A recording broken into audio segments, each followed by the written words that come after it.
Monday morning in Leicester, and it's a work day for 8 players hoping to go the distance in the first world ranking event of the new snooker season.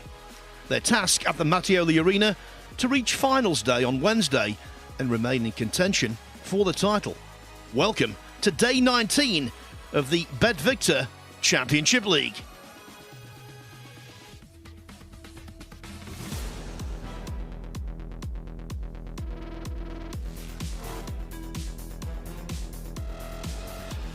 Very sharp, very focused. And that's a shot that again will live long in the memory.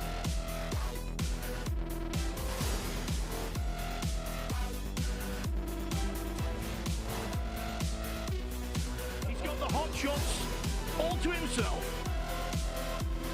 The break of a multiple world champion, exuding class.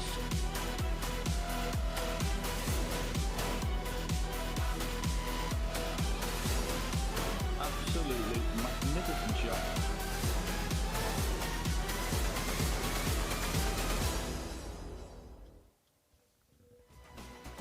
A total of 128 players entered, with 32 topping their respective groups and qualifying for the second stage of the tournament.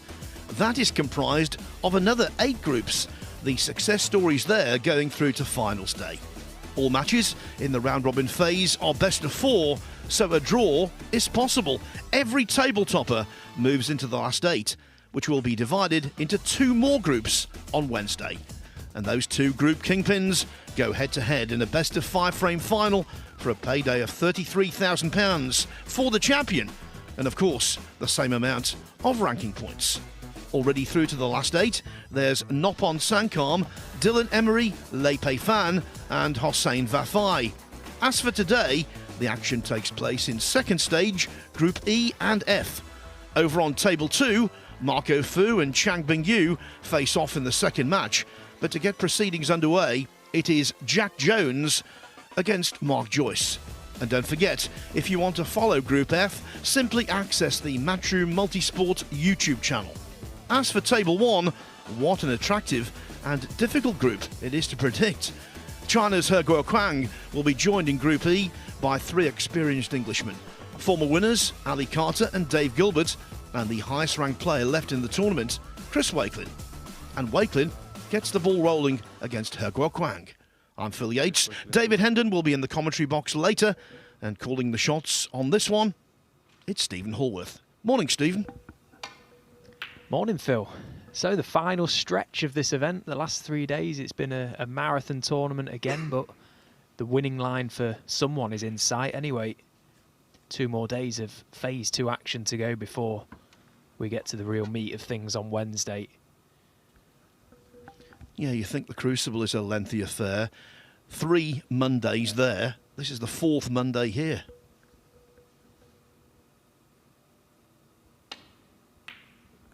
It's been good though, hasn't it? There's been some really good snooker on display.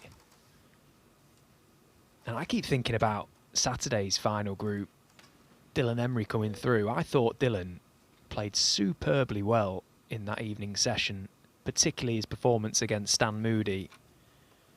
That was a real statement, I thought. Who's going to join him? Well, Chris Wakelin will be hoping for a better start than in his first stage group. Basically what happened, and there were significant mitigating circumstances. He had a leak in his roof at home. But once that was sorted, he was okay. He lost his first match to Brian Ochoyski 3-1, but then thereafter played brilliantly.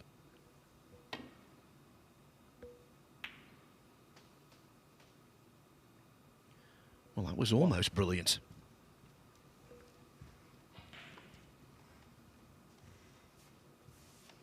Yeah, after losing to the Frenchman Ochoyski, Wakelin then beat Yao Peng Cheng and Luke Pinches, both 3-0, so that was good enough to top the group. As for the man at the table right now, he came through Group 28 with a maximum 9 points. He beat Dylan Smith, Liu Yang and Sean O'Sullivan, dropping only 1 frame.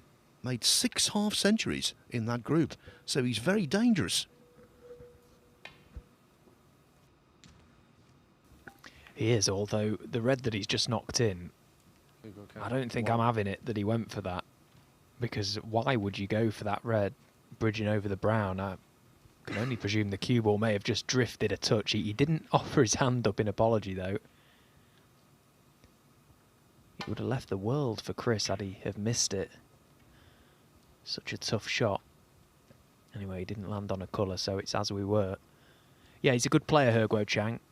He's improving all the time. Former Rookie of the Year as well, isn't he?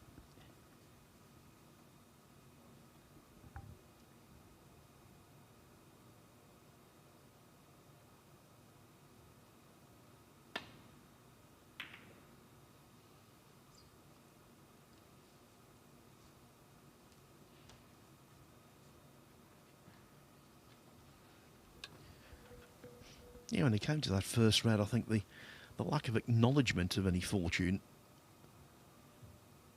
sort of swayed me in the direction of thinking he might well have played it, but thinking about it, you know, I think you're spot on.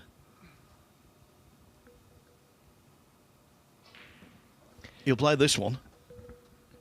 Yeah, most definitely. Chris Wakelin just catching the safety shot. Trying to swing the cue ball around a little too thick. Go close to this.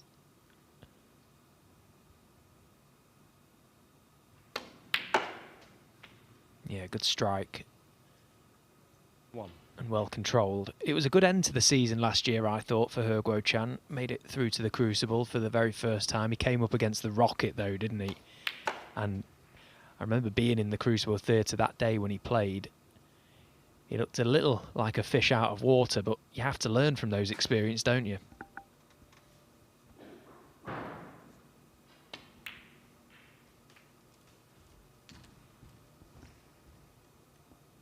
Put it this way, he won't have been the first player to have ever wilted against the Rocket in the Crucible.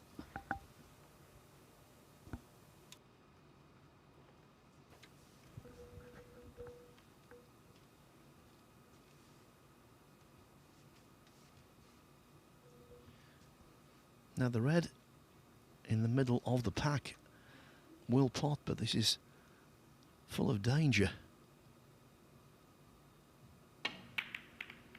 Oh, nowhere near. He Guo again, 6.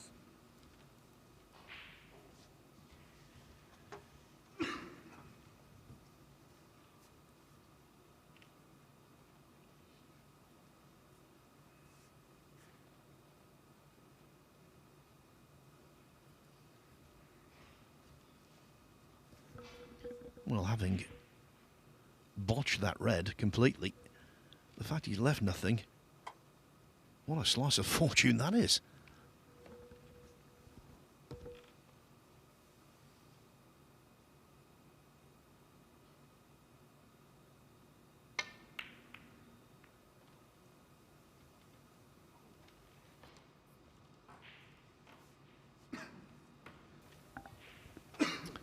Very patient player, though, isn't he, Chris Wakelin?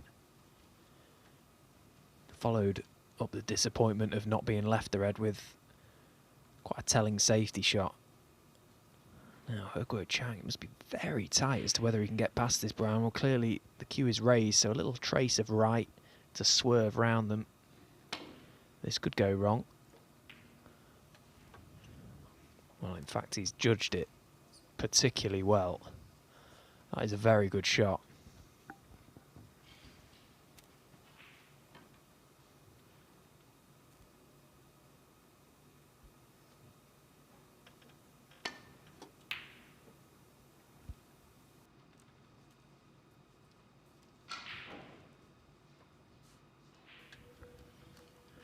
Had a really good start to the season, He Guo Chang.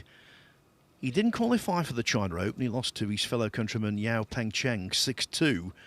But he did win his first match in that against Longzi Wang. But he has qualified for the Wuhan Open. Beat Sean O'Sullivan 5-2. Top break 120. And then overcame Zhou Yulong 5-2. Really good result, that one.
Well, that was incredibly high risk. Particularly the way he played it. Okay, he's fully committed. You can't really fault that. But it was so tough from the angle of which the cue ball was coming at the red. He must have been terrified in a way to take that red on.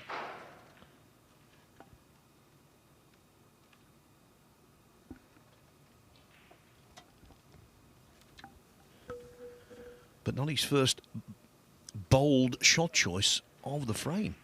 I'd say he's third already.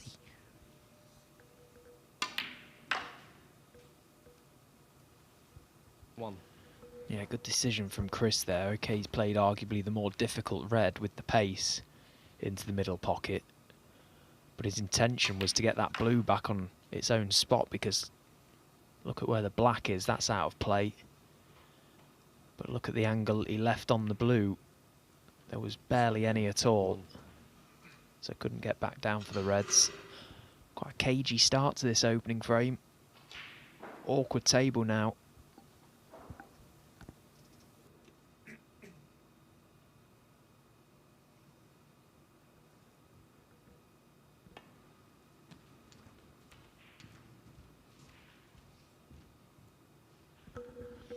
It's ironic, actually, on the practice table, maybe 10 minutes before this match began, Chris Wakelin and Mark Joyce were having a laugh about that lengthy match that Joyce played against Stuart Bingham in the first stage, which took 3 hours and 12 minutes to complete for 4 frames, the lengthiest match ever in the Championship League. And, of course,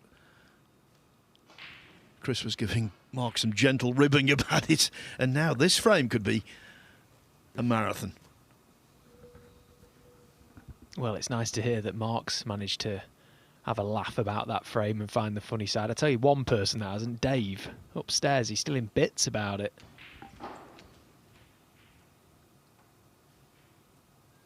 He might never recover from that, you know.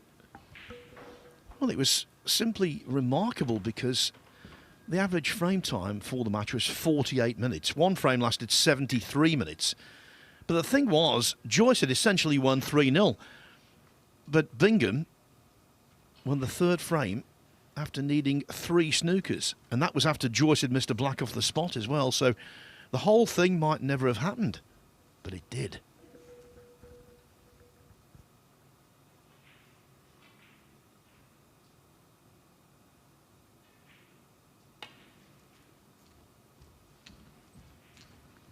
Well, he seems pretty intent on this red on the top cushion, and I'm not sure he can get close enough to the middle pocket without catching the knuckle for the line.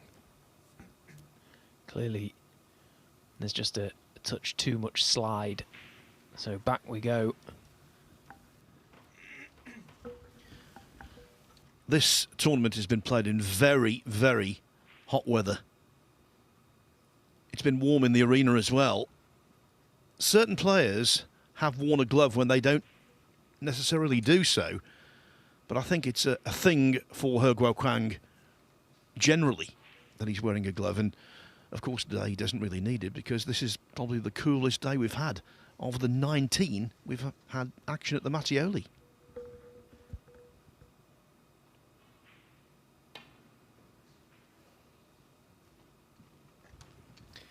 Well, to say he's misjudging the cushions at the moment would be an understatement.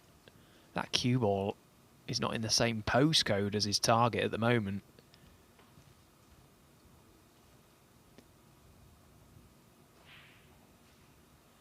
He needs to just avoid the underside of the red touching the right side cushion, I feel. He's got to get dangerously close to that.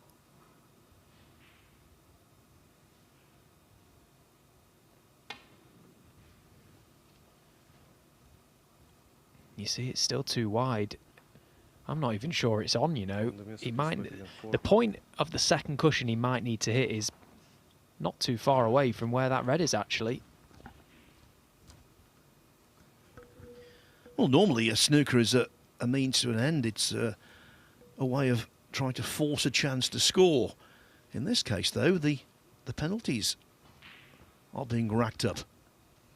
Yeah, it's funny, really, because you know he can obviously hit reds quite easily, but he's choosing a more difficult route for safety in mind.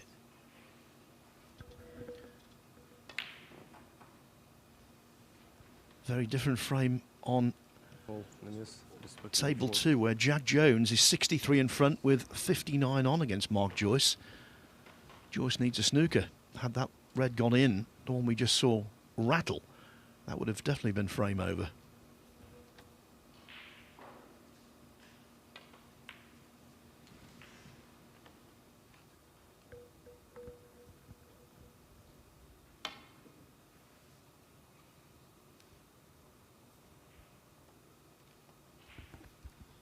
Gets there in the end. Worth the wait. Yeah, and you could make an argument to say worth the points given away.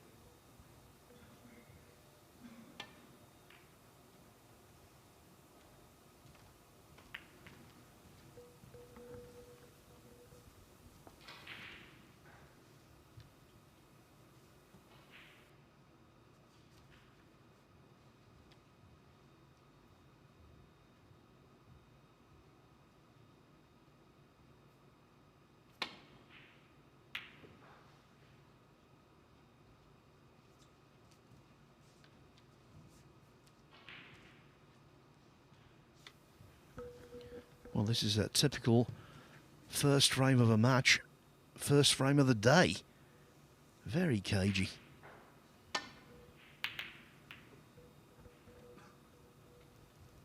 And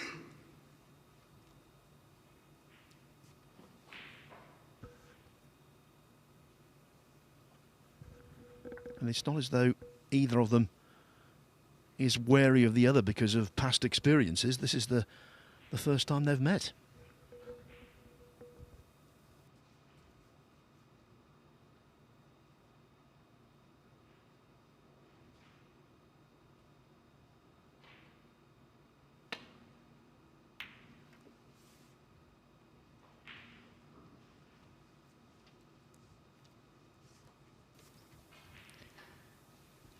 Again, the safety shot.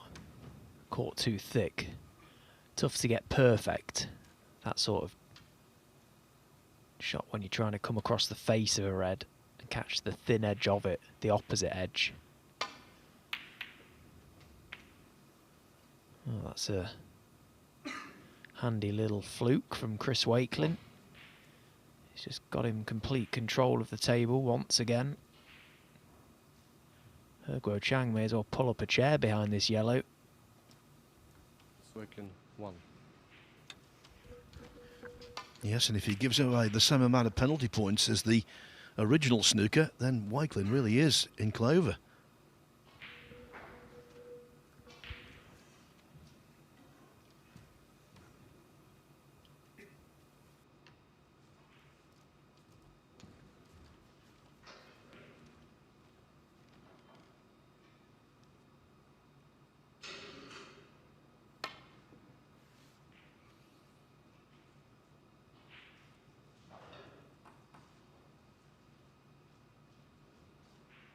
On the miss, Chris Wakelin 4.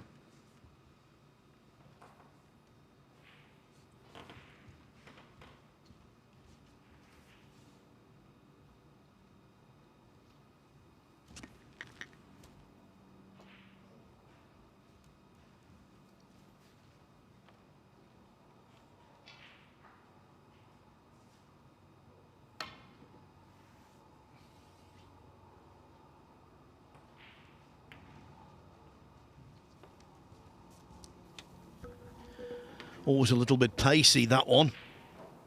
And a red has been left. I can tell you Jack Jones has won the first frame against Mark Joyce.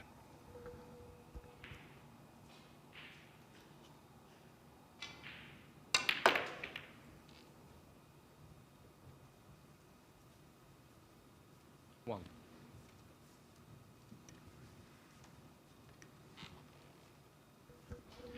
Well, one of those situations here where Wakelin's mind has been made up by the way the balls have worked out. Pressure pink if it goes in.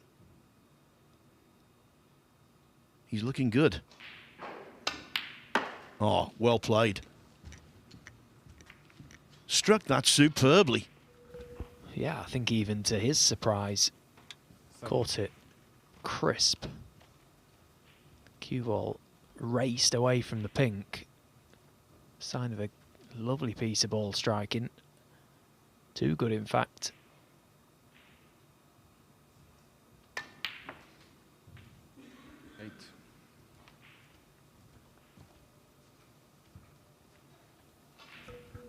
Yeah, the way the balls are, you can't say frame-winning chance, but it's certainly an opportunity to build a very useful lead.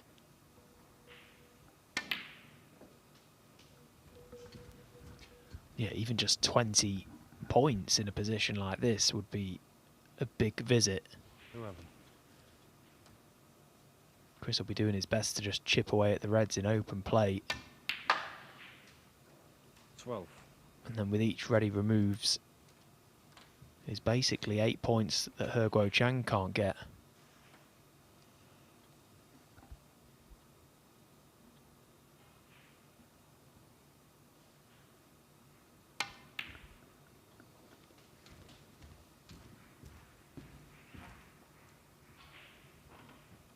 Well, he's got a nice angle on this red to left corner now, should he wish to just play a little half ball flick off the red left to it.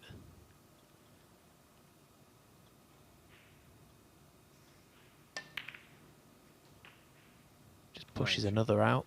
Nicely played.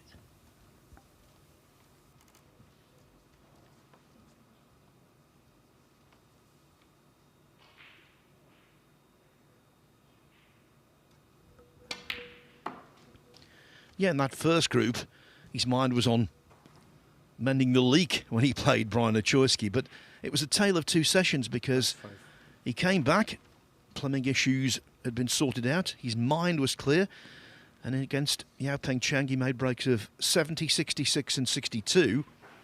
Then in the group decider against Luke Pinches, 58 and 123.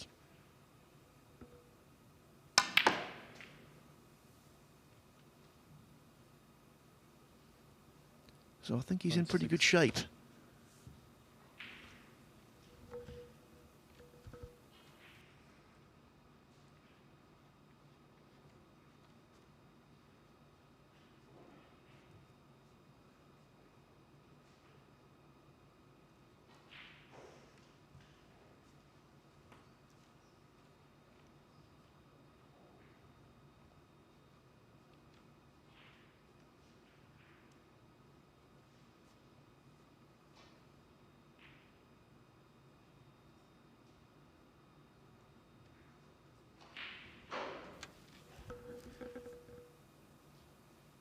.49. Normally with this amount of reds on the table, you could be susceptible to a counter-attack. Of course, Wakelin still could be, but where the reds are, he's got so much security, so many insurance policies.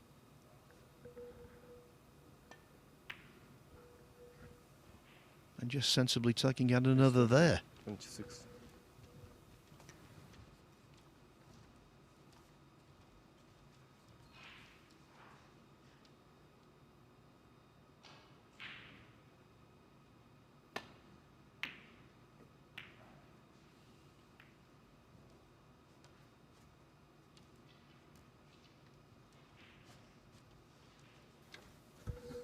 And Wakelin won't mind the black going on the left-hand side cushion.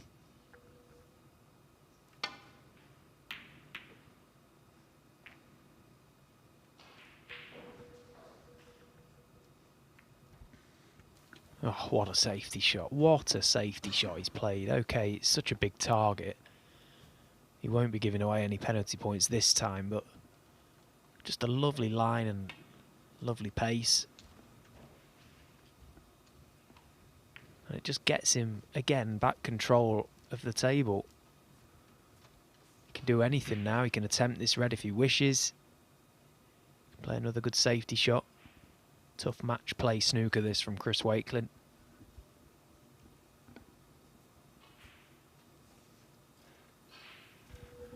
Yeah, precisely what you'd expect.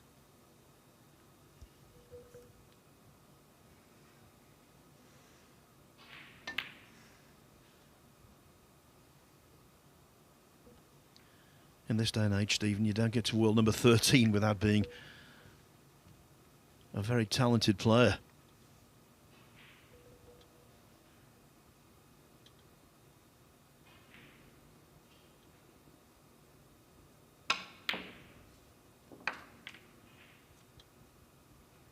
One.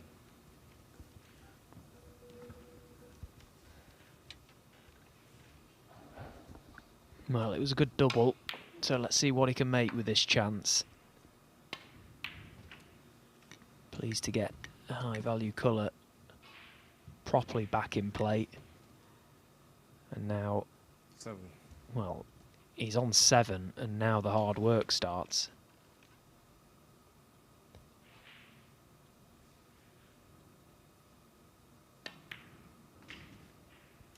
8.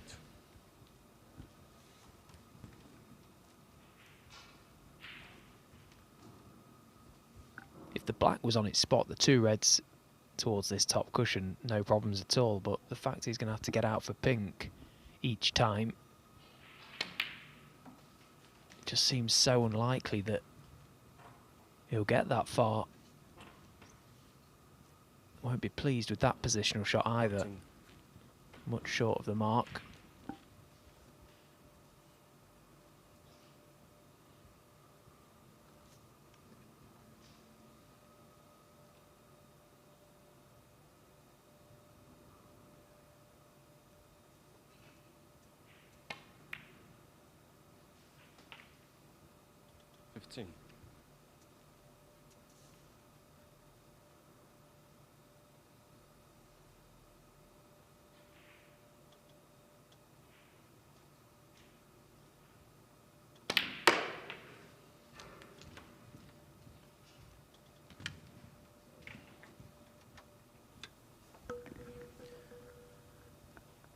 Over the course of the first 3 weeks of this tournament, this kind of shot has proved so problematic.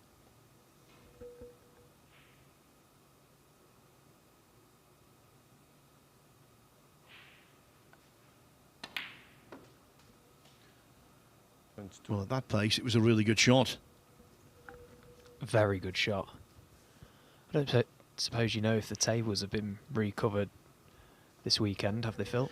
I think so. Yeah, that might make a difference. Yeah, you would expect it to make somewhat of a difference, particularly in the early matches. Might be playing tough again by Wednesday for the finals day, but today possibly a little bit of give.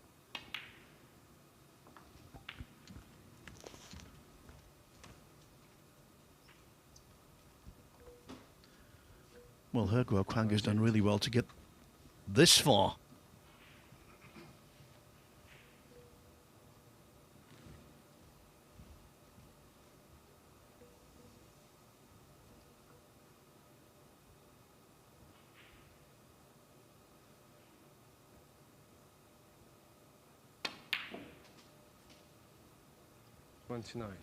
Oh yeah, that's a good example, that red. That would have definitely stayed out last week towards the back end. I've got no doubt. He's still going here, and what a break this has been so far.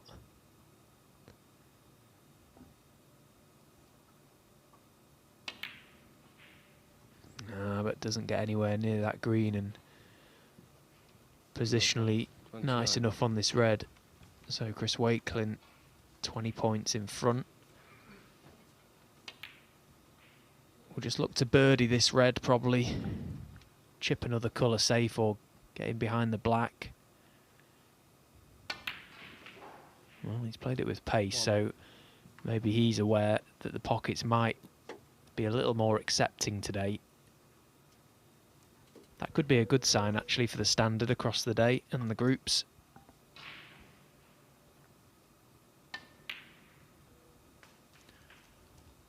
Only needs the yellow in addition, and he's on it delightfully. 7.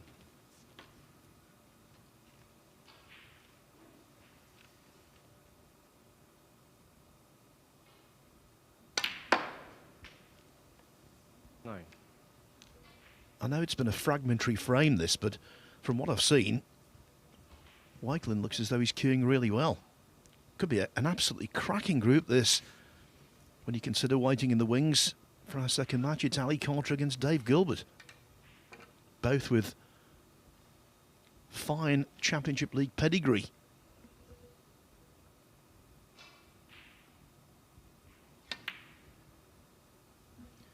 Now that will annoy him because that would have effectively sealed the frame.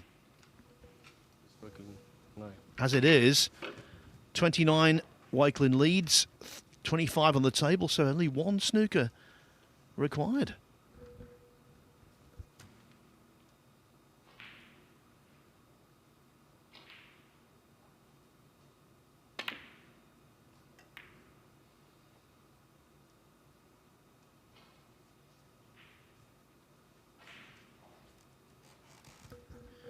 He's playing a very bold game, isn't he, Guo Kwang? And that one spectacularly backfired.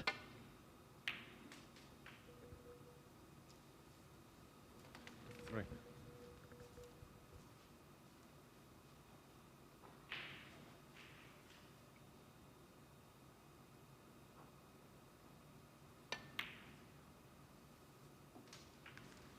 Seven.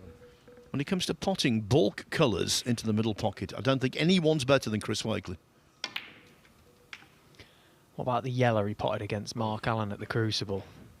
Commentated on that match, one of the best shots I've ever seen. 18 in the frame. I thought he played a pretty good frame there, Chris Wakelin. Nothing spectacular, no high scoring, but that was dictated by the position of the balls. The group's top seed makes a very agreeable start. He leads Guo Kwang 1-0. Now dominating the first frame on table 2 was Jack Jones.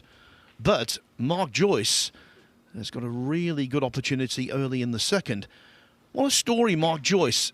He was a qualifying school top-up reserve, bottom seed in his group, and yet he got the verdict. He's here, and he's one of 2 amateur players still involved in the tournament. The other one, Dean Young, who we'll see tomorrow. Of course, amateur by name, but not by ability. Yeah, there's so many players that aren't currently members of the World Snooker Tour that you could make a case for, but the bottom line is there's 128 places and not everyone can be professional, but as you say, a lot of good talent, a lot of good standard about. And he's shown that, Mark Joyce, having come through his first group. Former ranking event finalist, isn't he, Mark? Yes, and if he were to win the tournament, £33,000 and points, he would have a really good opportunity to finish in the top 4 ranking point earners who weren't in the 64 at the end of the season, and maybe get his card back that way. And then, of course, thinking so far ahead, he misses the black. He wasn't thinking so far ahead. I was.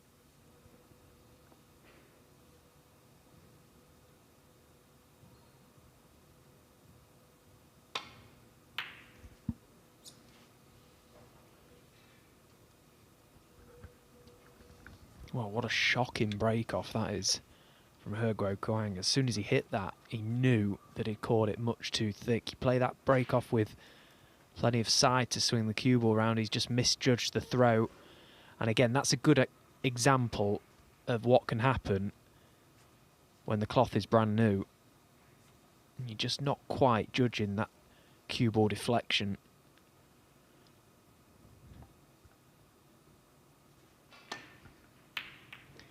I tell you what, Phil, it's a shot that is just so innocent, isn't it? The break-off, but it's amazing how bad you can get it when you're not quite judging it. There's a couple of times last season when I've played the break-off, like day 1 of an event, I've nearly hit the red full ball. Well, Wakelin hit that one pretty well, but not quite on the nose.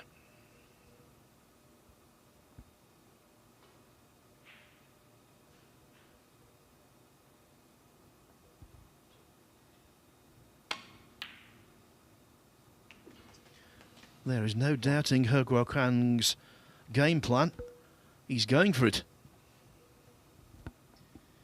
And that was really well played, actually. He didn't overhit that. Controlled it really well. So good opportunity this to score a few now. The position of the pack and the couple of loose reds around it, they're nice enough.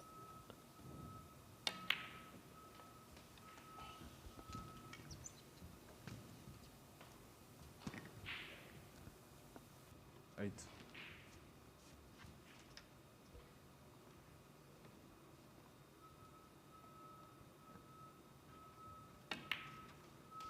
Nine.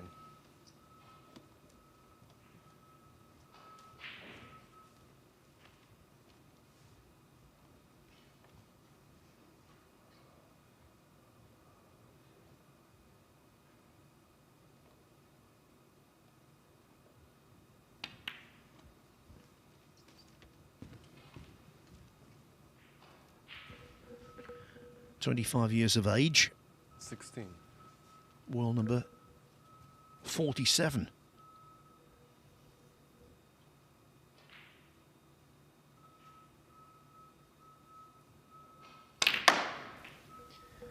Yeah, lovely decision there to leave himself low on that red. That just gave a free chance to bring more reds into play, and as long as he stuck a good strike on it, trusted a little to luck in terms of the position of the reds and the cue ball, but controlled it well enough, and he couldn't have wished for a better outcome. Well, what a chance this is now to completely 23. erase the memory of the first frame and kickstart your day. 24. He's a fine player. I know, Stephen, you mentioned the fact he played Ronnie O'Sullivan on his Crucible debut earlier this year.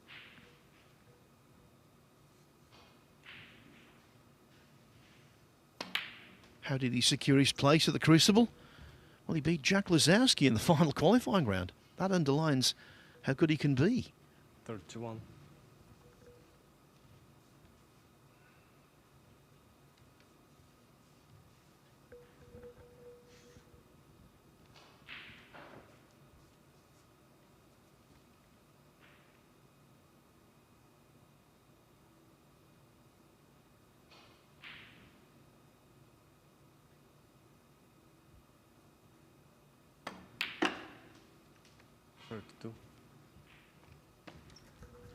Former world under-18 champion. Came through the Asia Oceania Q School in 2023.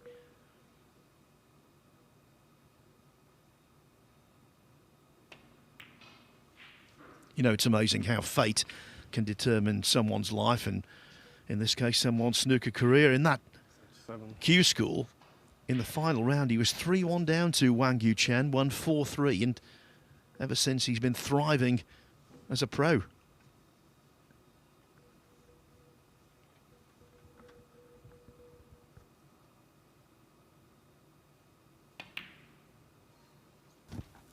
Yeah, no doubt a victory like that will give you a lot of confidence, but you're never quite sure how you're going to do on the professional circuit when you come on for the very first time.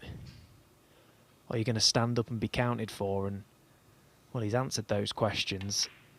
I think he's done really, really well so far in his short time as a professional snooker player, and he's only going to go in one direction because his ranking is improving all the time. We're going to see a lot more of him, that's for sure. I think he'll want to kick on from last season, just 2 last 16 appearances, wasn't it? I think, you know, when you're goal setting at the start of a campaign, you know, want to be getting to those quarter-final, semi-final stages.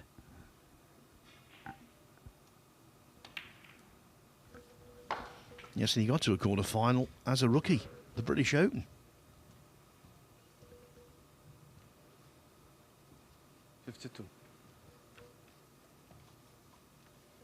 Let's put it this way, when the draws come out for different tournaments, if you are up against him, you know you're in for a tough battle. Although there, 53. well. Thought he was banging, and then overhits the cue ball by 8 distance. Well, he was banging and he's made quick work of the scoreboard in this frame, but that is a proper misjudgment. Cue ball a little closer to the object ball than he would have liked, and perhaps that had some bearing on the misjudgment, but still a shot that for any professional snooker player was quite elementary, to be honest.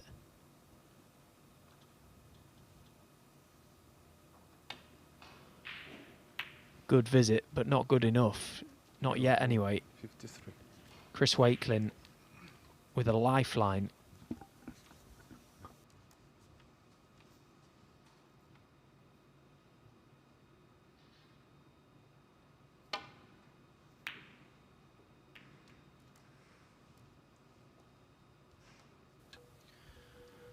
And completely unlike the first frame, if Wakelin got in, you could definitely see a clearance in the offing.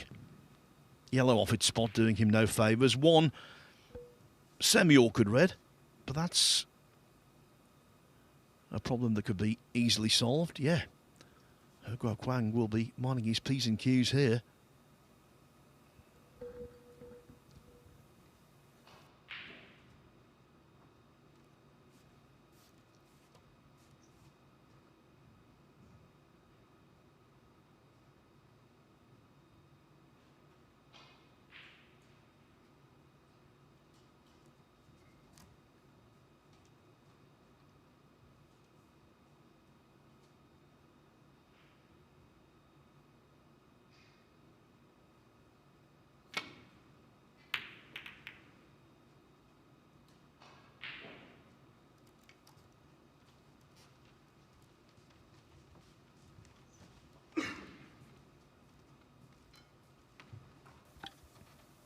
Well, it's a chance. Immediately Wakelin checking out the red to middle as a potential in ball to begin with.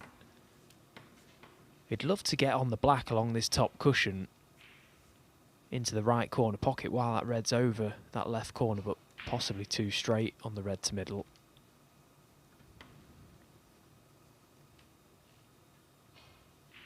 Not that easy to get perfect on his colour from this red. 1. Oh, is he on the pink? I think he might have played the wrong red there, Chris. I think the red to middle was the shot. Stun it for the pink to middle. And I think he knows it.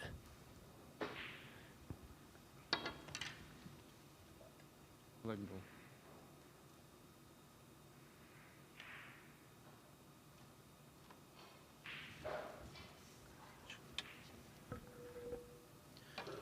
You know, and he made contact with that cue ball. I honestly thought he wasn't going to reach the black, but it, for him, thankfully did. Well, He Guo Chang is No. disputing it, but it definitely moved. 100%.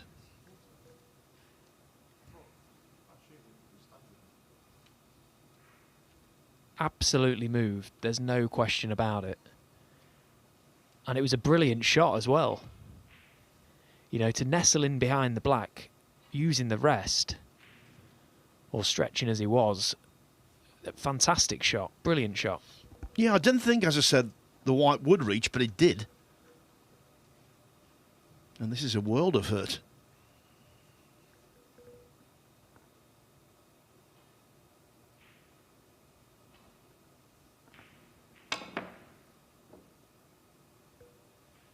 Oh, yes.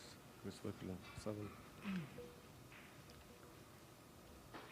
So I'm sure the cue ball will be replaced. Yeah, it's a minor adjustment. Here's the nestle in behind the black Are you again. agree on the black? You know, to get that so perfect using the rest, not easy whatsoever. Brilliant shot from Chris. And as I say, just a minor adjustment for this. Trying to bounce the cue ball into the side cushion. That then checks it back up. Good chance he goes close to potting this red. Oh, didn't quite get enough into it. So what's the damage?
1. Well, what a good pot that was.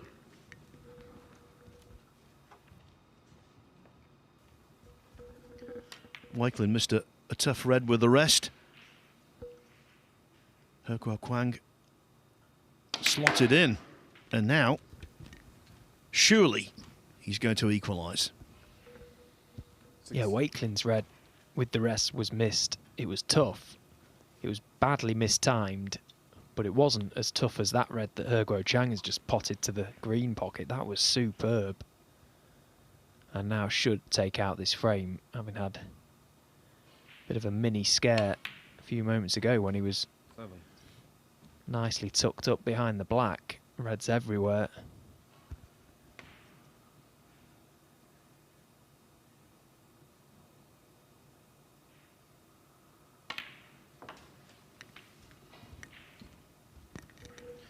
I'll tell you what, this cue ball is absolutely zooming back when players are putting bottom on. Overscrewing. He nearly snookered himself there. We saw it with the Chris Wakelin pink in the first frame, and there, yeah, it just seemed to zip back like you wouldn't believe.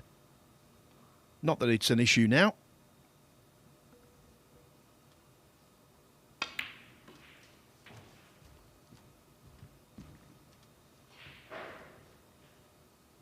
Nineteen.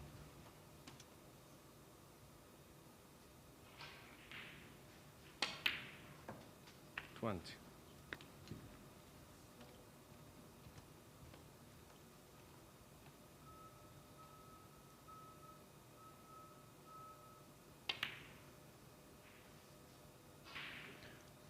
Pink not in, but so what? In the frame. Wakelin remains in his chair. He Kwang wins the second frame after making a break of 53 to start things off. And so it is 1-1, all to play for.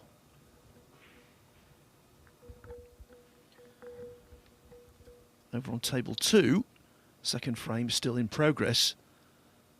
And what a vital stage of the frame it is. Mark Joyce 8 points adrift, faced with a tough one here.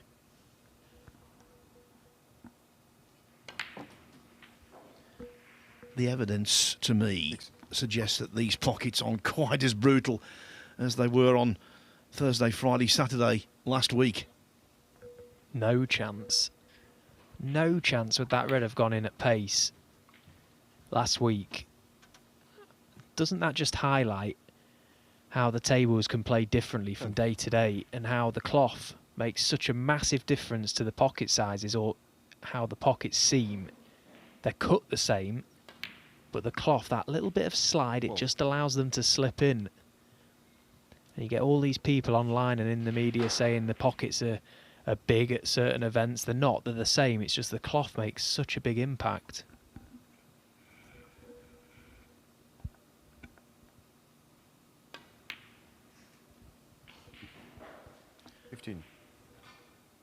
I'll let you know when Joyce clears up, or if he clears up, which seems highly likely.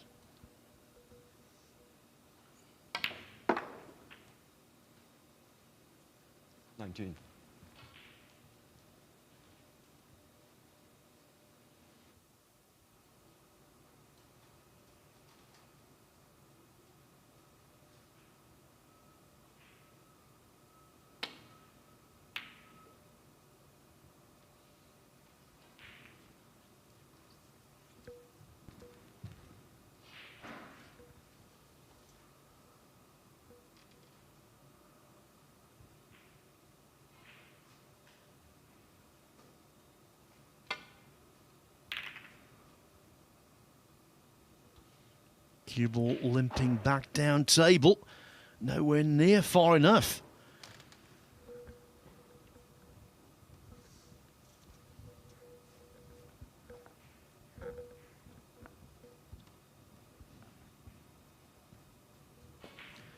With the clearance of the last two reds to the pink, Mark Joyce is now on level terms with Jack Jones at 1-1.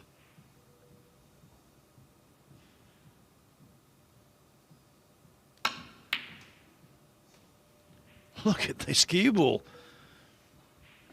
This cloth is reactive. I just knew that was going to go beyond the baulk line.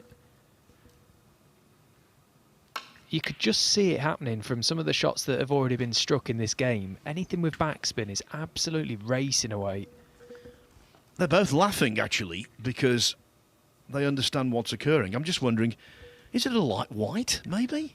That could be a reason. It doesn't look a light white. You can often tell a light white by sight. That looks pretty creamy to me, which is often a sign that the cue ball is all right, but you never really know until you actually play.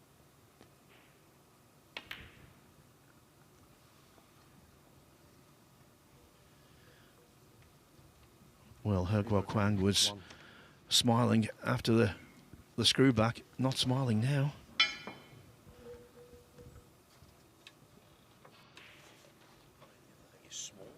Yeah, they do happen. Yeah, it's unlikely on a 1G set, but you can get them.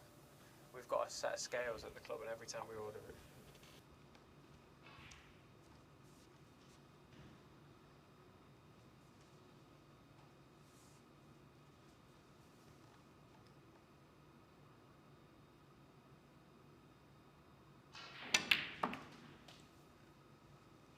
One.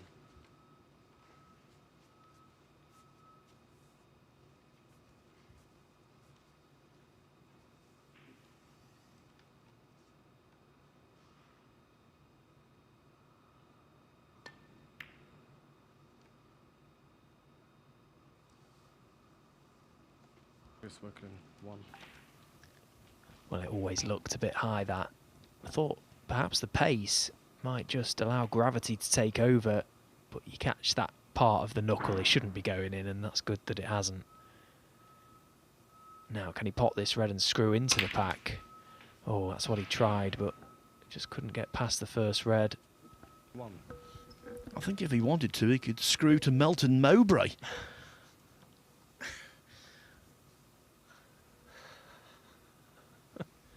If you're unfamiliar with the geography around here, that's the town down the road. I'm not sure why he would need to screw back to Melton Mowbray. Well, if he likes pork pies, maybe. Well, yeah, there is that.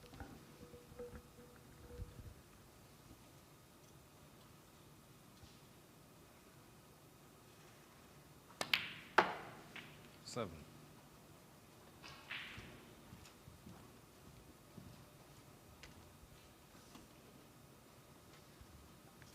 Well, he's been looking, searching for a bit of a cluster split on those 6 reds.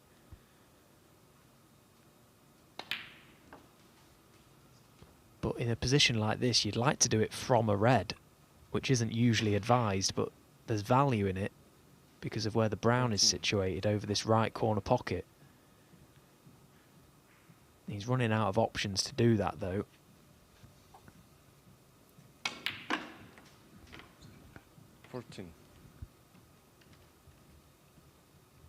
Now, it might be worth playing into them here, unless...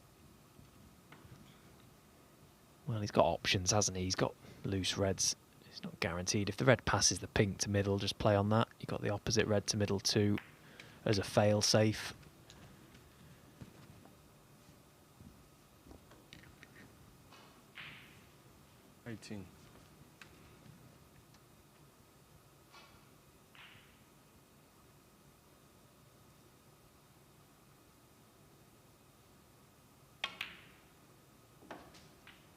And again, the cue ball's gotten away from him.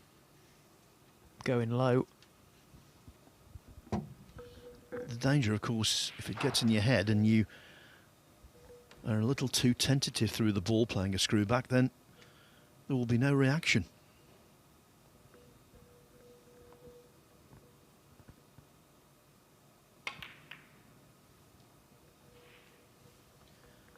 He Guoquang will leave the table irritated, frustrated, disappointed, you name it.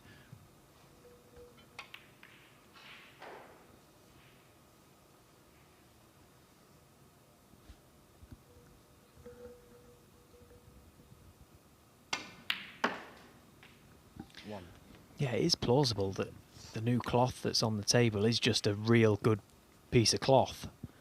Sometimes you can get bad batches, and sometimes you can get lucky and get a real good one where it's super reactive and super quick.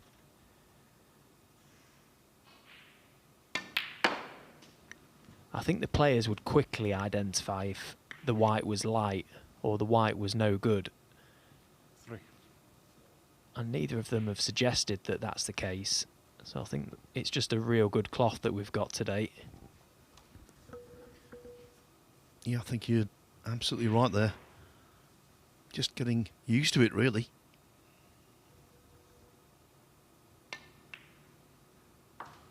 Yeah, and of course the guys have gone from the practice tables, which are pretty much behind the curtain, to the arena table, but they play completely different. And it's possible that the cloth on them isn't as reactive as this, and therefore you've got to make that slight adjustment. But it's your job to make those adjustments. I'll tell you another reason why I think it is the cloth that's reactive. Look at that follow-through shot that He Guoquang played in the previous frame when he completely misjudged it. It went too far down the table. Now, if the light, or if the white is light, that wouldn't have happened, no way. And the red just gone in there wouldn't have happened last week. Yeah, these pockets are definitely playing a little easier.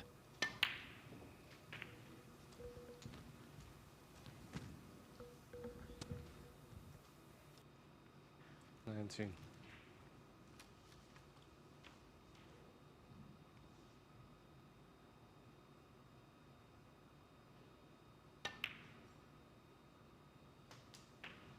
20.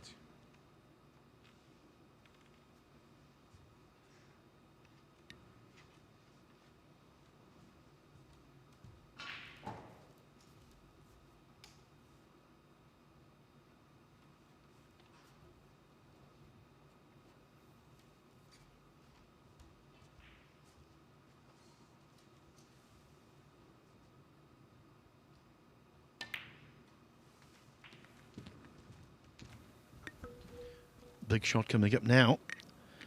He was on the incorrect side of the blue, so had to accept middle distance.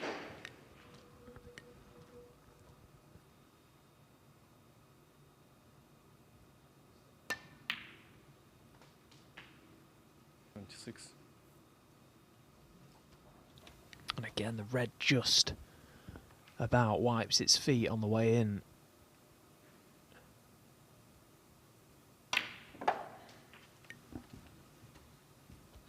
So back in prime position now, after momentarily losing his cue ball. Lead gradually building. Good chance to take this third frame. 34.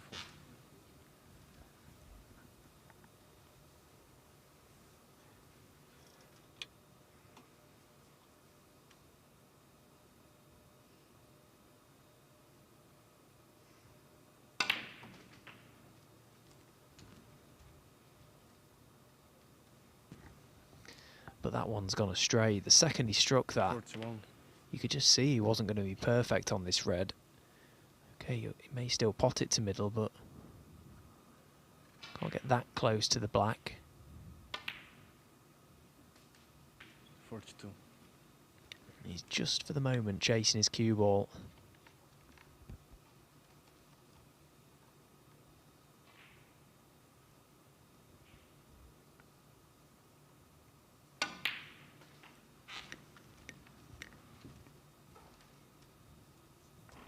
But that is perfect. 49. And that is well played. Red-black for snookers required. 50.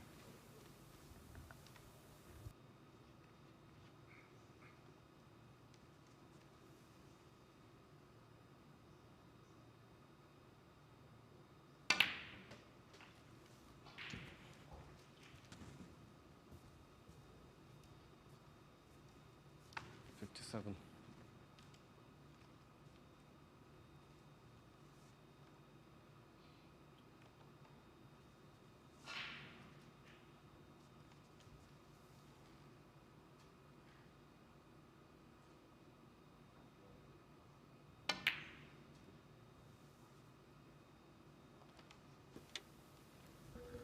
Wakelin, 57. With a break of 57, Wakelin goes 38 in front.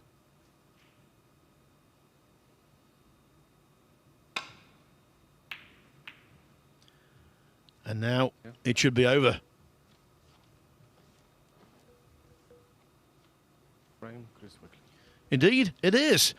He Guo Kwang conceded there, and so Chris Wakelin, the top seed in this group, in fact the highest ranked player left in the tournament, takes a 2-1 lead. Looks as though Jack Jones is going to go 2-1 up on Mark Joyce on the other table.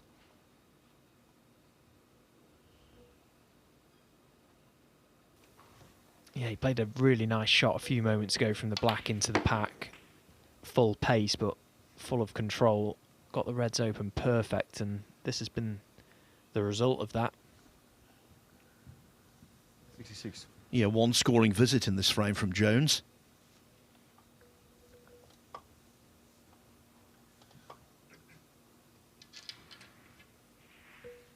He's the top seed in this group, which also features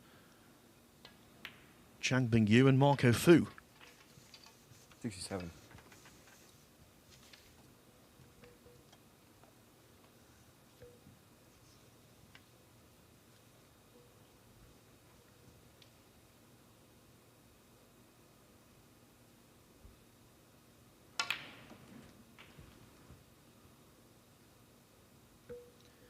I thought he played quite nicely in his first group, Jack Jones. When we spoke to him afterwards in the post-group interview, he wasn't all that pleased with his form, he said, but 75. maybe he was being a little harsh, a little hard on himself.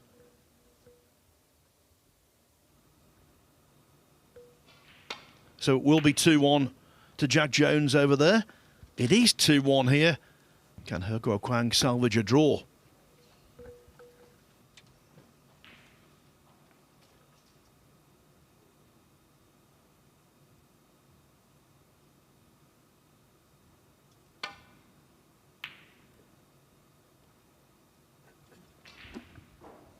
Yeah, it's hard to predict actually how this game will finish. It, for me, is really a toss of a coin, this final frame.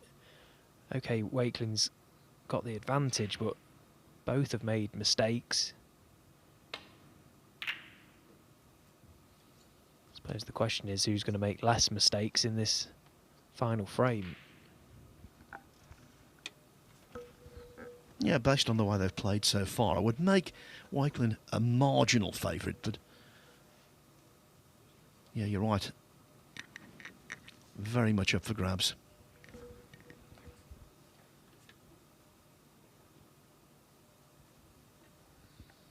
Yeah, the other two lads sat upstairs, Ali Carter and David Gilbert, will be praying that this match finishes in a draw, because it may just open the door for one of those should they get a victory and the 3 points.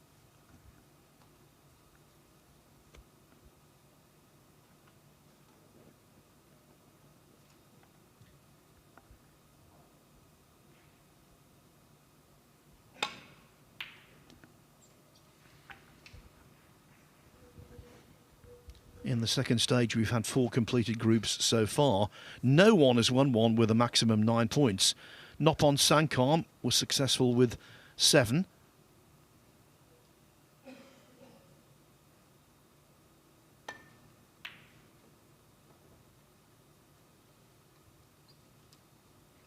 So too Hossein Vafai. The other 2 group winners, Lei Pei Fan and Dylan Emery, topped their group with 5 points.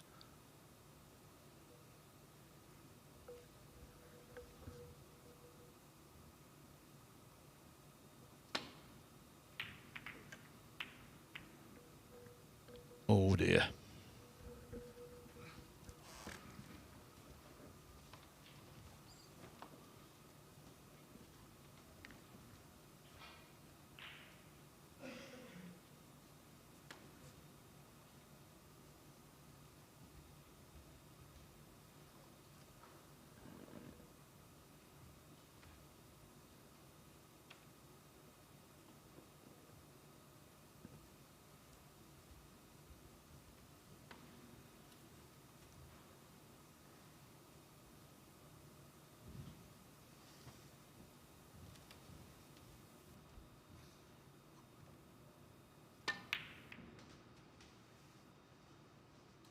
1.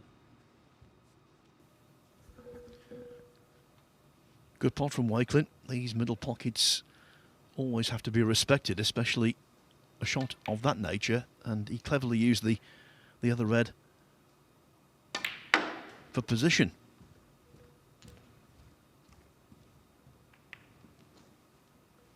He will not be complaining about that one. No, and at first glance, I don't think the red next to the black pots, but... oh, well, if it does. Dearie me, what a result he's had. Well, that was absolute dreamland for Chris Wakelin. You know, he's taken a little bit of a calculated gamble with the route off the blue, 2 cushions down the table, and it couldn't have worked out better. How one shot has completely opened up this frame.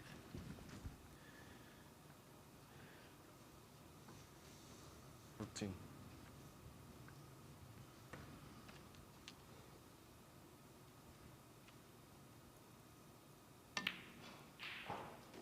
15.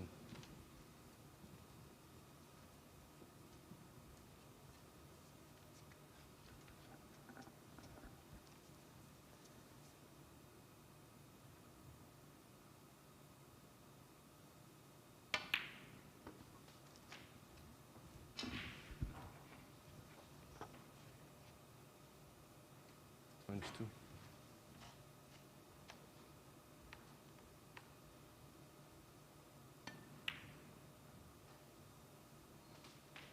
23. Quite simply, that would have still been on the table on Saturday last week. When you catch the near jaws, they've been totally unforgiving.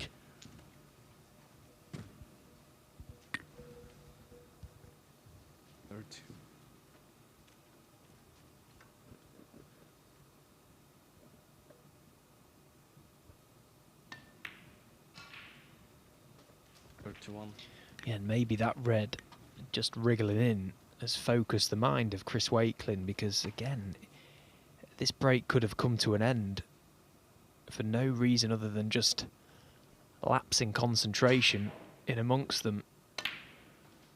He's got to keep his focus high here. Try and get this job done.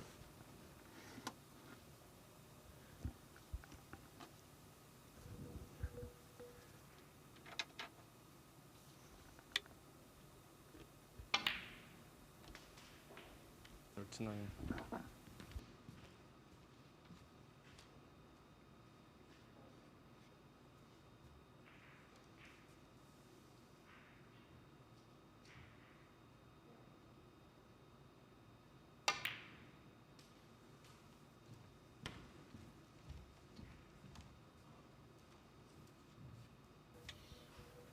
44. Okay, then the first test of the break.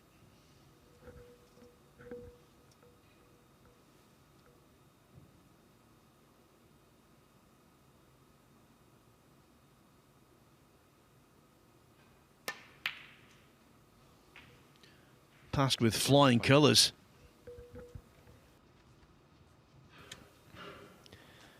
Yeah, very nicely played, well controlled, and he's had a little look at the cluster of reds. I just wonder if the red, pretty much at the back of those, in leaving the cue ball low, will that pot to this right corner? It's hard to tell from here, maybe not from that angle, it looks too tied up. And again, now the players starting to realise the conditions, starting to understand how the pockets are playing. They know they've got more shots available to them now. So into the reds.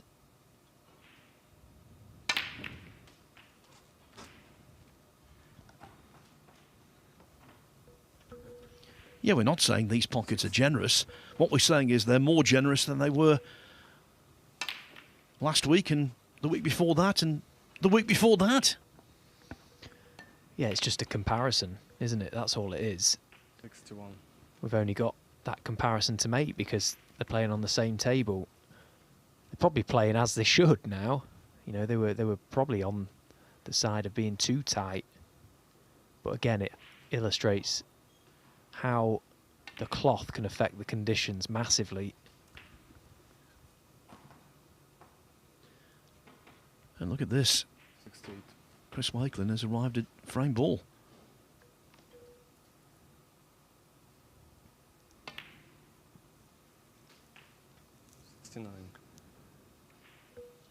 You can win a group after losing your first match. Wakelin did in the first stage, but He Guo Kwang now is behind the 8 ball.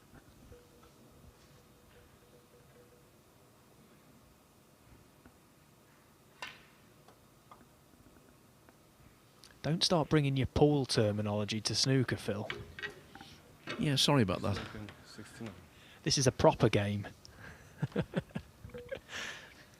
Yeah, next time you're at the Moscone Cup, I'll tell the crowd you're there and what you've been saying. Let's get the pot stirred, come on.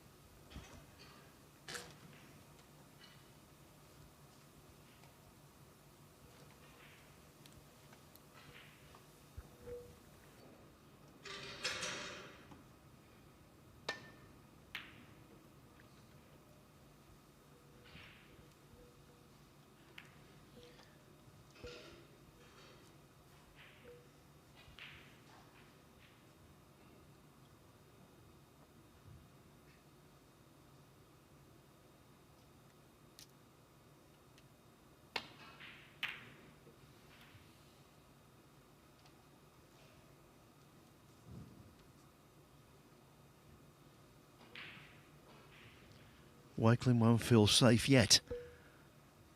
One snooker needed. Balls could hardly be more open, with one exception.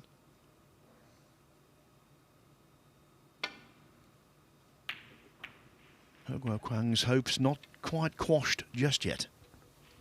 Yeah, but that red on or close to the blue on the left side cushion is the one that Chris will be wary of, because if He Guo Kwang can get himself in and take 4 reds and high value colours, that one is in a good place for a snooker. But at the minute he'll be feeling okay, Wakelin, as long as he doesn't give away a cheap opportunity, because there's just too many reds on the table right now. And again, that was a full-blooded attempt.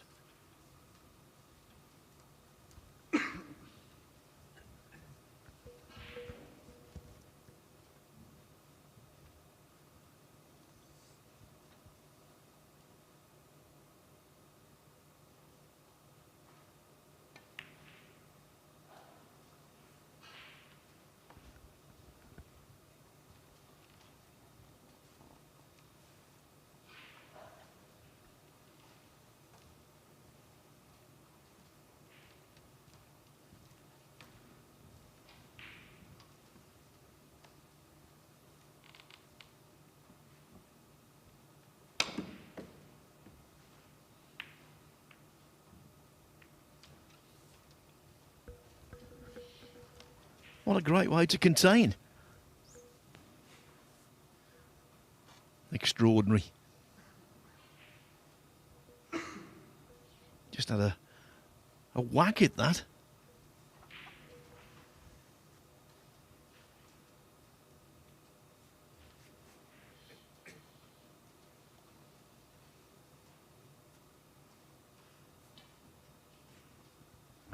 It's quite a good line to get in behind the brown, this off the right side of this red, just missed the right middle pocket. Should go close. It is a good line. It's a very good pace, good shot. Yeah, excellent. Again, it just keeps him at arm's length, doesn't it? It makes him escape this snooker and ask the question, how does he get this safe? Is it the old hit and hope job, or is he going to try and tickle up to the 2? Oh, it's gone wrong either way. To such an extent that He Guo Kwang concedes, and so, helped by breaks of 58 and a clinching 69, Chris Wakelin, the top seed in the group, wins his first match by 3 frames to 1. Coming up in 5 minutes' time, it is a battle between two Championship League stalwarts, David Gilbert and Ali Carter.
Every new beginning starts with courage.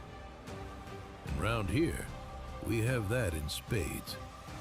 One shot, the break, it changes everything. Made better by pressure. Two rivals at every table. A crowd free to live in the moment. From the four corners of the globe, the greatest players arrive, chasing more than a title. $500,000. 6 days of pure drama and unrivaled tension. And when it comes down to the final, they'll need every lucky 7. Take 8 seconds to steady the heart and sink the 9. for glory. The U.S. Open. Witness history in Frisco, Texas.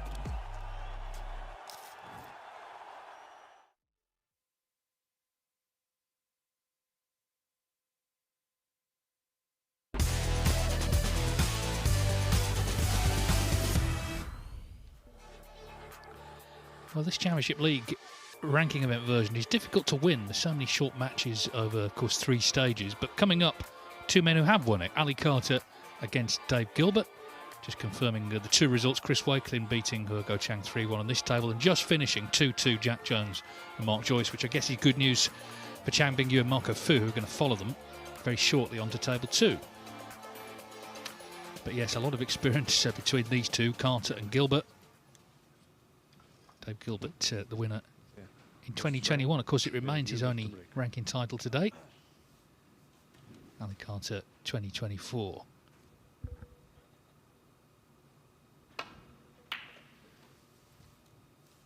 Both look like they've been out in the sun a little bit, but they won't get tanned in the Mattioli today. Just about to say that. Look at how bronzed they look.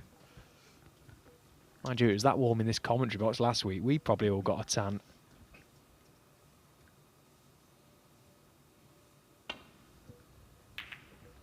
Well, both unbeaten actually in the first stage. Carter, 2 wins and a draw. Same for Gilbert in his group.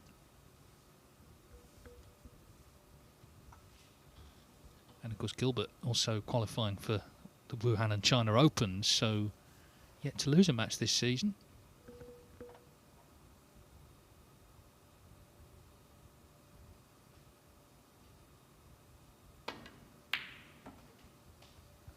Yeah, I actually played in the Wuhan Open qualifying on a table just next to Dave. He was playing Noppon Sankam in that final qualifying round, and well, he didn't miss a ball. He was absolutely magnificent.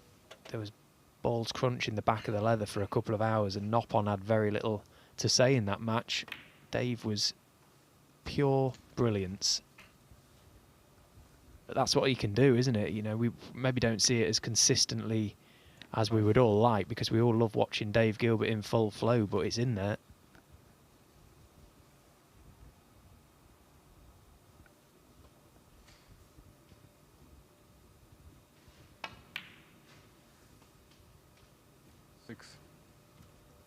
Yeah, I had to double check his record last season, because he didn't actually get past last 32 in a ranking event. Got to 8 last 32s, but of course, you know, we just expect to see him going deeper in events.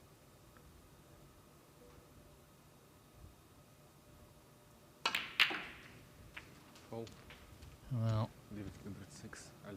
that's always the danger. Red's gone in.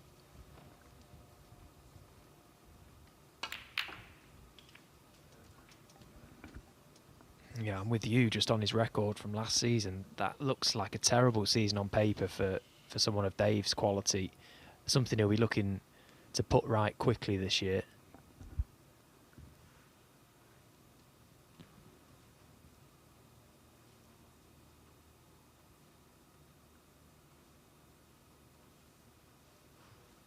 Carter has been in and out the top 16 over the years. He's been as high as number 2 in the world, currently 22, so just stationed outside. He actually made a really good start last season. He got to the Shanghai Masters final, which he lost narrowly to Karen Wilson, but of course no ranking points available in that.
14.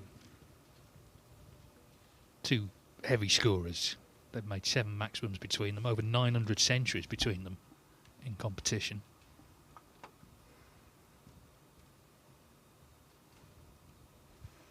Yeah, and you can see why here, because this was not an easy table when Ali came to it. Black out of play. And there was a little bit of solving to be done with the reds, and he's getting close to it, although wrong side of the blue that time. So I've got to try and retrieve the situation. 19. Well, he just had a little glance at the angle on this red. The cue ball will go close to the red left of the black. Does he take the gamble to flick that red away and stay on the black?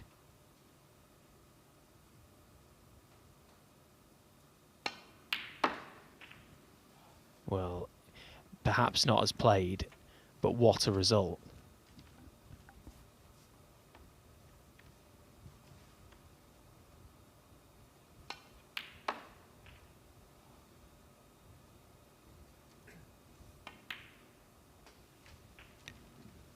Wow, you could not have wished for a better outcome there. What a stroke of fortune that was for Ali Carter.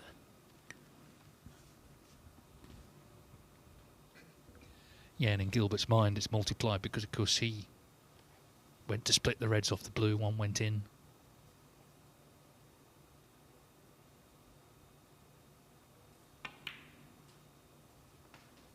$28. I think the day Ali Carter doesn't play in the Championship League is the day the tournament basically gets cancelled. I mean, he's kind of missed a Championship League in a way. He's played in all versions. He used to live very close to Crondon Park, where the original invitation event was staged.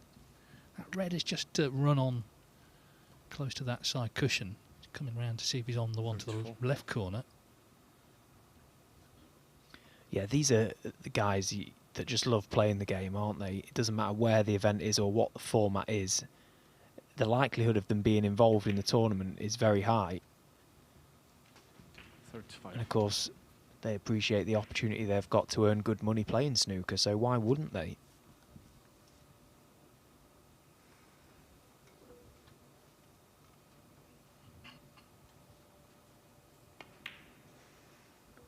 Yeah, I think Ali Carter is the sort of definition of a top 16 player who's not necessarily in the top 16. You know, you think of him like that. A bit like Stuart Bingham, I guess. 47. But unfortunately, there's about 30, maybe more top 16 players, really, who could fit into that category. But of course, he has the titles to back it up. 6 ranking events. He's been in 2 world finals. Yeah, it's funny because when, you know, we're at that part in the season where a lot of draws are coming out for different tournaments now, big sets of qualifiers, etc. And you're waiting for the draws to come out and you're hoping you don't draw a top 16 player. But as you say, you also don't want to draw these guys because they're kind of top 16 players too. So we're starting to run out of players we want to actually draw in tournaments. Yeah, and there's also the up-and-comers. There's one just starting on table 2, Chang Bing Yu against Marco First. A fascinating match, I think. Anyway, Carter still needs to put this frame away. He's going to need 2 more pots here, so this may be the last real chance for it to go wrong. Just making sure he gets on a red off this blue. And he's caught the green.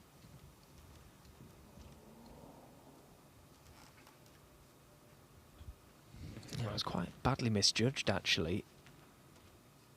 Not so much the cue ball, but I think the pace. If he played it a little bit harder, it would have come wider off the blue and checked up off the baulk cushion, avoided the green. So possible lifeline for Dave Gilbert. But that's now gone. Well, it's encouraging. And he's only frame 1, in fairness, but he didn't make a meal of the fact that he hit that green, you know, which at times, maybe in the past he would have done. He just kind of, OK, let's play the shot to nothing. And he's got it, and snooker's required.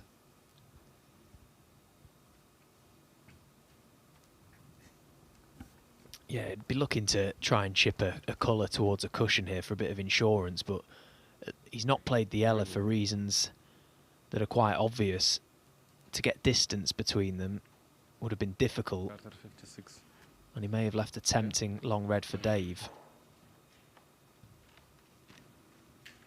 And he's seen enough. Well, it is Ali Carter's frame, and it was sort of double bubble in a way for Gilbert, obviously knocking that red in off the blue, and then that lovely flick that Carter got to be on the black, and he went on to do enough. Gilbert not interested in playing on for snookers. As I say, Chan Bingyu, Marco Fu just getting underway on table 2. It's on the Matchroom Multisport YouTube channel.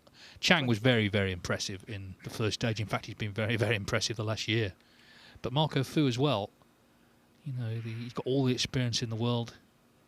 He obviously came through his group impressively. So these two, they've already seen a draw 21. between Jack Jones and Mark Joyce. So if either one of them wins, they take an early lead. Of course, Chang has got the back-to-back matches as well, so he could do some serious damage in this session. One thing I've noticed with Chan Bingyu in recent times is that his safety play is so aggressive. 28. At any given opportunity, he's looking to open the pack of reds. And if you pair that with a good cue ball and deep bulk, it puts the opponent under so much pressure.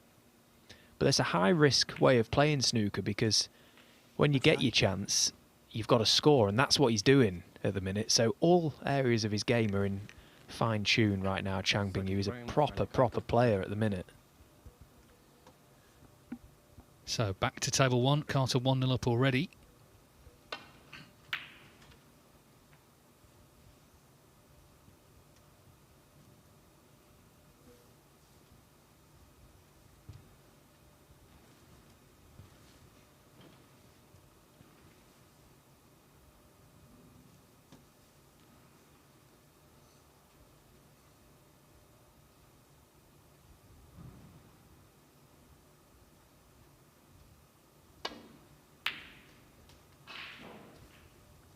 Oh, great response from Dave. Brilliant long red from near enough on that ball cushion. A shot that had to be played with a little bit of pace to widen the cue ball off the red to get round the back of the black. Great accuracy. 3. Yeah, and he did nothing wrong, let's be honest, in that first frame. He was unfortunate what happened and then didn't get another shot.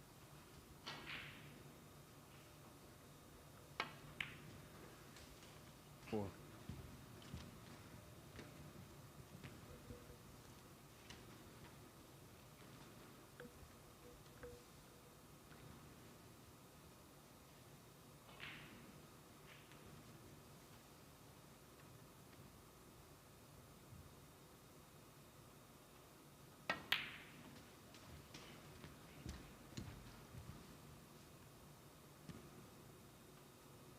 Six.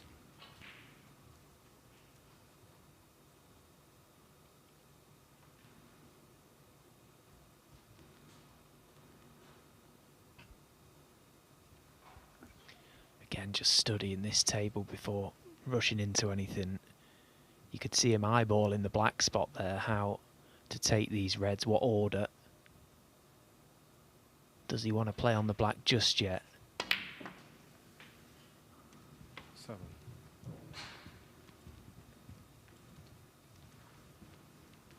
So let's see where that black ball will be replaced. Certainly won't impede the red to right corner, as it just about wriggles in.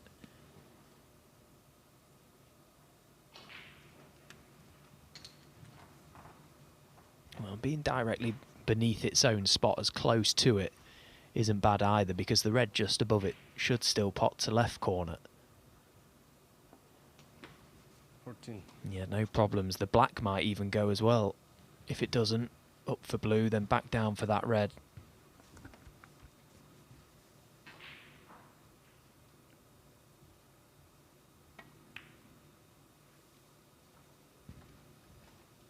$15.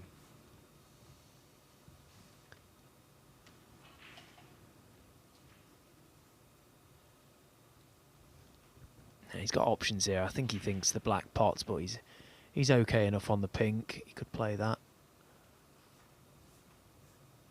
Just wants his cue ball anywhere straight on the red, Slightly low would be perfect.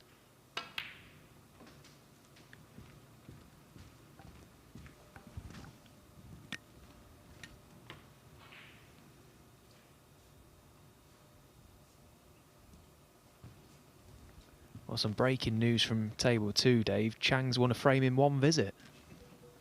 Who'd have thought it, eh? Well, everyone is the answer to that. Yeah, he's a real contender this week to win this tournament. He actually does not miss anymore. 21.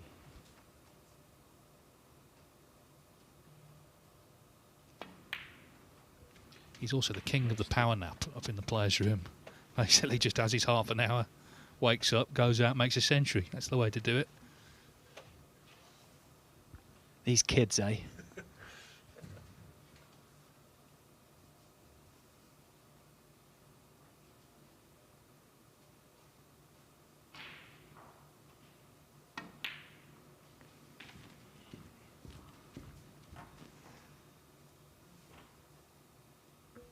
Well, I'm not sure he's on this red.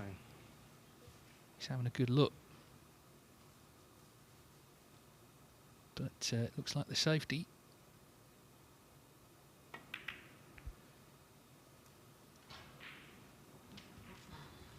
There's Gilbert, 29. Chang has made the century. And of course, with already a draw there, high breaks already looking important, so he's got that already in his back pocket.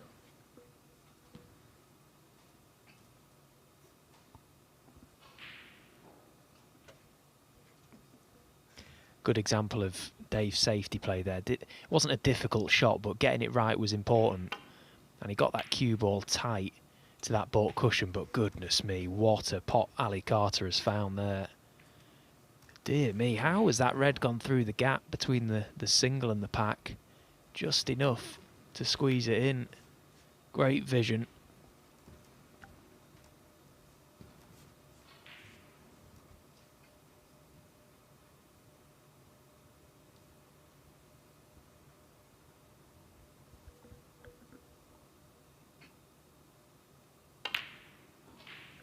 Ooh, well, that's annoyed him. Ali Carter, 1.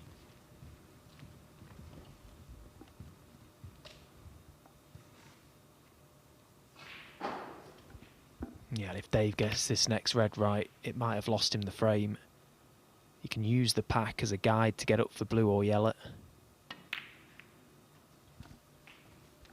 1. Bring more reds into play in the process.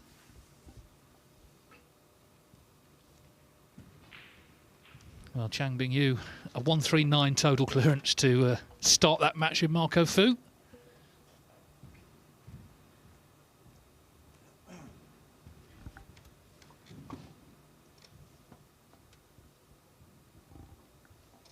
So that's the 62nd century of this tournament. Now, last year we had 109, so clearly that tells you that conditions are more favourable, although maybe the table seems to be playing just a little bit easier this week. Maybe there'll be a few more before we're done on Wednesday night. Yeah, from what we've seen so far today, in it short sample, the pockets are being a little more accepting than they were last week, which I think is a good thing. They were probably on the nippy side last week, and I think because of the mindset coming into an event using the RAS on tables is historically they've always been big. Just that slight difference, you notice it more. But again, it's all fractions, isn't it? And at the end of the day, it's the players' responsibility to adapt quickly. It's their job to do so. And Ali Carter missing that brown to the middle after such a good long red. He'll do well to get out of his seat now in this frame.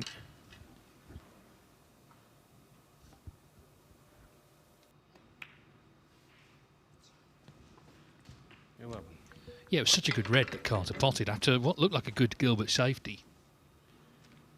And then the Miss Brown, he kind of had a pained look on his face, like he'd sort of trod on an upturned plug or something. But you can understand it because he knows all about Gilbert. These two been around a while. He would expect to be punished, really.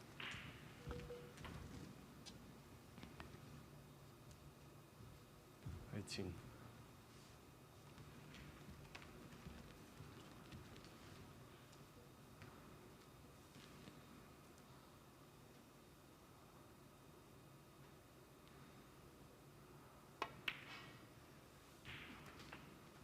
$19.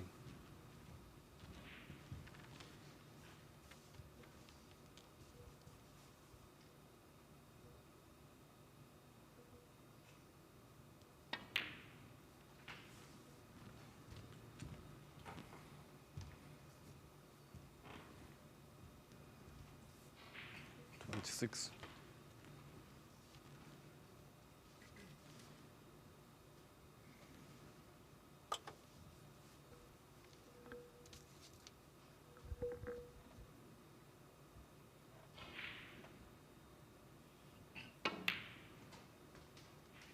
$27. So this black, and he gets to the snooker's required stage.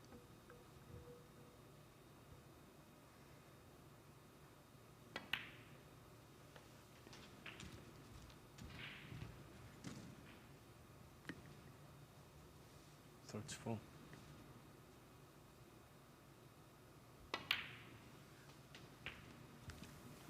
Well, again, just an example of how a very small error can cost you in a very big way. Dave Gilbert, in the opening frame, potted that red splitting the pack from the blue, cost him the frame. Ali Carter catches the knuckle of the middle pocket with the brown in this frame, and it's cost him. Fine margins.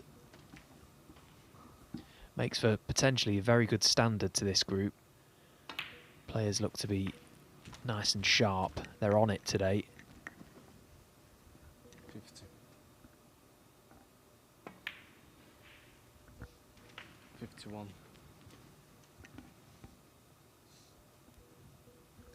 I think they all know that, you know, breaks potentially could decide things. That's why Gilbert will want to put these away. 58.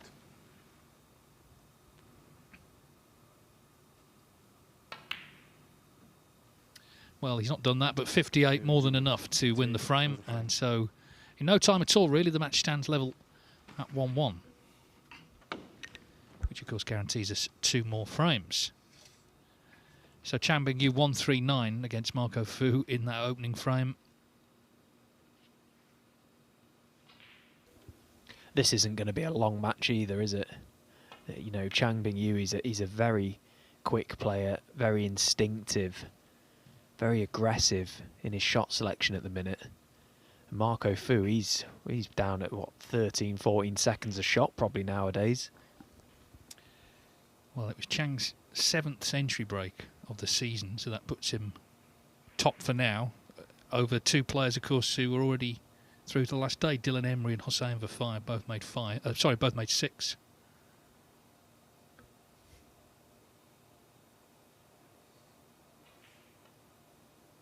There's no prize for 100 this season. Just hopefully the players are aware of that. I am.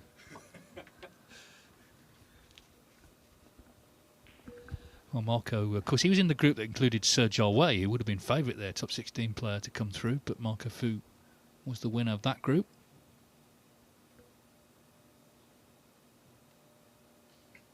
He is a former Invitation Championship League winner.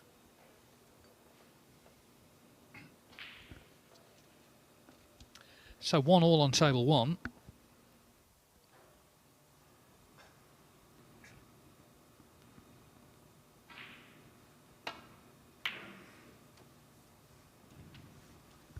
Again, not for the first time today, that break-off has been caught just ever so slightly thick. And you can tell that by the way the reds have moved. Okay, the pace of the cloth has allowed the cue ball to get up into bulk, but the reds have opened.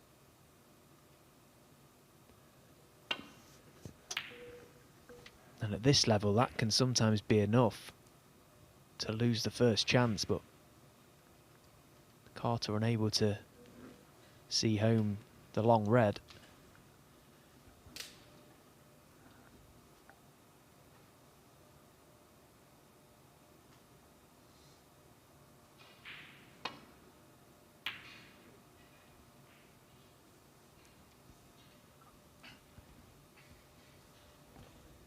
Carter has played now more Championship League matches than anybody in all different versions. This is his 373rd. That's 8 more than Mark Selby, although Selby's won the most matches. I mean, he used to live nearer than anyone to Crondon Park. It was about 10 minutes. But his enthusiasm for the event didn't actually change when it moved away. It's been various places, Coventry and other places, until settling here in Leicester. He still turns up.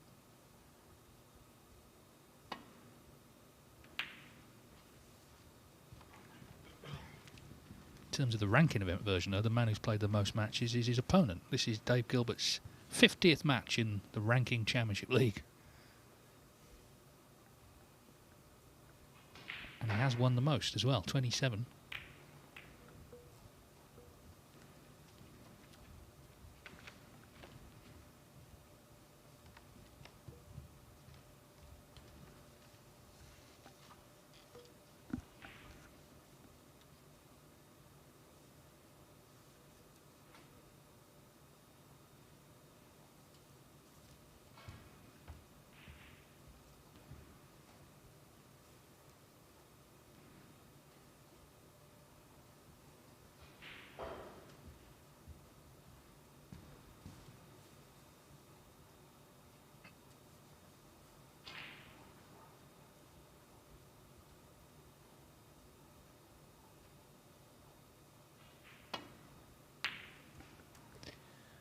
Well, a bit of a calculated shot selection there from Dave. Didn't want to run the risk again of catching the safety shot a little too thick, playing off the reds. That's good match play. Good thinking.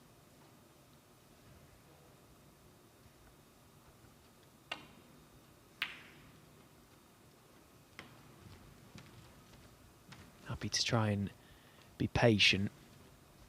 Try and force a mistake from Ali Carter, although Carter's played a pretty good one himself. He's cut off a number of options for Dave in terms of getting back to baulk.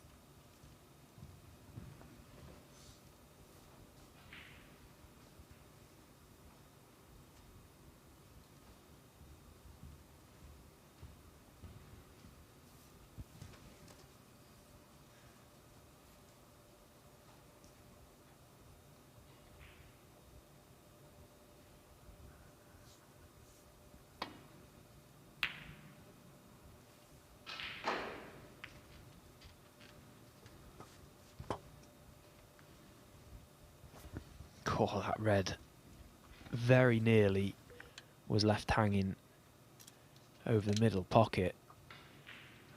And it's a really deceiving angle, actually, because on screen it looks like he can just get down and drop that in, but trust me, that is not available.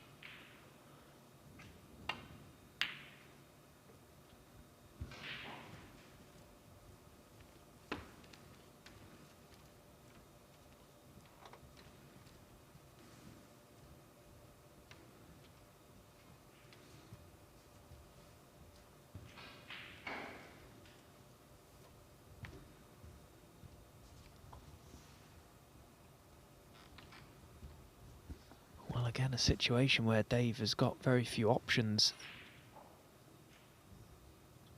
He would love to take the red on to right corner,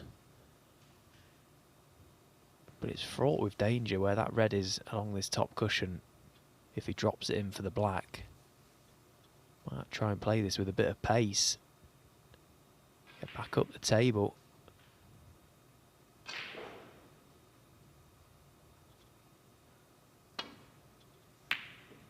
No, he fully committed. He accepted the consequence. And how often do you see that? The ball's rewarding you.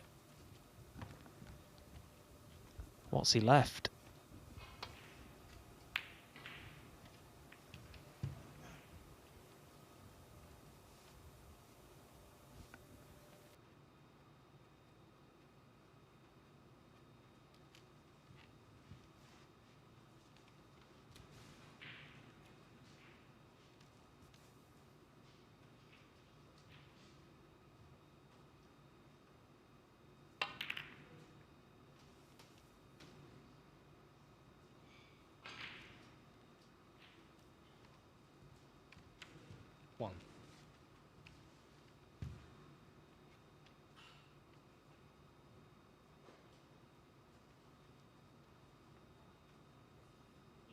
Yellow ball.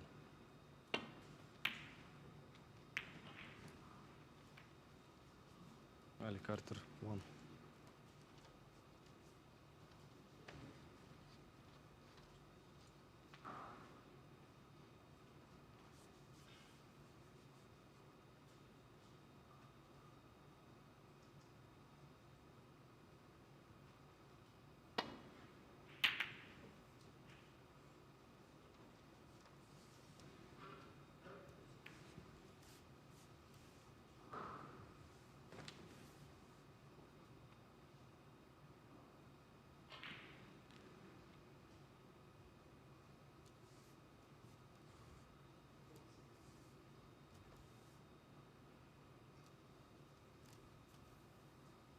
The eventual winner of this group goes into the group which already includes Leipei Fan and Nobben Senghal.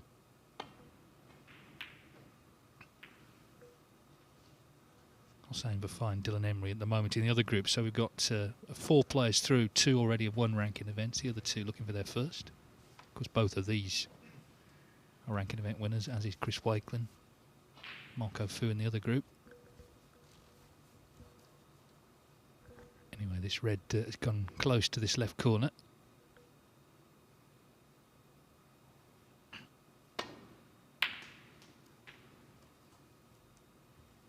One.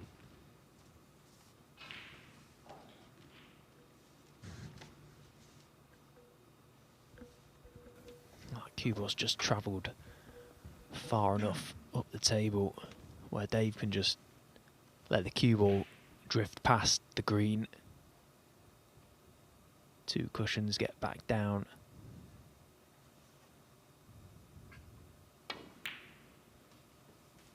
Into a nice area. And if the red buy the black pots, 6. that would be a nice one to remove. Maybe it doesn't go, but again, a big area, had so many options.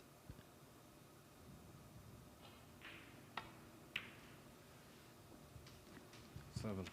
In his mind, he'll be planning his route on how quickly to get the black spot in play.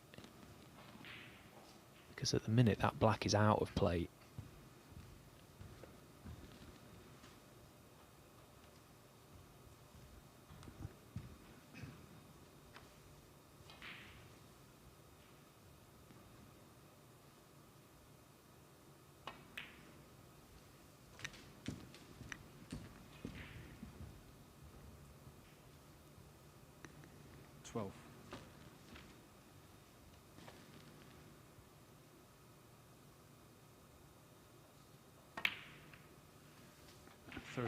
But because there's been prolonged periods of safety played in this frame already, the reds have opened nicely.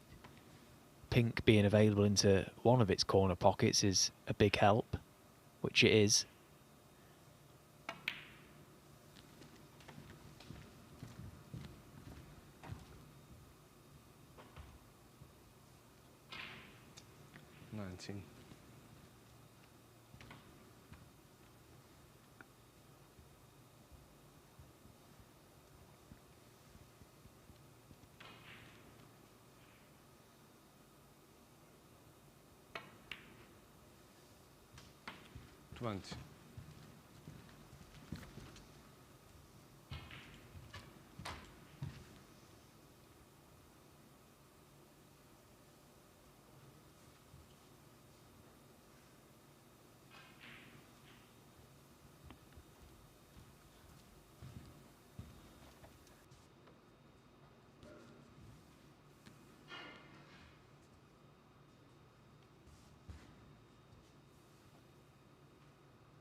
Marco Fu has answered Chan Bingyu's century with one of his own. 105 he's made there on table 2. 139 Chang in frame 1. 26.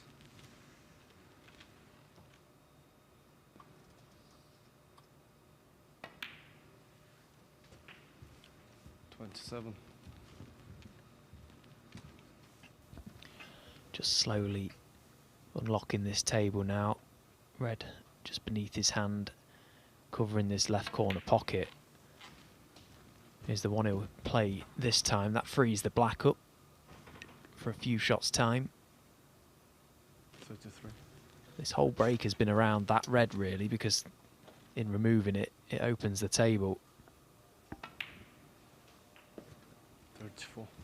Yeah, I interviewed Dave when he won that initial group, and it was pleasing to hear that he's enjoying playing at the moment, because it's not always been the case. I think sometimes as the season goes on, and it can be a bit of a treadmill, there's times when he just sort of falls out of love with it a bit, and certainly the sort of long trips to China. I mean, there's big riches to be made there, but he's pulled out of a few tournaments he's actually qualified for, so it's good at the moment that he's, you know, in a good place. There's never been any question about his game.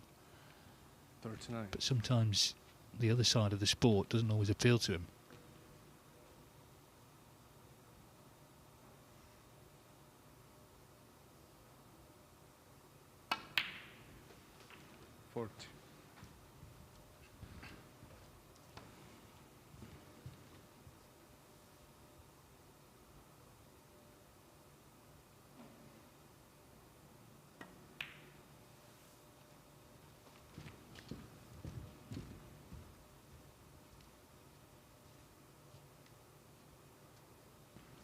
Six.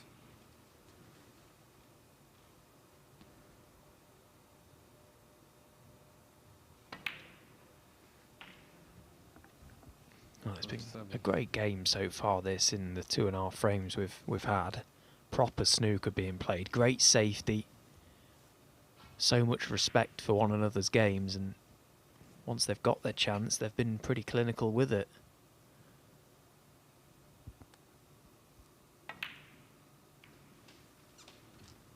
And to be honest, this little break that Dave has made so far, he's going to win the frame from it. Now you would feel it's been a masterclass in thinking, forward thinking. You know, not just rushing into the table, seeing the reds nicely spread and then encountering problems further down the line. He's really thought this break through and played the right shots at the right time. Brilliant stuff.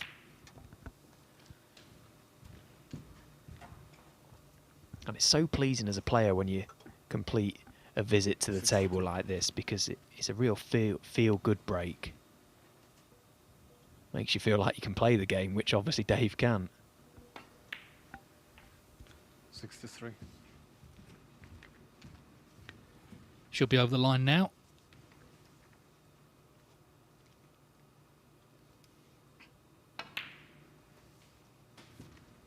It's actually their 6th meeting in the Championship League, which is no great surprise. I mentioned all the matches they've played. I suppose they're going to come up against each other time and time again. 7-4 to Carter overall on the head-to-head.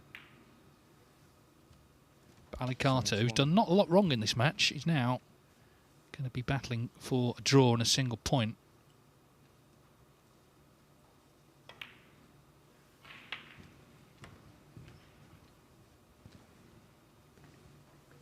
Seems a bit lower down in that seat than he was earlier.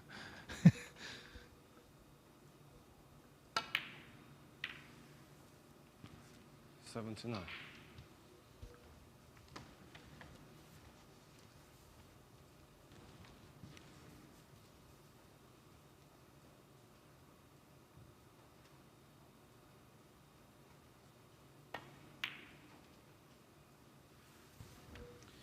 Yeah, a very nice 79 that from Dave Gilbert to take the lead here, 2-1, and he's 1 frame away from joining Chris Wakelin on 3 points in the table.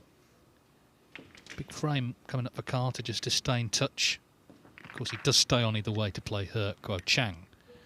Table 2 then, 139 Chang Bing Yu, 105 Marco Fu, and Chang in already here.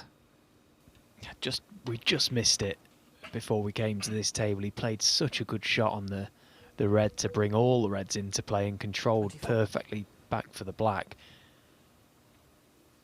Well, it's been just a joke of a standard, this table.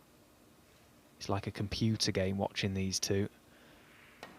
Well, he's on blacks. It's an early call, but he did have a chance to make a maximum in the last frame against Ryan Day. To be fair, because Ryan his position in the group couldn't be altered, and he just smashed them up from the break. So that was a bit of a head start, but Chang eventually broke down. But here, well, we'll see.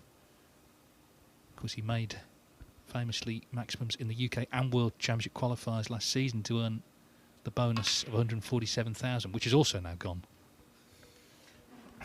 The game's gone, Dave. 32. Well, if they will keep doing these things, that's why, really.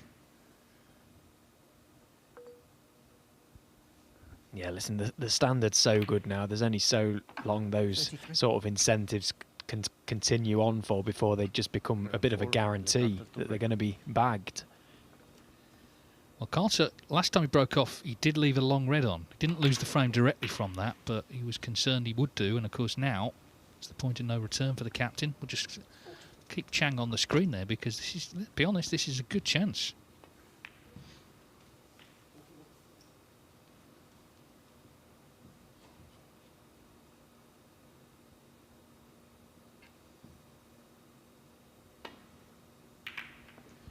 Yeah, you look at a table and you think it's a glorious opportunity, as you've rightly pointed out there. But then you look at the player and think, who is it at the table, and are they going to falter at some point? And you just can't see that happening with Chang at the minute because he's absolutely brimming with confidence.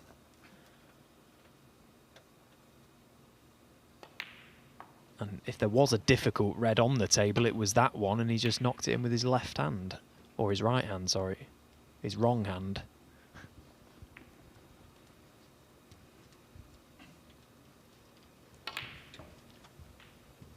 Missed out on the Crucible. He lost in the qualifiers in the penultimate round to Luca Brissell in what was one of the great games of the season, I think. It wasn't, obviously the main stages anywhere, but those two absolutely threw everything at each other. I think maybe took a bit out of Brissell. He lost to Jack Jones, albeit Jack scored very heavily in that match. The only problem he's got left on this table is those two reds just above and to the left of the black that are touching one another. They need a little flick at some point. 64. And that's all it will be, just a little flick, because you would fancy him being on other reds as Dave Gilbert attempts the long red and gets a double kiss, which is not helpful. Yeah, Carter with his first real chance. Michael Holt made a maximum in qualifying earlier this season for the China Open. That's the first of his career. Of course, Sergio Wei made one in this event in the first stage.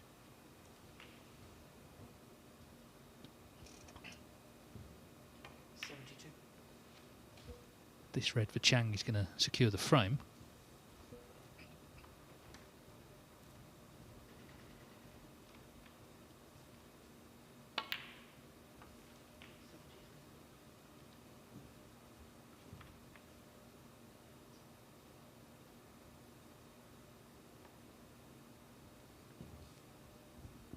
He might have just lost his cue ball for a moment, Chang. That's why he had to power that one round to try and widen the angle off the second cushion. 80. He's not good here. Cue ball is going away from the black. Oh, is he going up and down the table?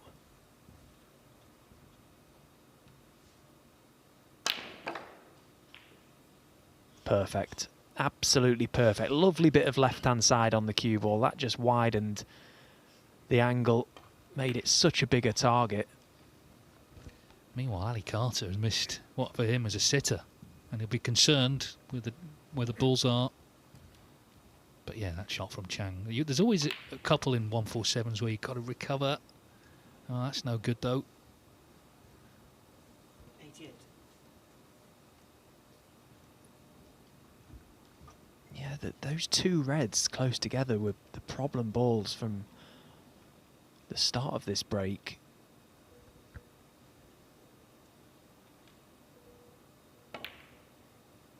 Well, had he have gotten into them sooner, it might have been more conventional. He's got the chance to dolly this black in. Pocket speed. He'll be on the lone red, but then it's all about those two. Tell you what, if he just lands ever so slightly low of straight, he could run this red in and flick the 2, but he's missed the black. That's a shame. That was a good chance. Not to be. A mere 89 for Chang. There'll be more chances as long as he stays in the tournament. So back to table 1. We saw Ali Carter miss that pretty straightforward red to left corner. Will he be back to the table?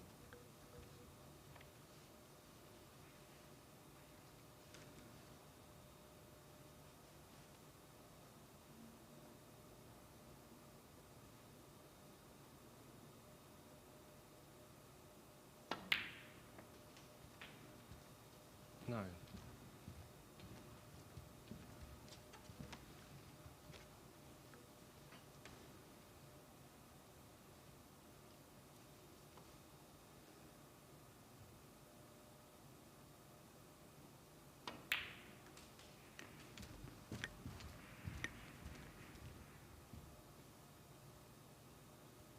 $14.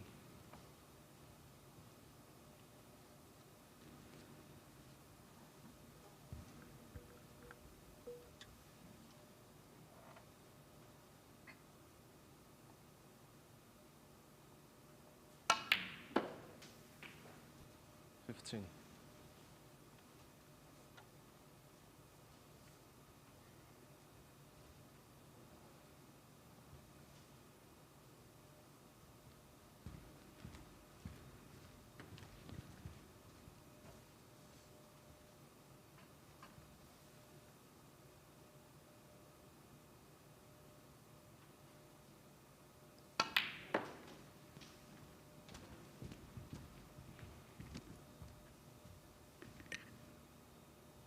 $21.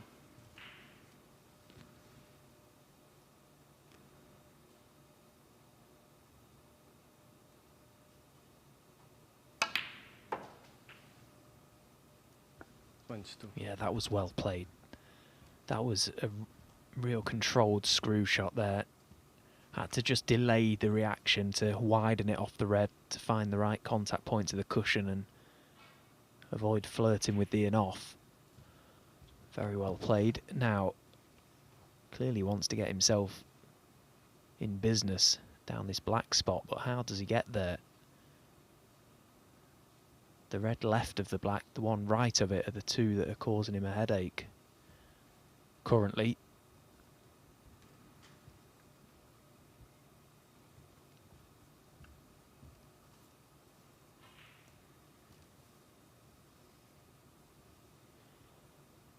Yeah, just looking at a way in which he can play almost a 2-in-1 shot. Just drop the cue ball left side of the red on the pink spot into an area. Chance to be on that one to left corner, and if not, he'll have that red there to middle.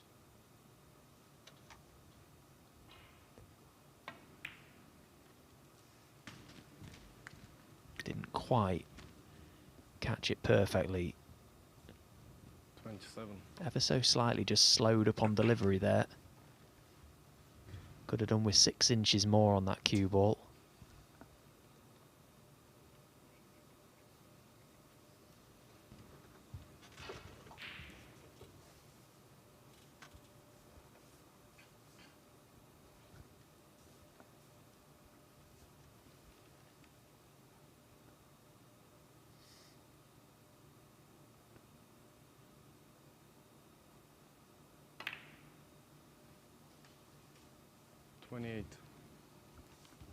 But again, controlled so well. And now back in business.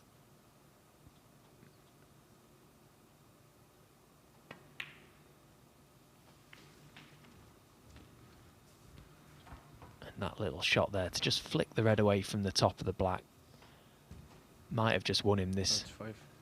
match, because he can tidy up the black spot completely now in the next few shots.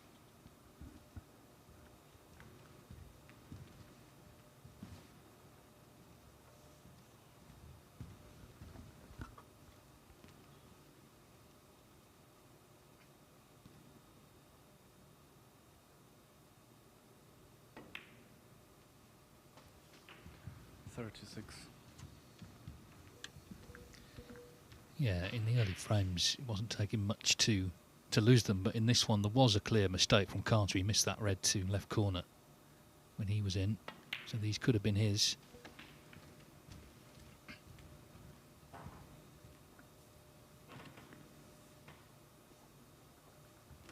$43.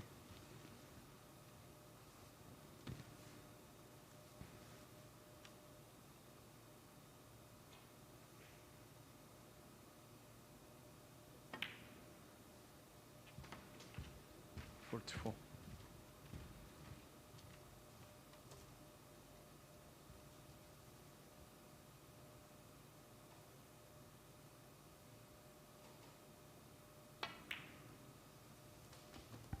I think he's looking really strong, Dave Gilbert.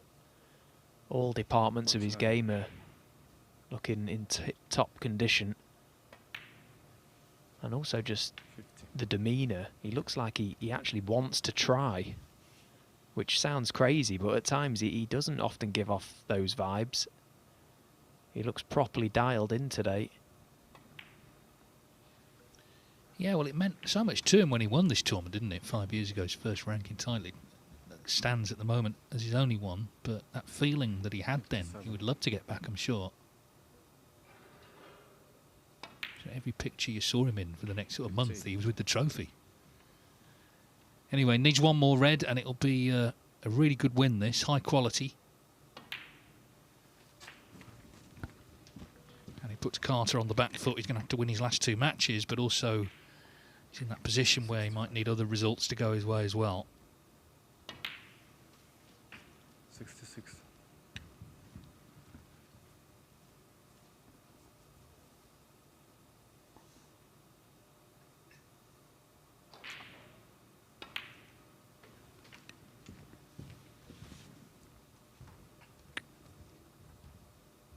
$73.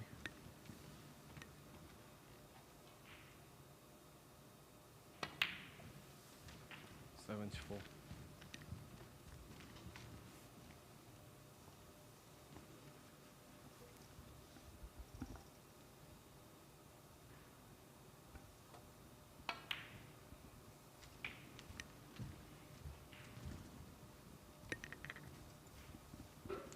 $81.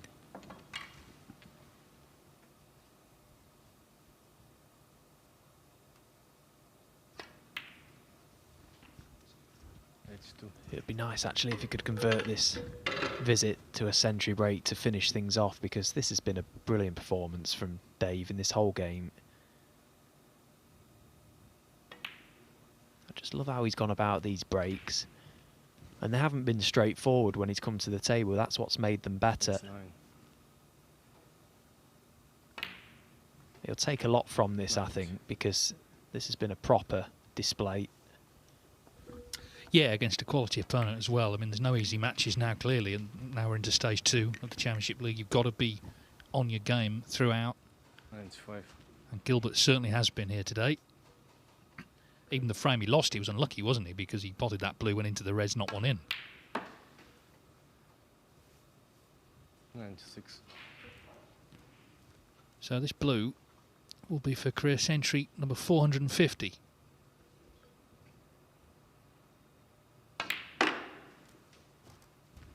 And it could be a very important one in the course of this group. Not only has it won in the match, but of course it's a century that could potentially help him in terms of the table later. He's missed the yellow, so 101 from Ali Carter, from Dave Gilbert to beat Ali Carter 3-1 and to join Chris Wakelin at the top of the group on 3 points. It's still early, but for Carter, he knows he really needs to win his next two matches, and the first of them is coming up next. It's against He Guochang.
Every new beginning starts with courage. And round here, we have that in spades. One shot, the break, it changes everything. Made better by pressure. Two rivals at every table. A crowd free to live in the moment. From the four corners of the globe, the greatest players arrive, chasing more than a title. $500,000. 6 days of pure drama and unrivaled tension. And when it comes down to the final, they'll need every lucky seven. Take 8 seconds to steady the heart and sink the 9 for glory. The U.S. Open. Witness history in Frisco, Texas.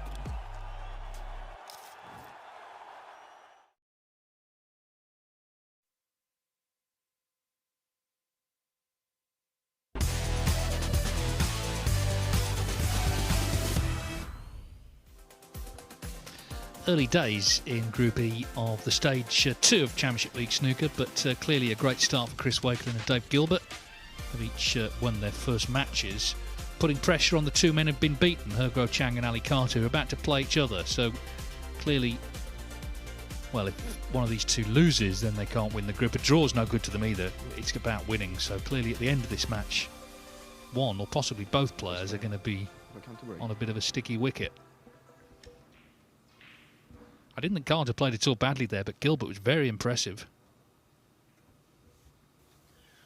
Yeah, I couldn't agree with you more. Gilbert was impressive in his first group as well. Something about this tournament, the format maybe that he likes, that appeals to him, whatever. He certainly hit the ground running there. Well, Carter has played more matches in the Championship League than anybody, so he knows it's very hard if you lose your first to win the group, especially in Stage 2, because there's no one making up the numbers now. You know, there's no easy matches, so he's up against it. He's got to win this one. He's got to beat Wakelin last up and hope that in between a couple of draws and things work out for him. He can still, of course, obviously win on 6 points, but there's no wriggle room.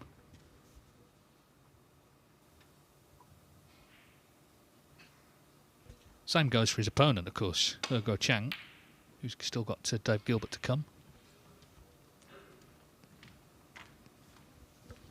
Yeah, Carter knows how good his opponent is. Yes, Carter's won both of their previous meetings, including 10-5 in the final qualifying round of last year's World Championship, but Ergo Chang's played some good stuff against him in those matches. When Carter won 5-3 in the last 64 of the World Open, again, last year, Her made a couple of centuries. Dave's quite right in the second phase of this tournament. There's just no hiding place.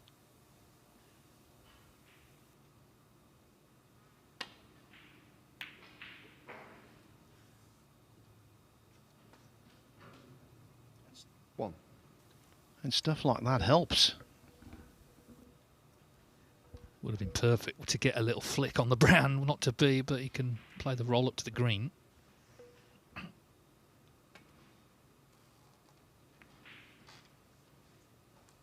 Work on one.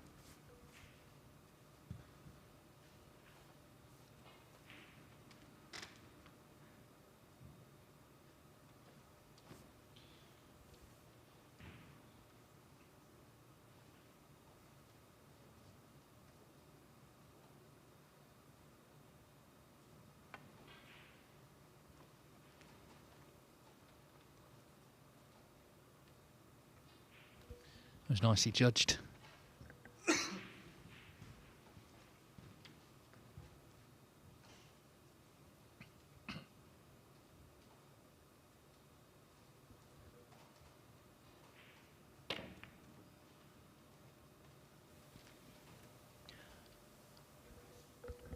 Talk up in the players' room was that because of the recloth of the tables, early on the cushions were playing a little bit slowly, but I think generally the conditions are excellent. The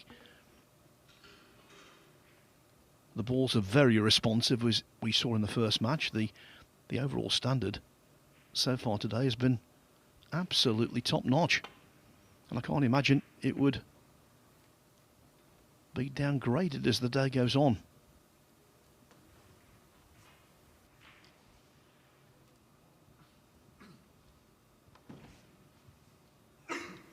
Helps, of course, Dave, in terms of conditions, that it's not sweltering anymore.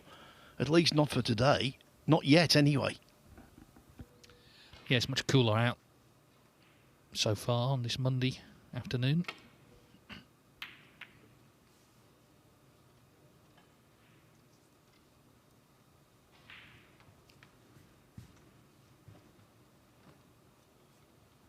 Obviously the end's in sight now for this event. It ends on Wednesday, so if you're still here involved, you're starting to feel got a serious chance to win it, which, let's be honest, a couple of weeks ago you wouldn't necessarily have thought. Meantime, Carter overcuts the red, leaves it in the jaws and walks back concerned to his seat. And talking about winning it, Dave, on the form he's displaying, Chang Bingyu could well be a potential challenger for the title. Maybe the one to stop. He's just beaten Marco Fu 3-1. And because he's the second seed in the group over on table 2, he stays out there to take on Mark Joyce.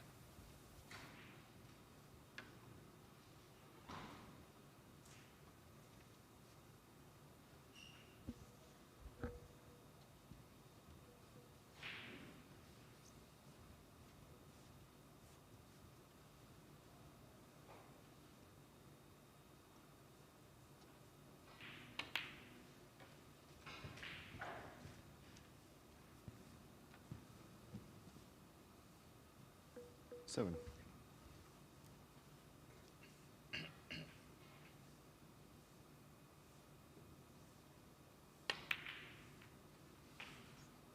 Eight.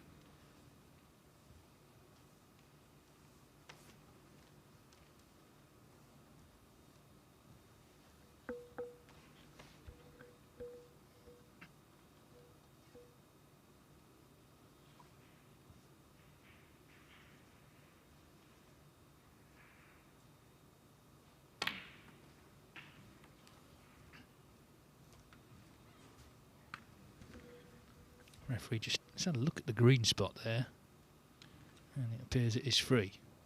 So that's not great really for the black there. 8.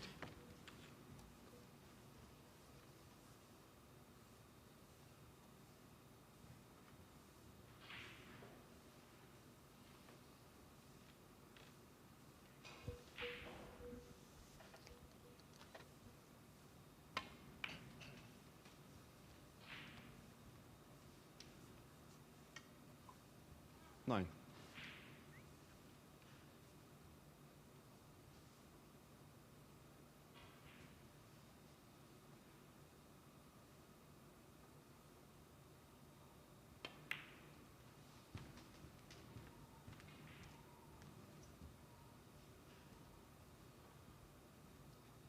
$14.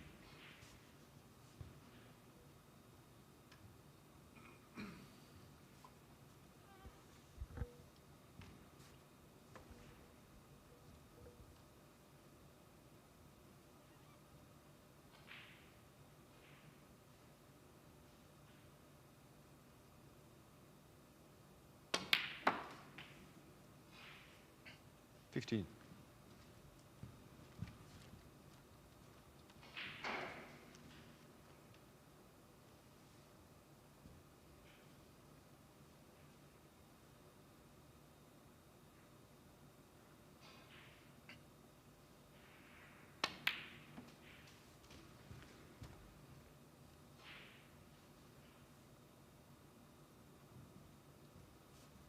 $17. Well, this red, he's going to open up the pink a bit more, which will help.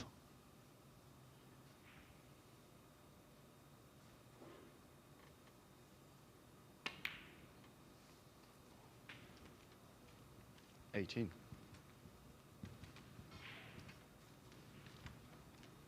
course, he, in the first stage, won all 3 of his matches, which was quite a rare feat.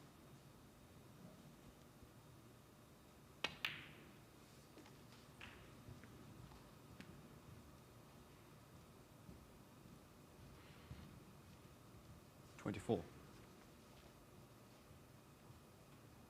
course, the defeat last year by Carter in the final round of qualifying for the World Championship denied him his Crucible debut. Made it this year, though.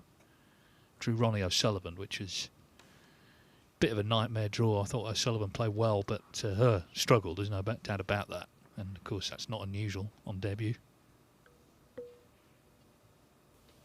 Yeah, especially against O'Sullivan. There's an added layer of pressure there, isn't there?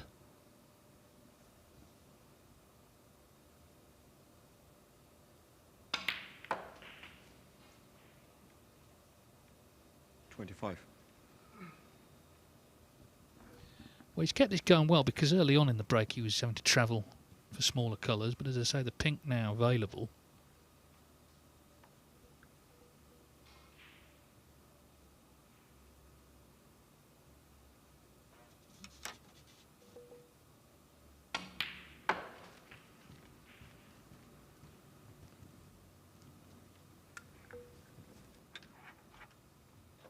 $31.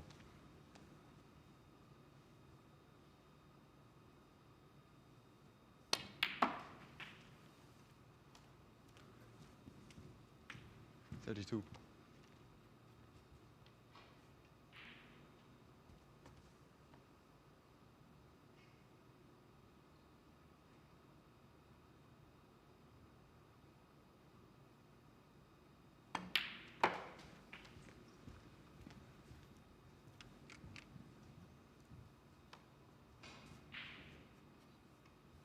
$38. The evidence is already there. I think we're in for quite a high-scoring group. High-scoring day in general, actually. $39.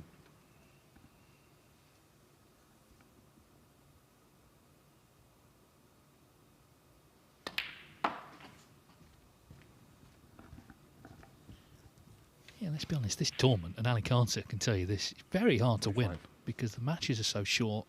If you make a bad start, that's basically your chances sunk. So whoever does emerge as the last man standing on Wednesday night will have earned it. And maybe that's why over the years in the ranking version it has been established players in the main who've won it. Carter's won, of course, Sean Murphy, Stephen Maguire last year. players who've won plenty of other tournaments. In fact, Dave Gilbert is the only player to have broken through with the Championship League as his first ranking title.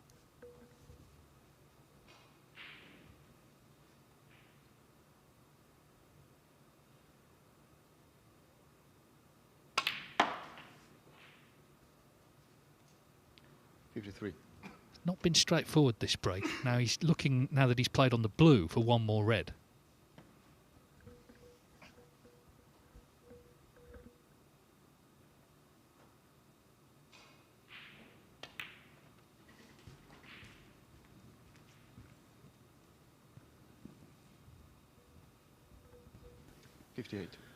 The black marooned behind the green for pretty much all of the frame.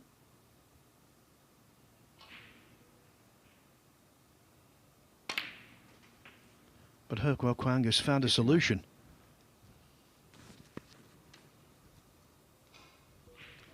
Just make sure this pink, I don't think Carter got that much interest in playing on anyway, but certainly the pink goes in, I should say. Well, it's not, but where the black is, it doesn't really favour playing for snookers. 59, the frame. Which is why Ali Carter remains in his chair. So, a really good 59 that from Hergo Chang. So Carter's chances are sinking just as he is sinking into that armchair, because of course if he doesn't win the next 3 frames he can't win the match and surely can't win the group.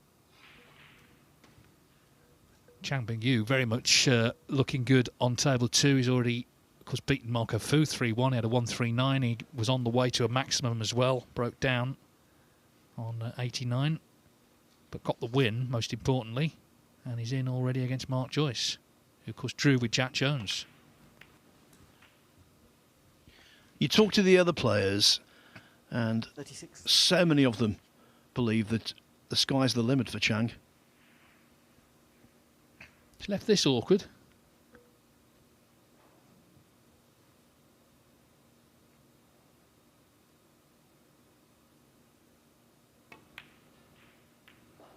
Yeah, and he's missed it. Chang Bing-yu, 36. The previous shot just left it awkward queuing. And he looked genuinely surprised when the red didn't go in.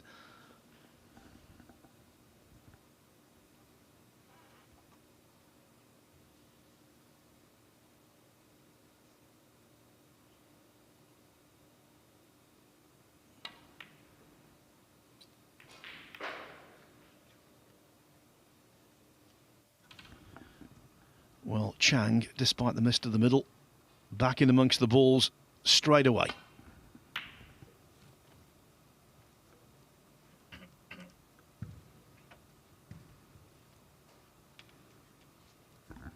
If you'll lose your first match and then draw your second, there is a sliver of hope. We saw that with Oliver Lyons in a first stage near comeback. Looked out with the washing, but then it emerged because of other results. Had he won his last match 3-0, he would have been the table topper. He actually led that match 2-0, but couldn't quite get over the line. But realistically, for Ali Carter, he has to win the next 3 frames.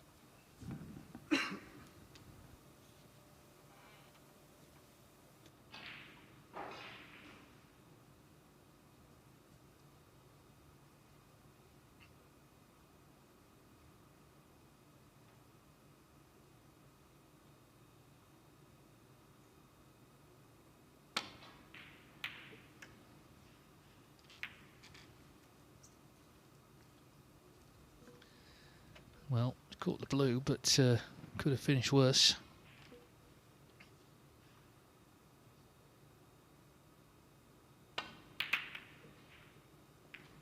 Very aggressive safety from Carter, as long as he covers the red,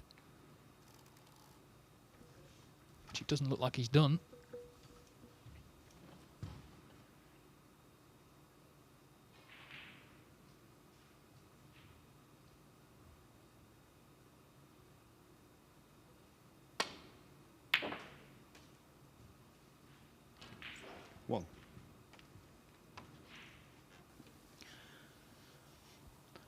The pot was expected. Position on the pink was a lot more difficult. He's not quite on the right side of it.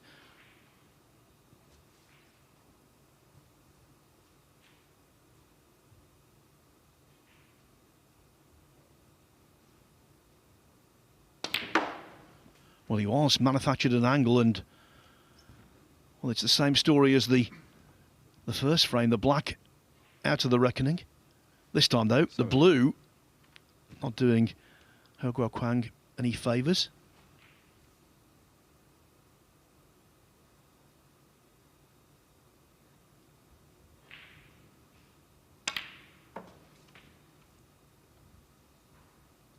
Eight.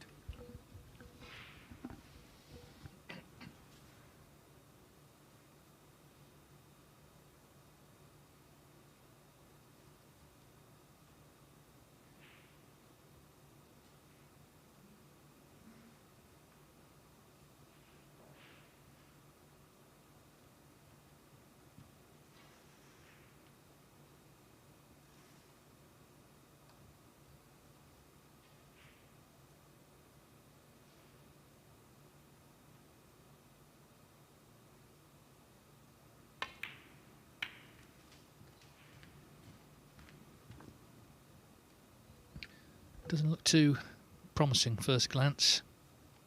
14.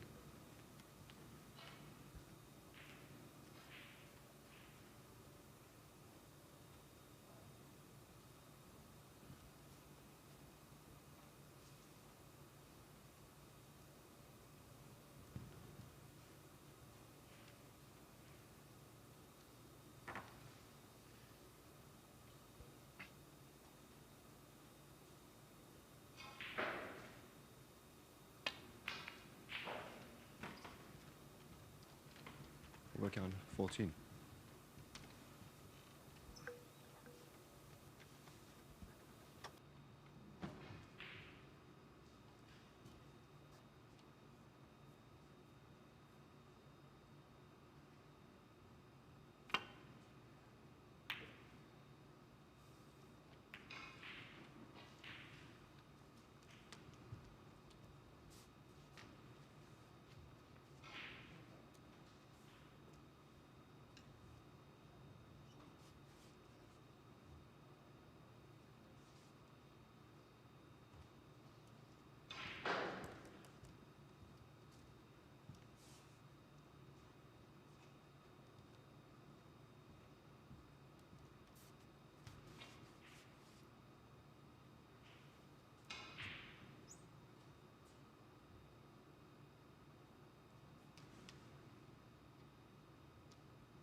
It's taken multiple chances, but Chang Bingyu is now well over the line in the first frame against Mark Joyce. Joyce actually had a realistic chance to clear up, but he missed a black off its spot, and Chang is going to take a 1-0 lead.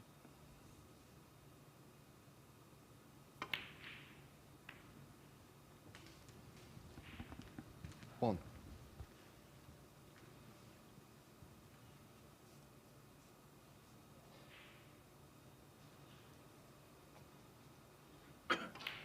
Well, it's a good pot, this, but that's all he's going to get from that visit. Ali Carter 1.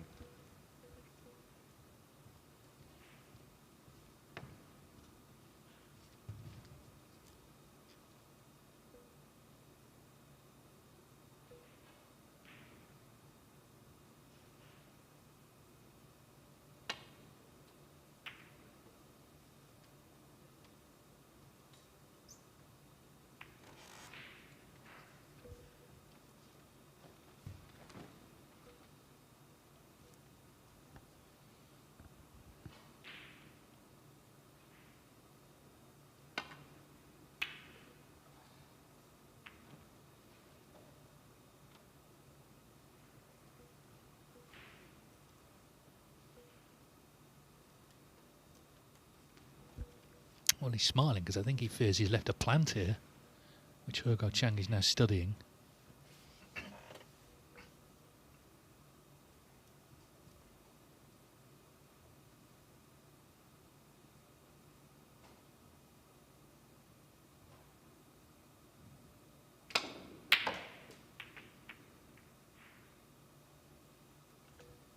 Good news for Carter is that he's not on a colour.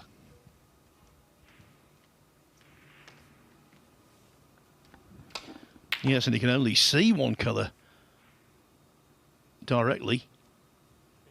Pink.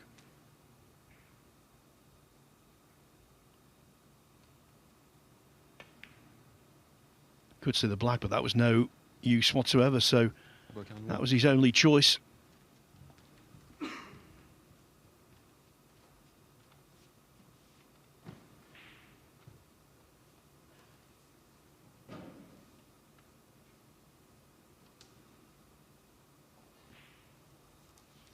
Always been a real fighter, Ali Carter. Needs to fight now, find something before it's too late.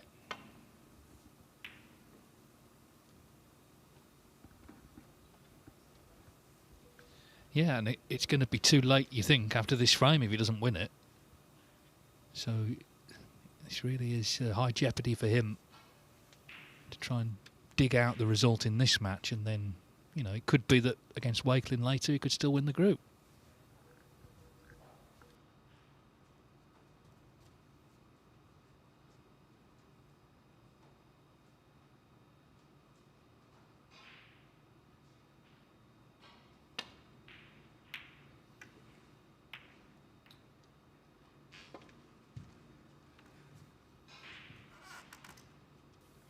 Yeah, there have been some remarkable Phoenix from the Ashes stories in this year's tournament alone.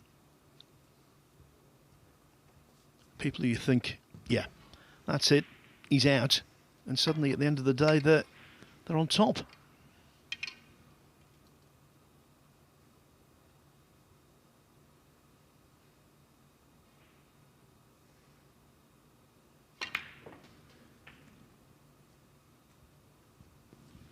Had just enough room there to put the rest head down comfortably.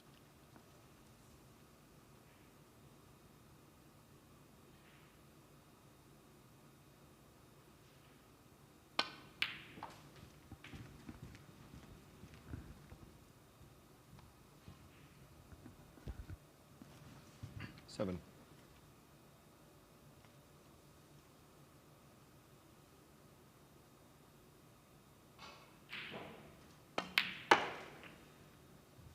Eight.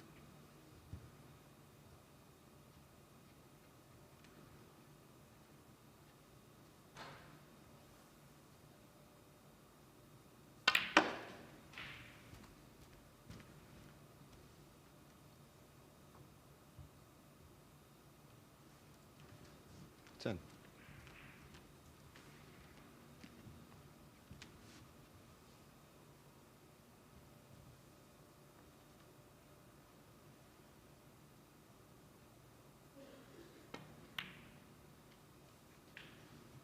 Eleven.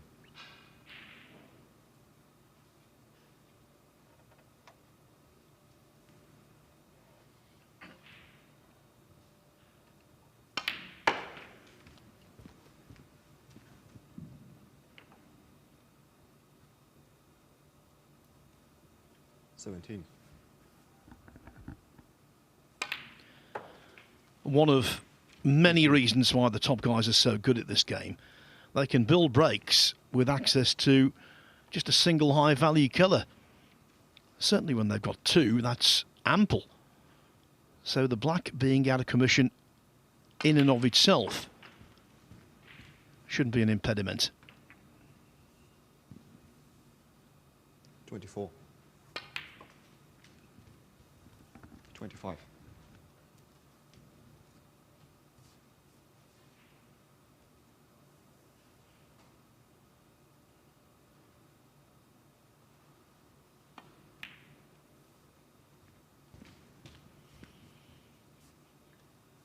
Yeah, one of the best breaks of last season, without question, was Mark Selby's in the last frame of the UK Championship final against Judd Trump, where there are only two colours that potted, the yellow and the black, which only went to one corner. Somehow he managed to make a break of 69 to win the tournament.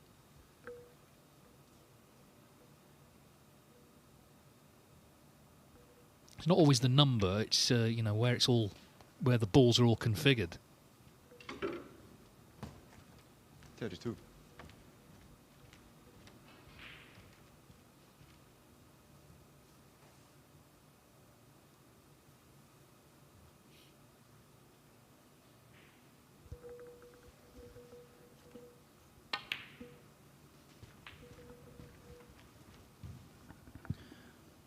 Stephen Hendry's famous break against Jimmy White in the final of the World Championship, when White, on the verge of finally capturing the title, missed the black off the spot in the decider.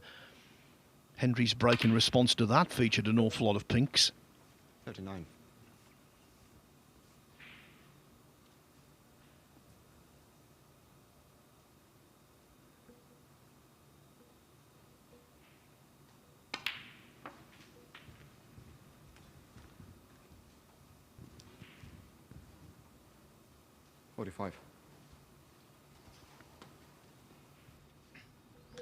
So a couple more reds to level up and keep the dream alive.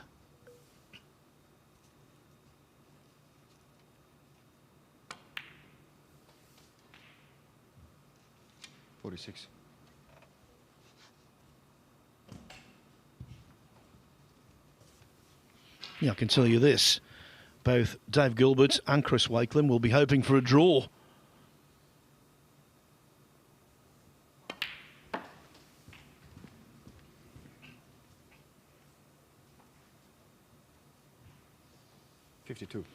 But there's mileage in this frame yet. This is missable.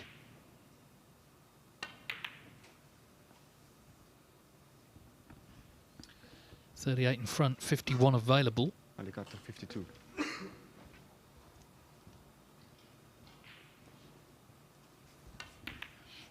The pockets so far today have been playing a little more generous than they have been for the rest of the tournament, but that shot at that pace was asking an awful lot.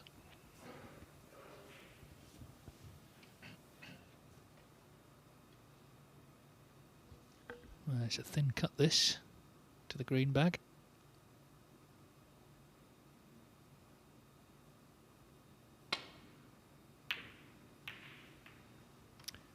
Well, surely end of frame now.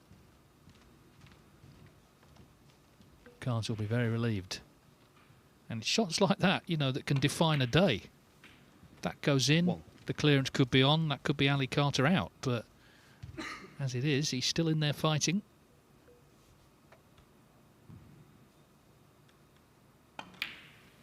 Yeah, when he missed the red, he could have expected to leave a much easier initial shot for He Guo Kwang. 7. 8.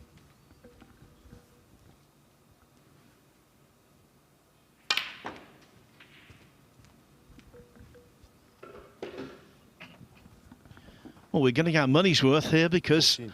a possible 12 frames could be played in this first session. 12 will be played.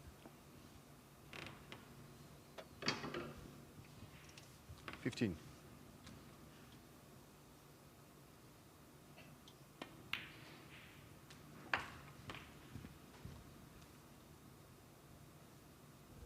Yeah, frame 3 will be a big one. Whoever loses it, more than likely, won't be able to win the group.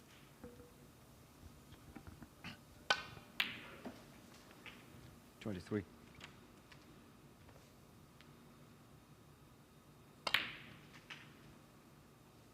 26.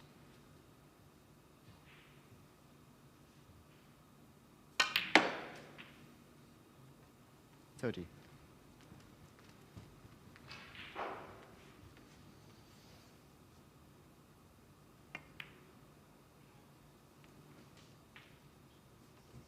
35.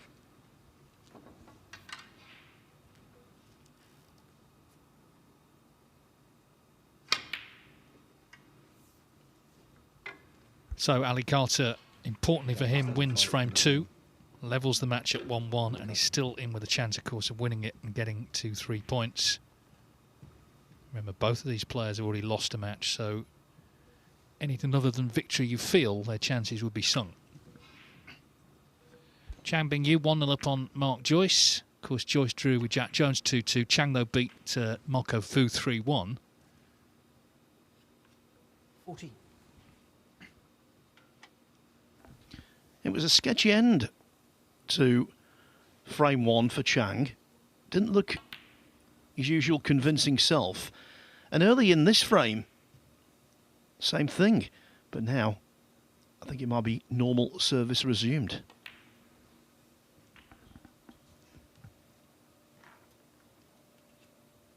$22.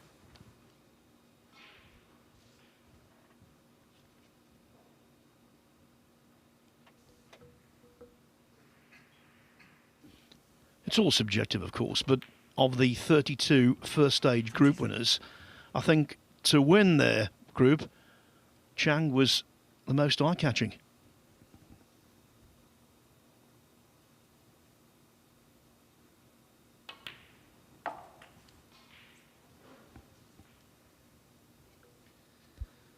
Well, with this red, it can open more reds up.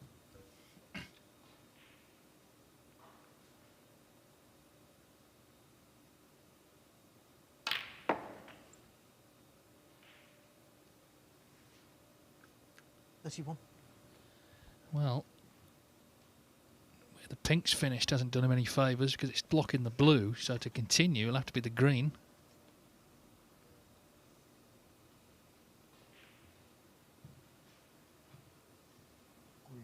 Green ball. Slightly hampered Kieran as well.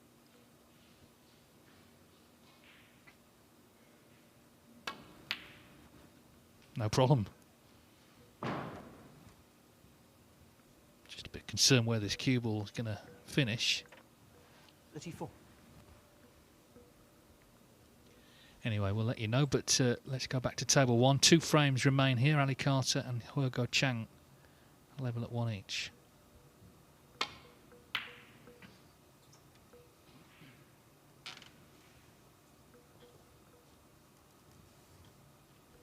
Brought the red up, but covered it. He's got a good cue ball.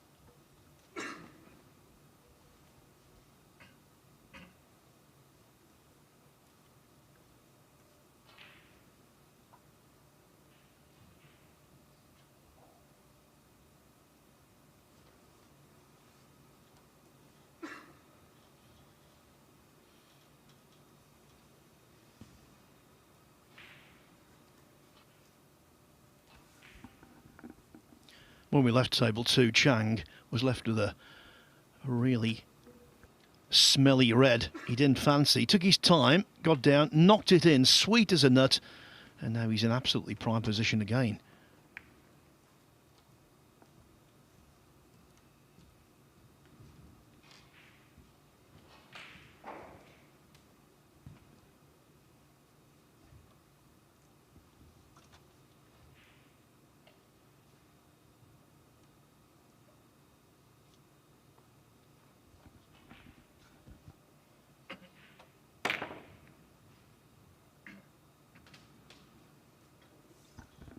Well, that's what you call forcing the issue.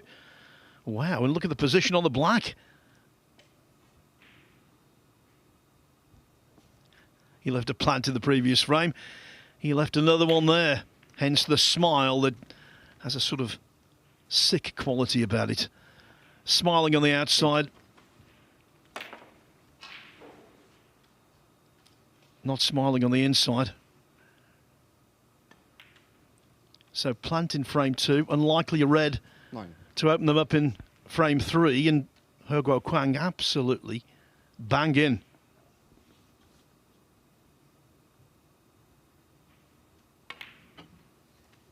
And this is what has been gradually eroded over the years, the complete lack of caution.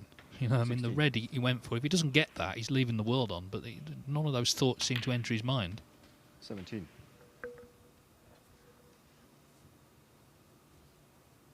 This is one of the reasons we have so many big breaks. Obviously, the players are really good. That's the main thing. Conditions are really good, but also just the aggressive intent now, right through the tour, is there In fact, if you don't play that way, it's hard to see really how you're going to be winning. Yeah, the mindset for the top guys, 25. they're not thinking, well, what am I going to miss and leave? They're thinking, what am I going to get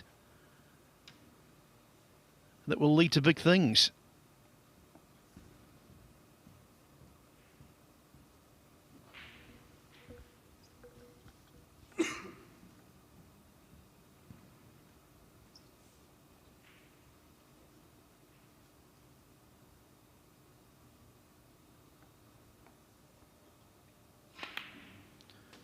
And this, where they're sitting, could be very big things. 32.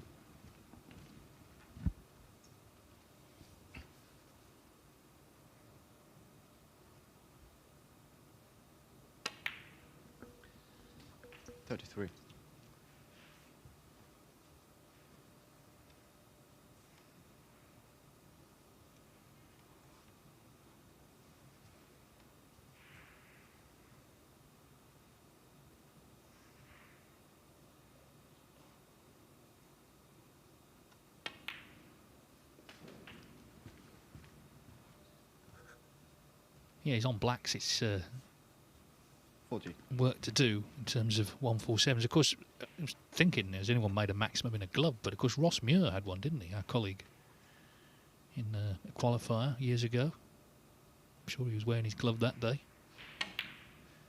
Anyway, he's not on blacks now, so the frame, certainly at this stage, really is the most important thing. Having lost his first match, he knows if he can win this frame and then win the last one, he's still in the mix in this group.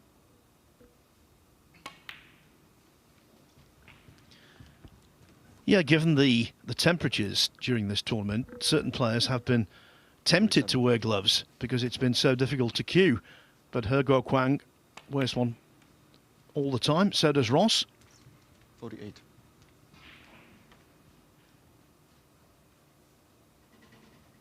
Well, I say all the time when they're playing. They don't wear one to bed or when they're having breakfast, but...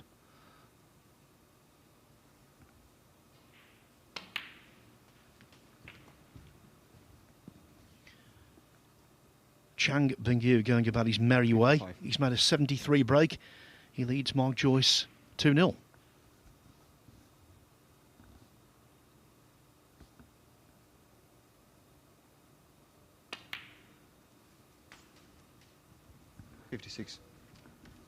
Yeah, I mean, if he wins that match and then Jack Jones and Marco Fu draw at 4:30, then he basically won the group, hasn't he? I know it's a lot of ifs and buts, but could all be over pretty quickly.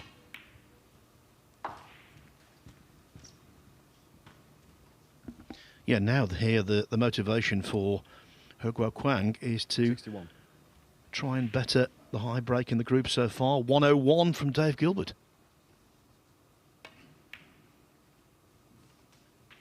62. Because as we repeatedly say, you never know if it's going to come in useful.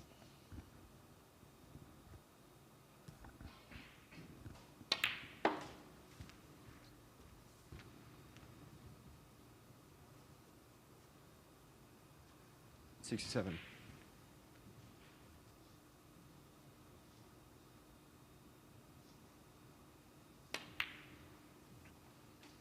Well, that could be the red that 68. eliminates Ali Carter. Of course, he'll have to play his last match against Chris Wakelin, which will be several hours from now. But in terms of winning the group, it's not going to happen now. You wouldn't think. He could still get a draw. And then it is slide rules and abacuses and all the rest of it. It's unlikely. I think he would find it unlikely. Yeah, and we often talk about 74. the second seed having the best scheduling slot. They play back-to-back first session. But of course, when you're out of the group and then you've got to wait for a considerable amount of time to play your last match, then it's a very different thing.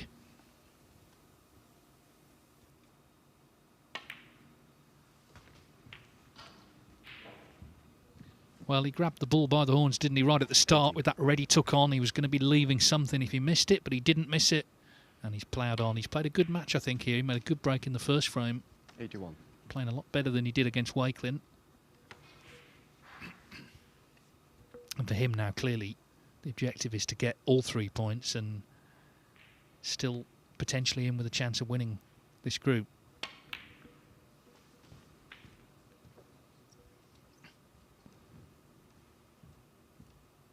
$84.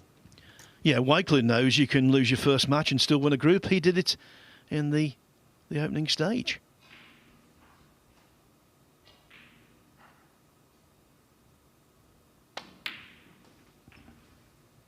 $85.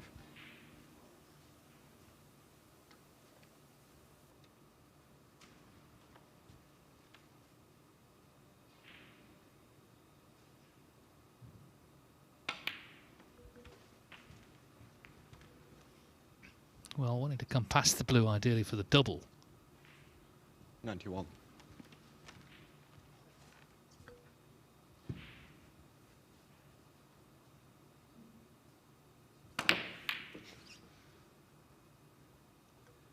Well, a good 91 from Hergo Chang to take the lead at 2-1. 91 in So the frame best Ali for Carter Chang. can do now, of course, is a draw. Not that it will probably matter, but Chang Bingyu's break has been upgraded from 73 to 80 in the second frame. But Mark Joyce, who won the last frame against Jack Jones to salvage a draw, now needs the last two here to get a point again. He's in because Chang very unusually missed a red from distance. 13.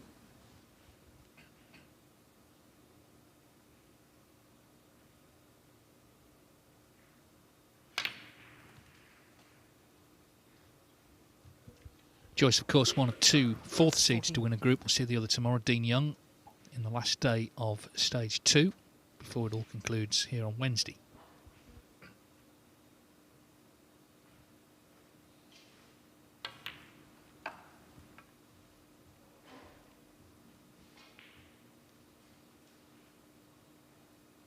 $19.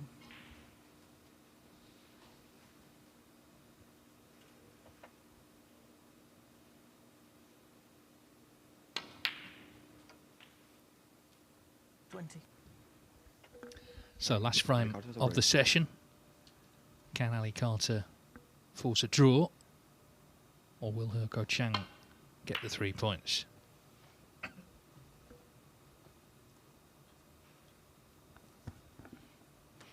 Yeah, Carter motivated by the fact that a draw and then a win in his last match could elevate him to a higher position and therefore more prize money, more ranking points.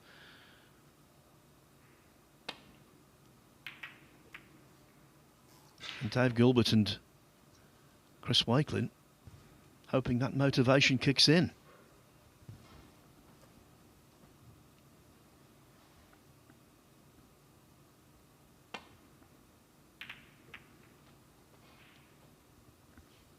And Wakelin and Gilbert play each other in the first match of our second session today at 4:30.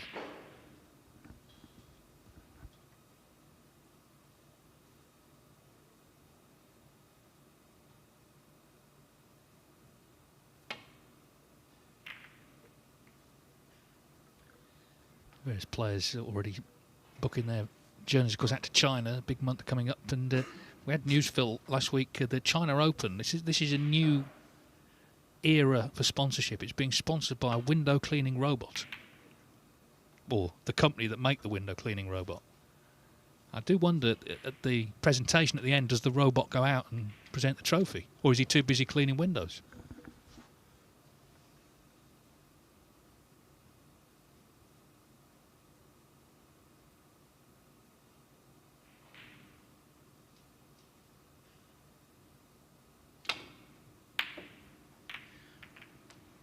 Well, if he's called George and he's got a ukulele, that would be something.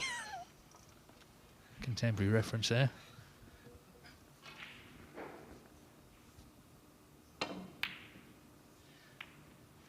Yeah, I saw that, the new sponsor for the China Open. What a tournament it promises to be. In a brand new location. They had the official launch last week and it looked like a very lavish affair. Well, I know one thing, the venue will have the cleanest windows of anywhere on tour.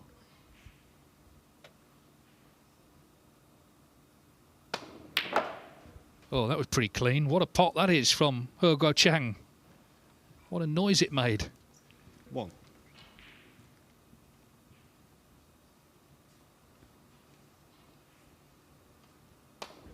Beautiful sound if you're a player, or if you're the player that spotted it anyway. So he's in, and already quite a few reds in play. I was saying in his first match, even though he lost it to Chris Wakelin 3-1, I was saying that Hugo Kwang, world number 47, but he's definitely on the way up.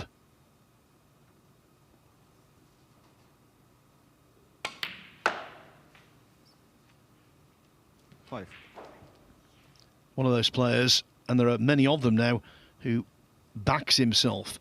He's not afraid to take on the big shots.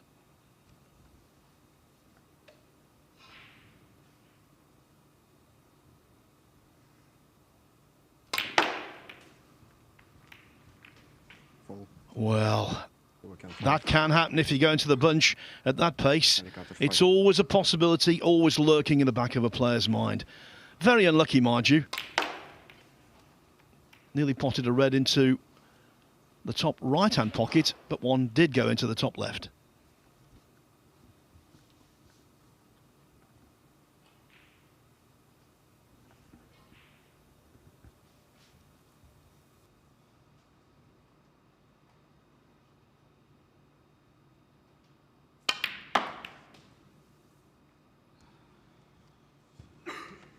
One. Yellow.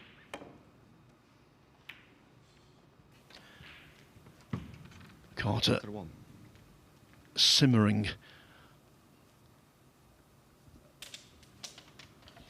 On Saturday night, we saw one of the loudest pieces of, well, potential cue destroying you're ever likely to see. Gary Wilson missed a pot, so annoyed he was. He whacked the butt of his cue into the carpet. It resounded around this arena. Thankfully, no damage was done.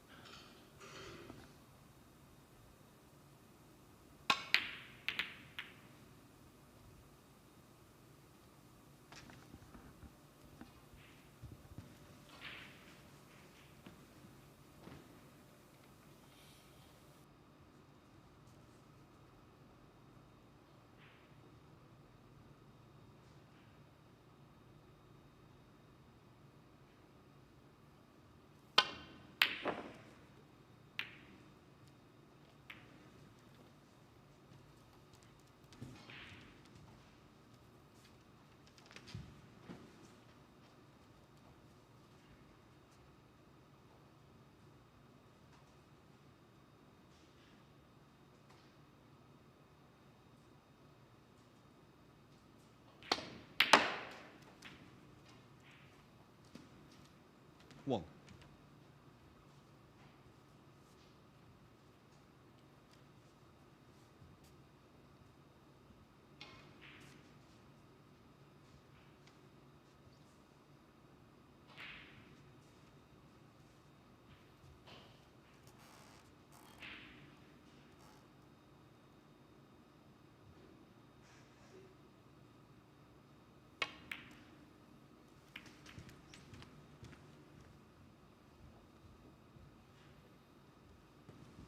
Six.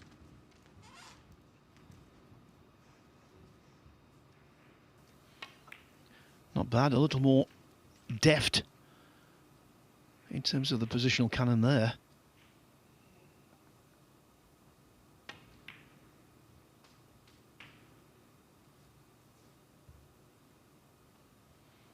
There, not deft enough. 7.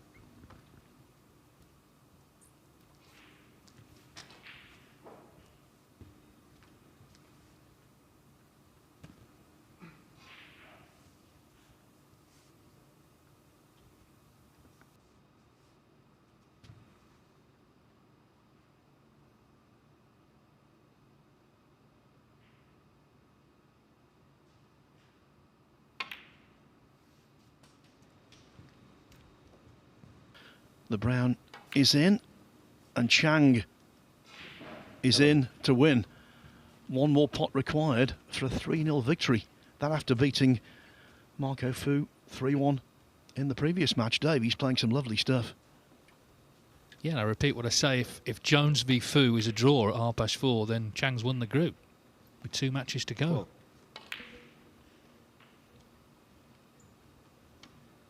2 snookers needed by Mark Joyce. 65.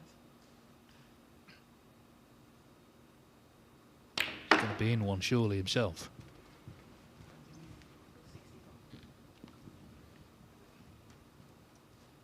$17. He kept that break alive with an absolutely stupendous red to the green pocket, did Chang.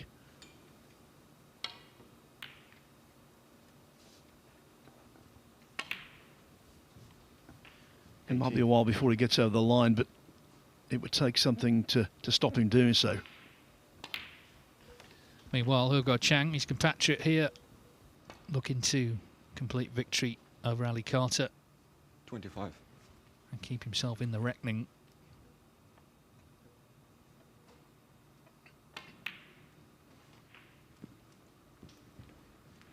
$26.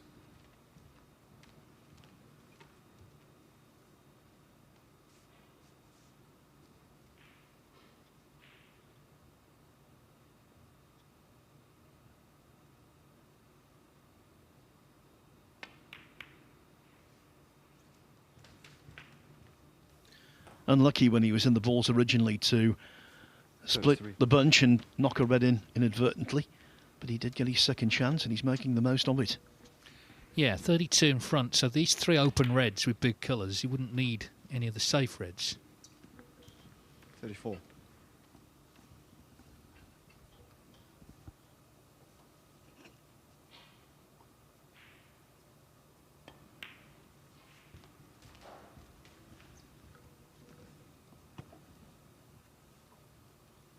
$39. 2 blues would actually be enough here, be 52 in front with 51 on. 2 reds, 2 blues. 40.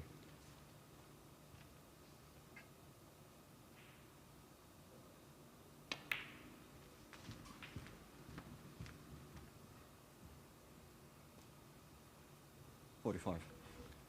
Actually, that's not right, is it? You see, it shows how hard it is to work it out, because I've got it wrong.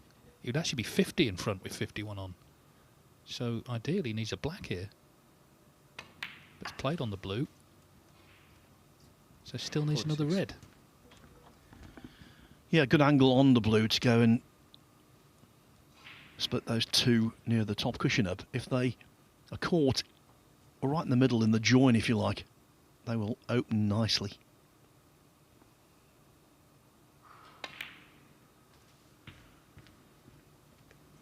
Well, no contact made at all. So the frame remains alive. Yeah, 51. I just think he could have managed that a bit better. I mean, all right, I got it wrong as well, so it's not always easy to work out the maths, but if he'd have taken just 1 black there, he would now be in a position where Carter needed snookers.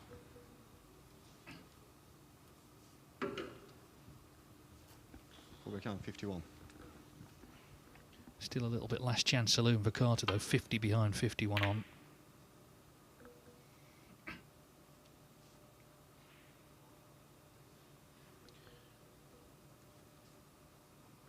Looks like he can see this red.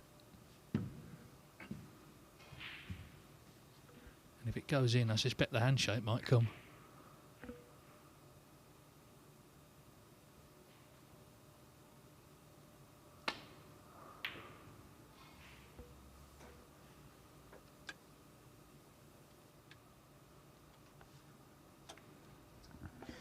Well, that's one of the worst shots he's played in the entire match.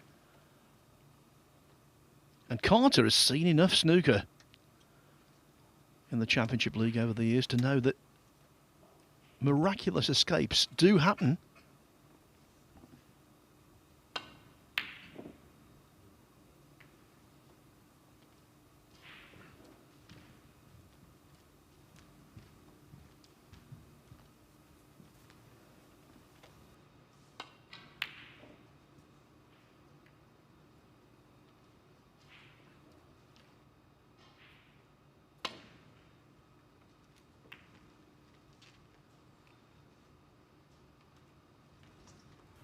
Well, he's been very lucky there.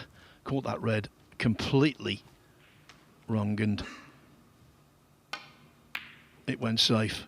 Yeah, Carter's body language screams total frustration. Played that shot very hastily. He wants to concede, but he knows he can't because of the penalty for conceding when you don't need a snooker, the financial penalty.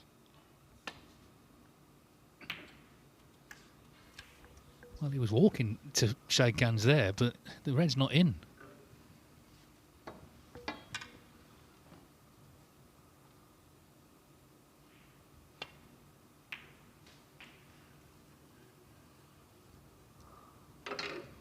One. Well, if he loses this frame, He Guoquang, he would be inconsolable. And almost gimme red somehow. Wobbled and stayed on the table.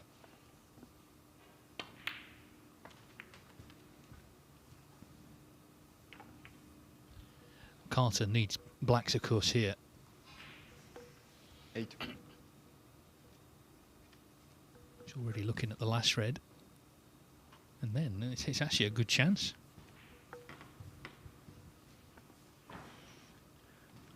Suddenly, Wakelin and Gilbert rubbing their hands with glee. He's playing this one first. Got to get it. Yeah, so now, well, what a chance. And he was literally walking forward to shake hands.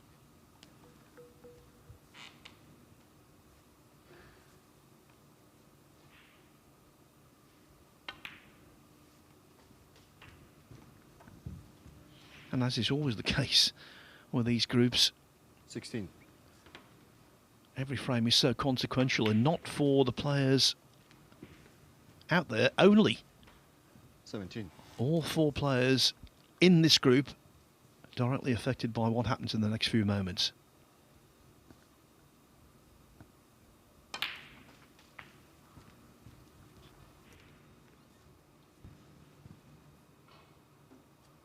$24.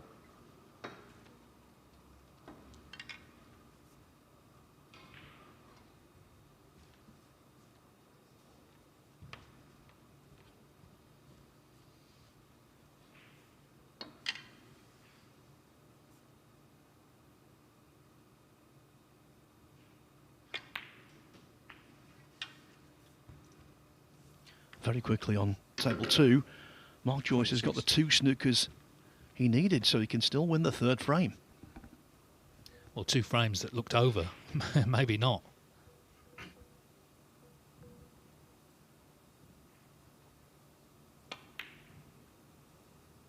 And he himself may not believe it, but Carter does clear these. There's still a path for him to win this group. It's because we've had a couple of 3-1s.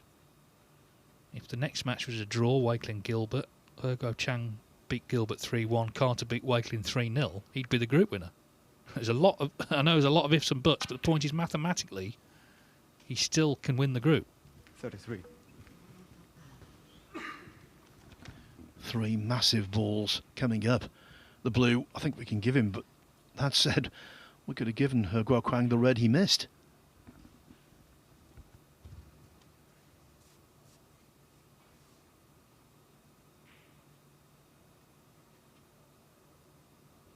Yeah, and it wasn't just that, was it? When he was in, he didn't seem to sort of check the scoreboard enough to see what colours he needed. He was taking the blue and eventually needed another red, which he didn't get on properly.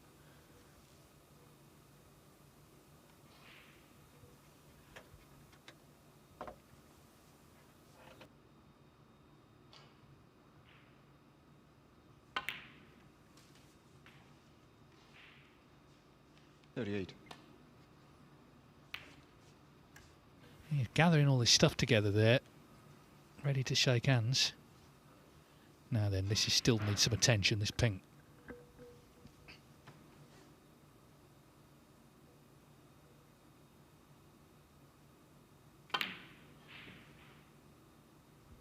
All that hard work. At least he hasn't left it. Ali Carter's 38. Well, these are big moments now in this group, for sure, for both players, for all 4 players, actually. The pink running safe is no surprise. When you miss a ball as easy as the one He Guoquang missed, the snooker gods turn their back on you.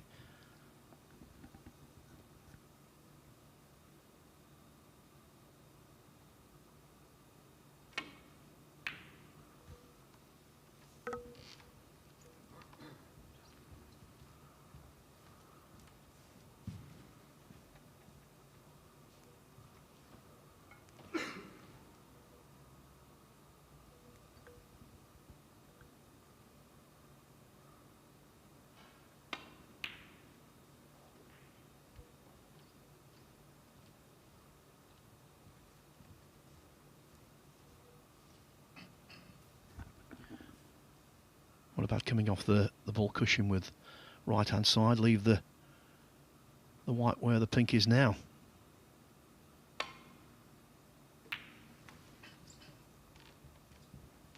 By doing that, guaranteed distance at the very least.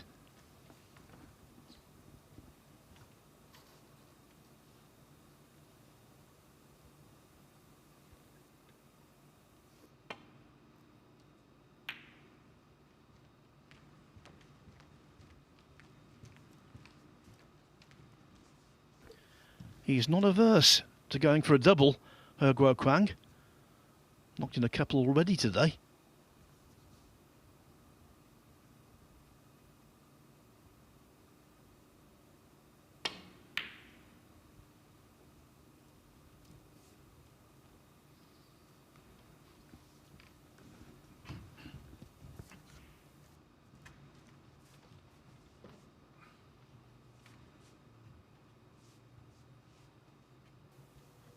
Well, he's already had one go at the pink.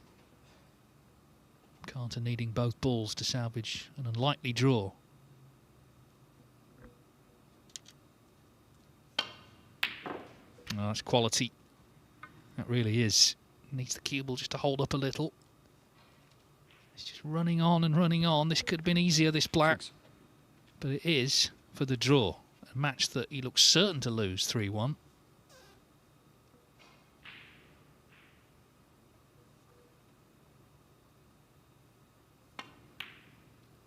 And in it goes. So Ali Carter was on the brink of defeat. He's still in there fighting. 2-2. He draws with He Guo Chang, who is denied the 3 points. And this group is still pretty tight as they both collect their first points. Ali Carter will play the last match against Chris Wakelin. He will know by then, of course, whether he actually can still win this group or not. There's the position. Gilbert top, thanks to that century, actually, that he had. Of course, both he and Wakelin won 3-1. Carter and He Guo Chang on a point apiece.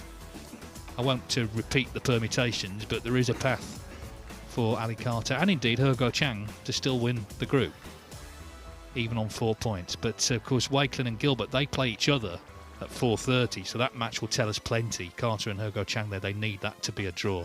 Just to say, table 2, they're still going. Chang Bingyu 22 in front, 25 on, 2-0 up against Mark Joyce. So that's it for table 1 for now. We'll be back in a couple of hours with a big evening session. We kick off at 4:30 with that match between Wakelin and Gilbert. But for now, from us all here in Leicester, it's goodbye.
It is anything but a mundane Monday at the Mattioli.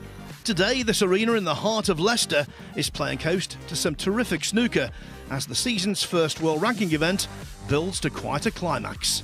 In this session, 2 more players will secure their place in finals day on Wednesday. Welcome to the decisive action on day 19 of the BetVictor Championship League.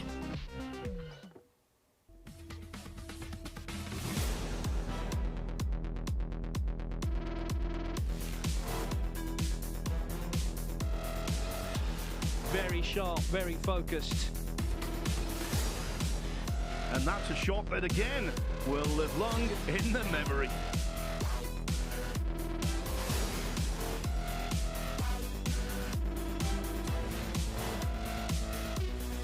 He's got the hot shots all to himself. The break of a multiple world champion, exuding class.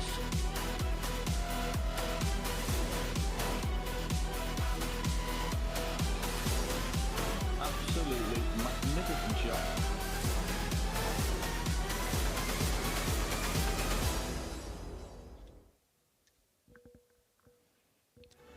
Already through to the last 8 are Thailand's Noppon Sangkam, Welshman Dylan Emery, China's Lei Pei Fan and Iran's Hossein Vafai. Now Groups E and F will be decided. Over on Table 2, Chang Bingyu has been very impressive. First defeating Marco Fu 3-1, then Mark Joyce 3-0. But Jack Jones and Fu could still top the table, and it's those two who will get the ball rolling. As for Table 1, Ali Carter and He Guo Kwang have only 1 point from 2 matches, whereas Chris Wakelin and Dave Gilbert have both played one, won one, and it's those 2 Englishmen who meet next in a potential group decider. Let the frames begin. First frame, Chris Wakelin to break. So, Stephen Hallworth, not very often we say match 4 out of 6 in these groups is quite as important as this one. Yeah, it looks like it's going to be the group decider, really, doesn't it? How the table and the matches have gone so far.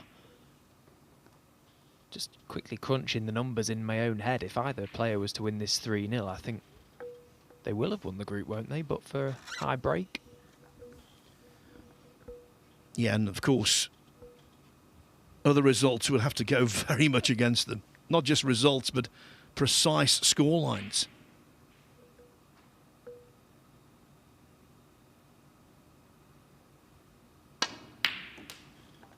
Either way, it's in either player's hands now.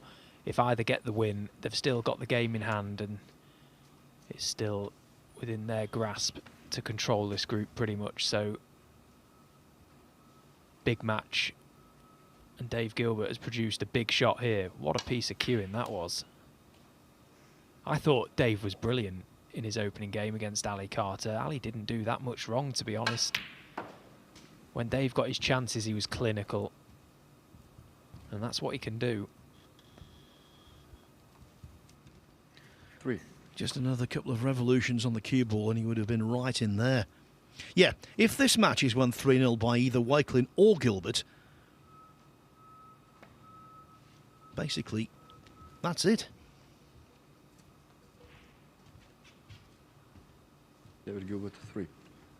Yeah, because then the best the other player could do would be to win 3-0 in their final match, and then it would go on the head-to-head, which would have been 3-0 to either of these. So, yeah, this is the group decider if either player wins. Yeah, 3-1 and 2-2, slightly different.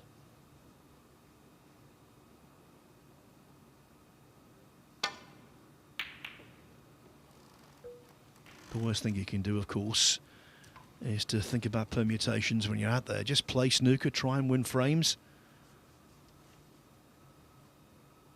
and everything will take care of itself.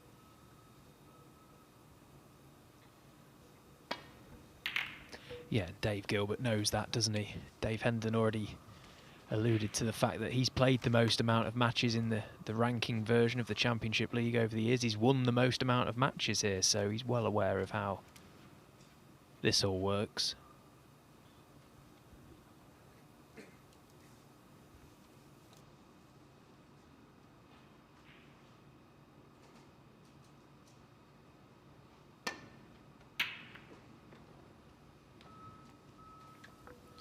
Also, head-to-head wise, Gilbert's got a fantastic record against Wakelin. It's 1-1 in the Championship League. But in tournaments outside of this one, Gilbert leads 4-0 in meetings.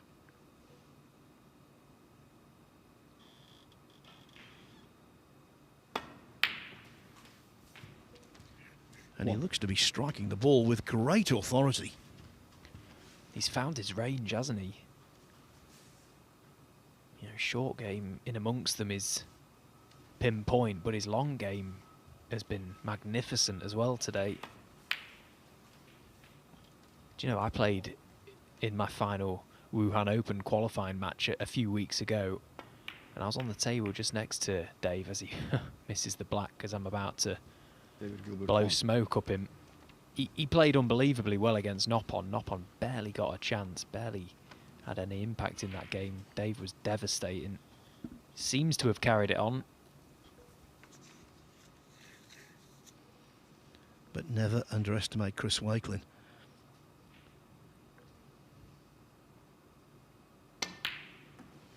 Breaks of 58 and 69 were featured in his 3-1 win over He Guoquang earlier.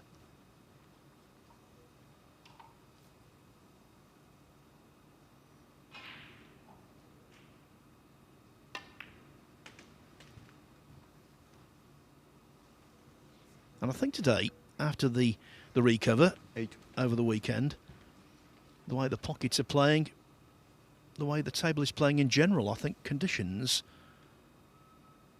for today have been the best throughout the tournament. And of course, much cooler temperatures within the arena. 9. It's hard to explain just how different the tables are playing.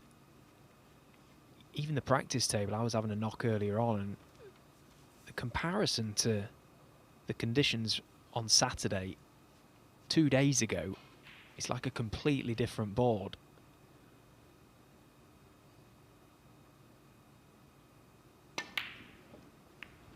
But the pocket not big enough for Chris Wakelin there. The second black off the dot we've seen missed in this frame.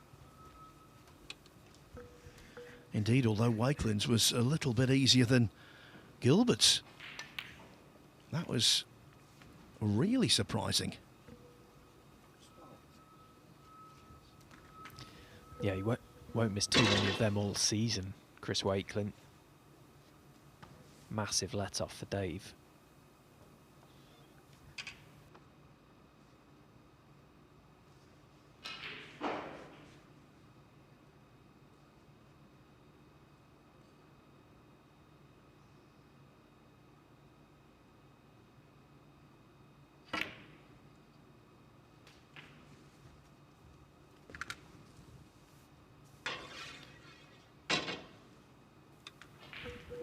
When you're using the spider like that, there's not an awful lot you can do in an advanced form with the cue ball.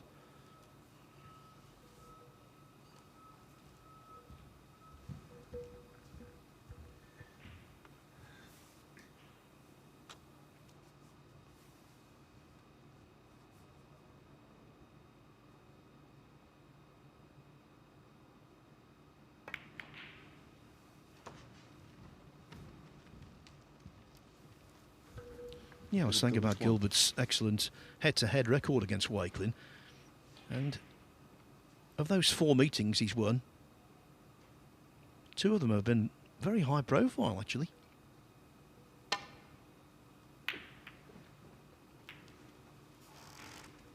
Last year's World Grand Prix, Gilbert beat him 4-3 in the last 32. And he also beat Wakelin in the last 32 of the World Championship in 2021. 10-4, making 3 centuries.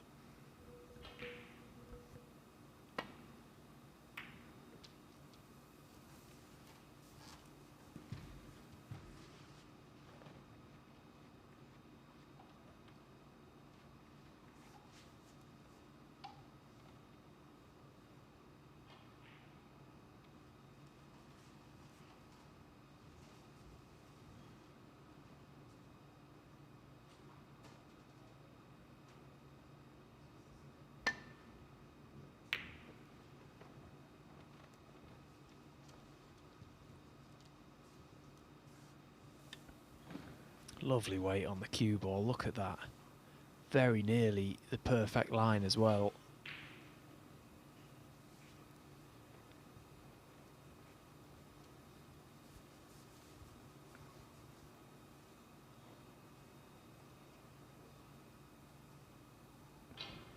This is far from straightforward. He's got to find the paintwork of this red. Well, but for the knuckle, he won't have minded missing the contact first time, but the knuckle has completely changed things. Horrible shot that Dave was faced with there.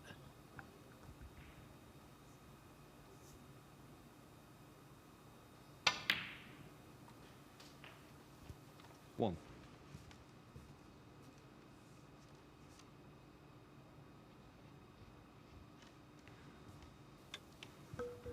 Not looking good for top seed Jack Jones over on table 2. He's just lost the first frame to Marco Fu, the Hong Kong star, making a break of 70.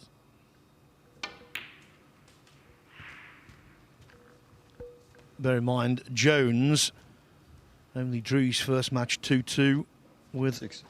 Mark Joyce.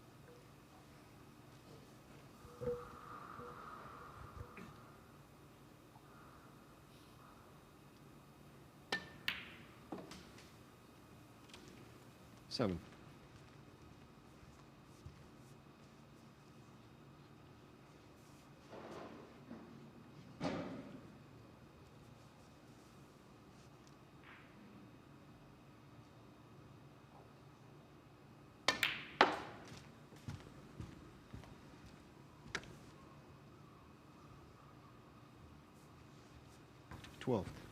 The bedcloth looks to be running so quickly as well.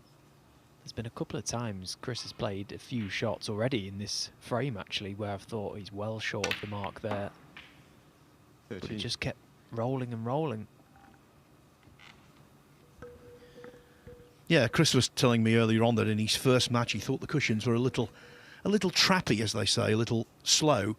But I think that issue has been ironed out now. I think the table's playing very well indeed. 20. All kudos to our table fitter.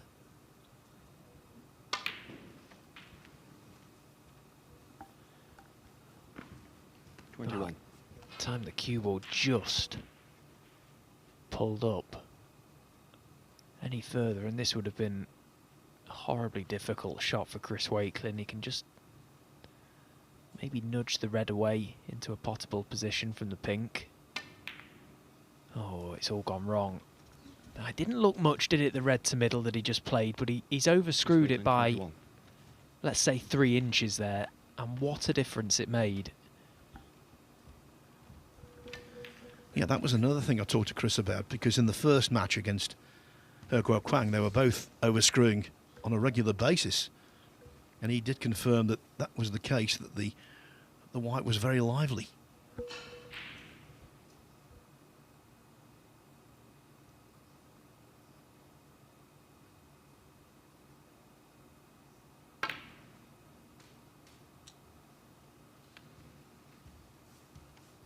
One. So not a good standard thus far, but they all count the same, these frames. Yeah, and this one is particularly big. I've already mentioned the group standings and just how important this match could be in the context of the results come the end of the day and who goes through to finals day.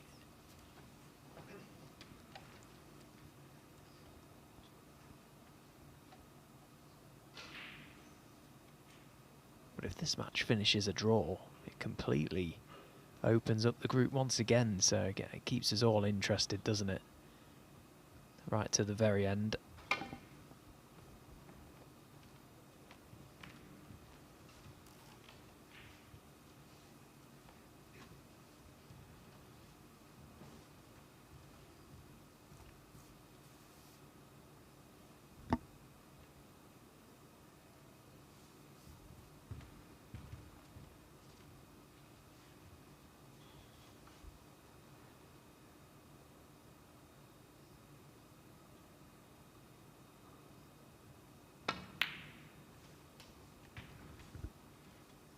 1.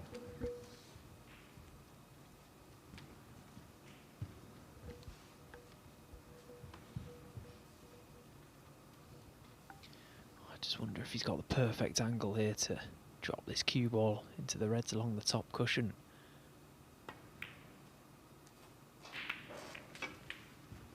Yeah, he tried to make something happen there. It's okay, he's bought one out. I just wonder if the red that's closest to that cue ball will pot into the right corner in a few shots' time. I think it may do. So all of a sudden, this is a good chance.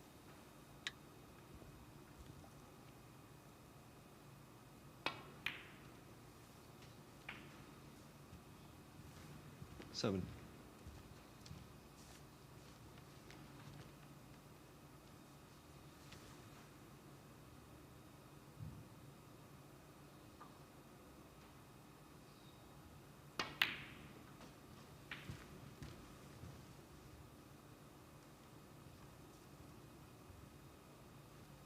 Ten.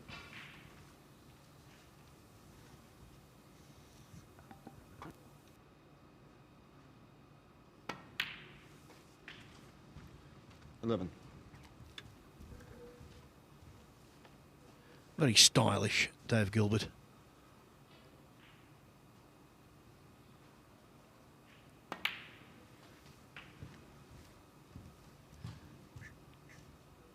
Takes great pride in what 18. the players would say is someone who plays the game properly.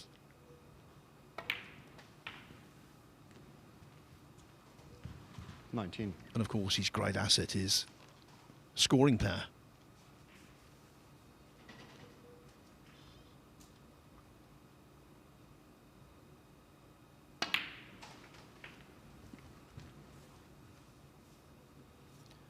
Now 2 days ago, even this kind of shot 26. would have been met with a little bit of trepidation. Not quite as much today.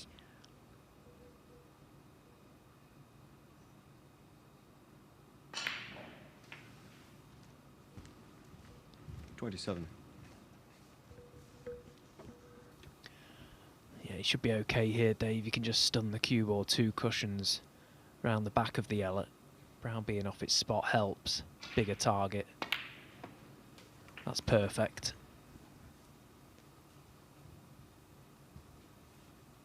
$34.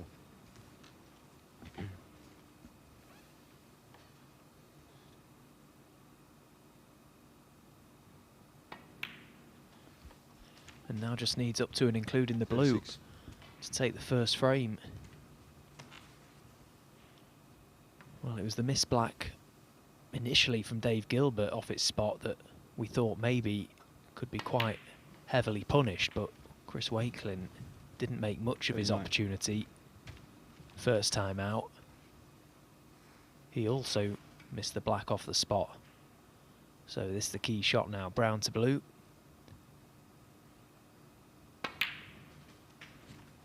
No problems at all. 43.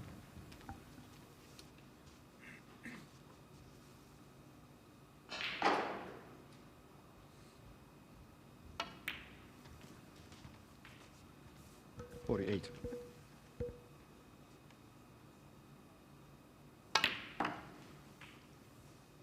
$54. Not Gilbert's highest break of the day, but there's an argument to say it was his best break in terms of how it was crafted and also in terms of its importance. Dave Gilbert already off and running with a win earlier. He's 1-0 ahead of Chris Wakelin. Some good snooker being played on both tables. Over on table 2, Marco Fu won the first frame with a break of 70. And after that very delicate effort, it looks as though Jack Jones might win this frame with a big score.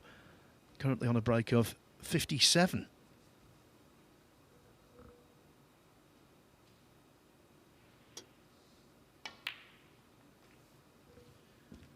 The level of scoring today is no coincidence.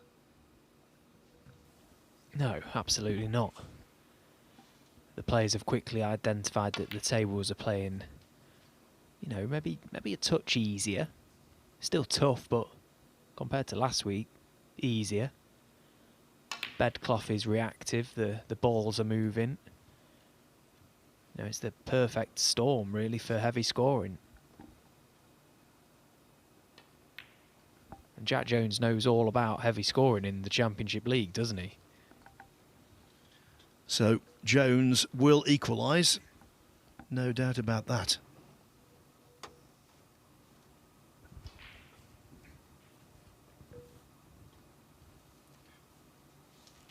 The second frame, David Gilbert to break.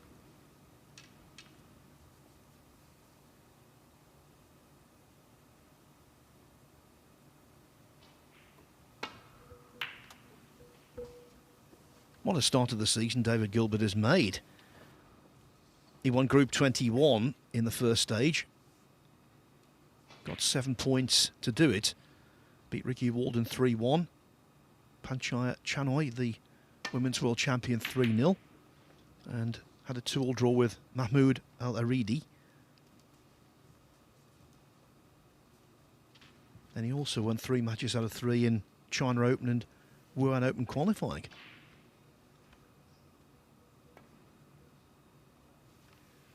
And by the way, in those 3 matches, no easy draws. He beat Liam Pullen 6-4, helped by a century. Then he beat Zeuser 6-2. And in the Wuhan, he beat Nopon Sankam 5-1. In that match, made a 136, an 83, a 74, a 69 and a 51. He's a man on form.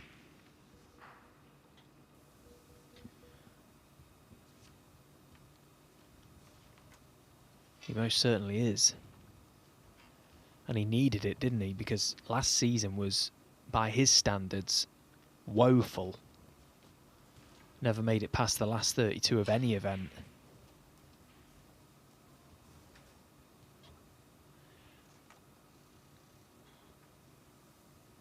Well, I think there might be a glance very shortly. Well, touching ball declared, so that's resolved things.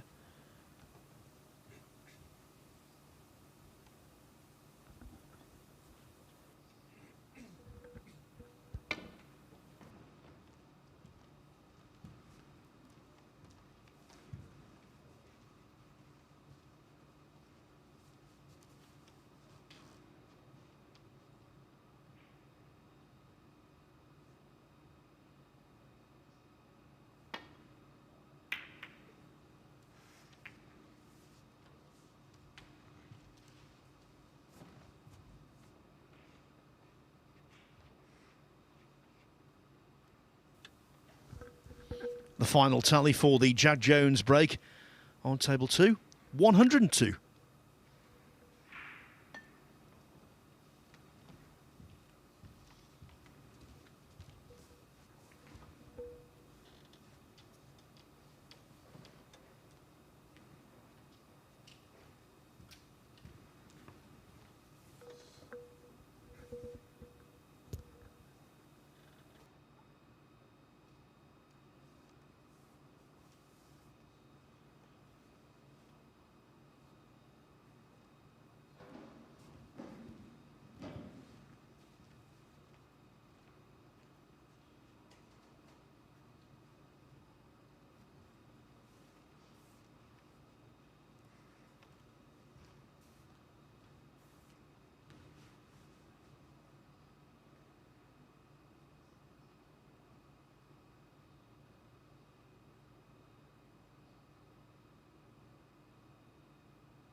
It's funny, when you're playing that sort of shot, the blue is absolutely massive in your peripheral vision.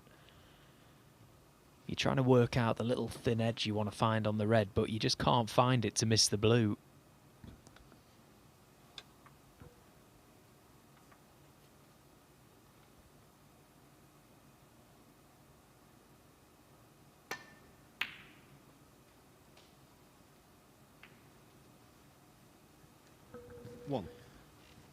Well, Wakelin there couldn't find a way to avoid hitting a red, but he does have the black to the distant greenback.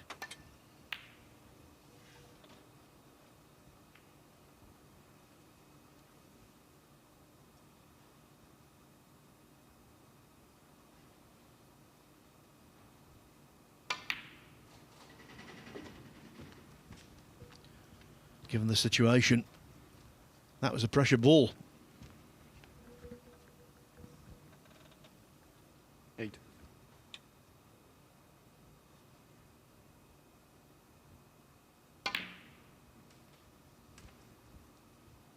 9.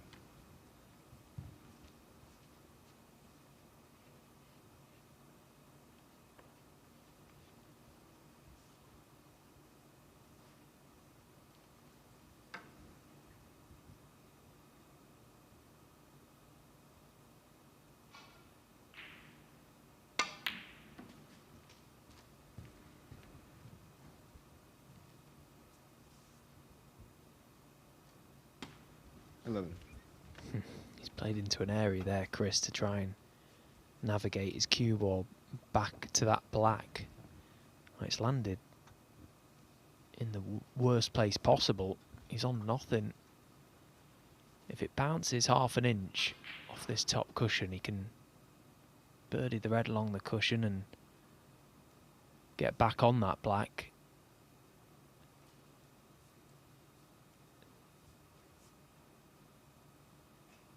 See the red about a ball or so off this top cushion, easily passes the red to right corner, but he can't see it.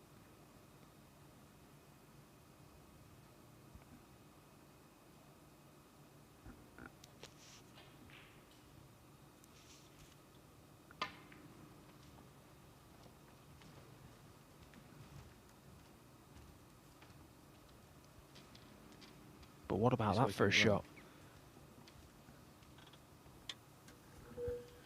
Well, defensively, one of the best you're ever going to see. It was A, very well executed, and B, very well conceived.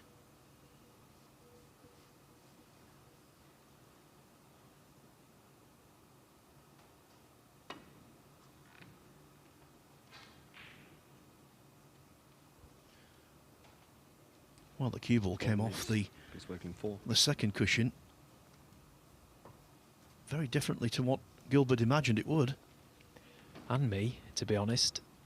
Came off very square, didn't it? For new cloth and cushions that usually get a bit more slide than that.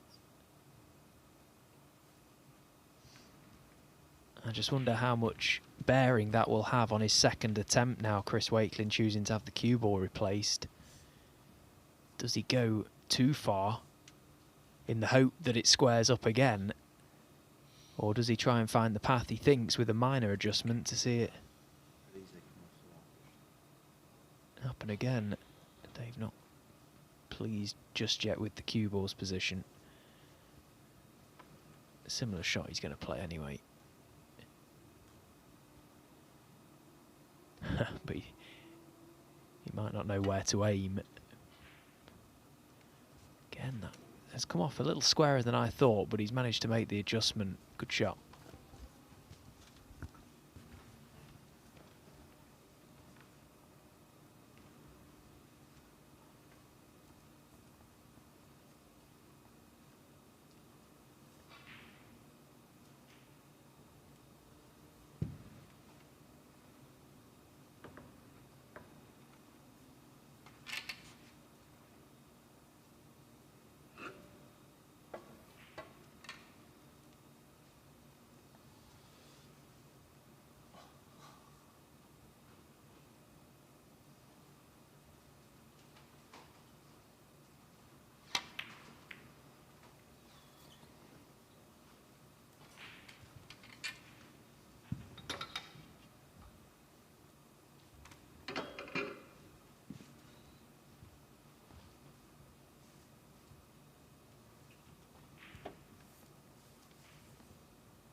Played as a shot to nothing, but as soon as the red went in, he wanted to be on something, and I suppose he is The kiss could have been better, but then again, it could have been a whole lot worse. Middle ground, I think, there.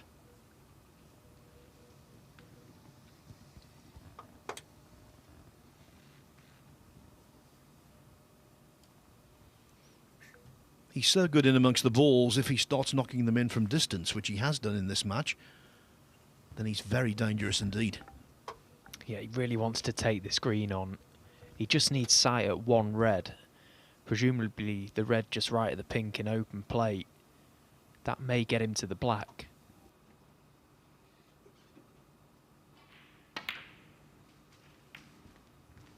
But to do that, he needed to avoid the brown.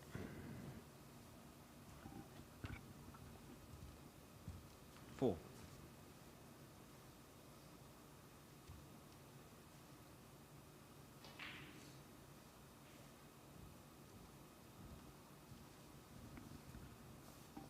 Well, can he just get hold of this cue ball enough in time to get past the pink? Clearly not. So just the safety.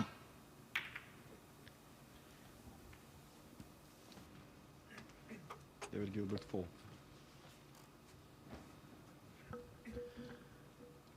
A good safety apart from one red.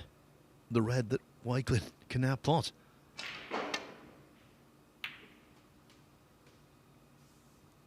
One. Well, we know he's absolutely brilliant when it comes to potting ball colours to middle pockets, but surely that's not the way forward here. No, just get him behind the blue. Nice line off the yellow to do that. Chris Wakelin 1. And that's a lot more telling than the previous snooker in behind the blue. This is trouble with a capital T.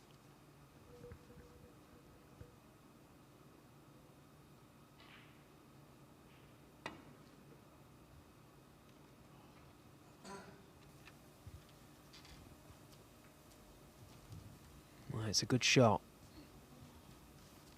Well, it's not really a good shot, it's a good hit. But Chris Wakelin will definitely be attempting this red. Unless he's dead straight. He's got a couple to go at, in fact.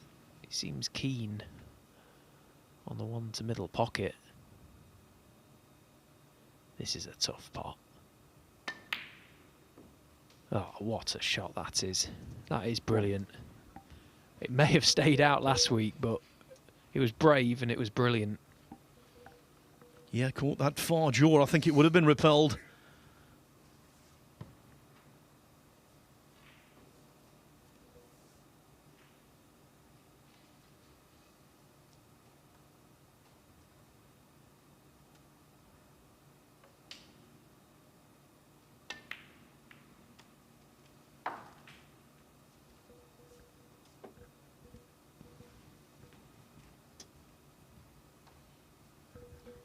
You might be thinking, well, how can a table play so differently from Saturday to Monday? Well, tables can change characteristics in a single day. I'll never forget the old Romanian Masters in Bucharest.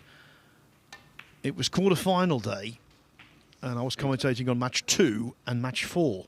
Can't remember the second match, but I know that the conditions were perfectly fine.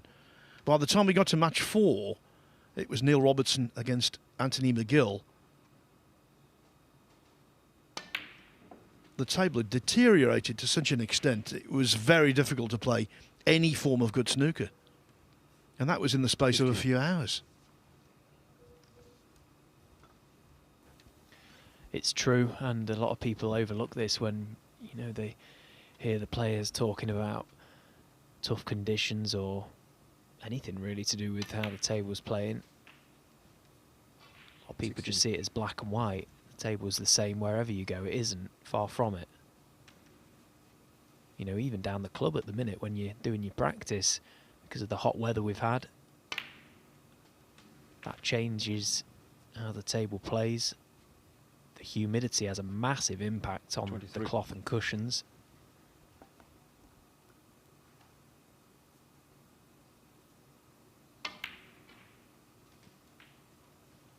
24.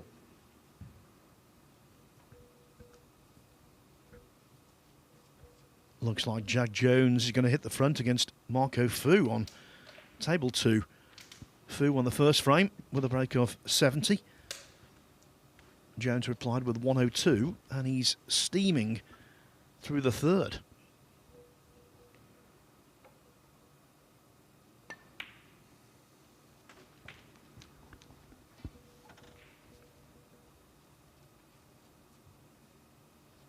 $31.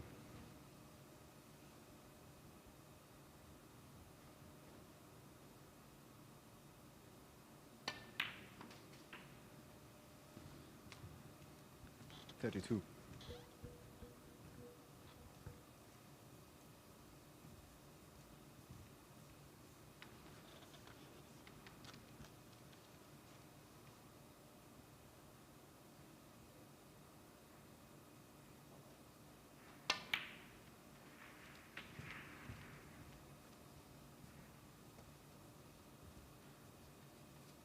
$39.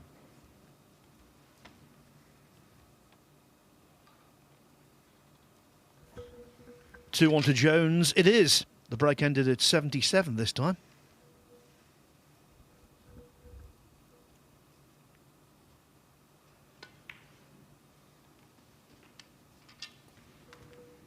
$40.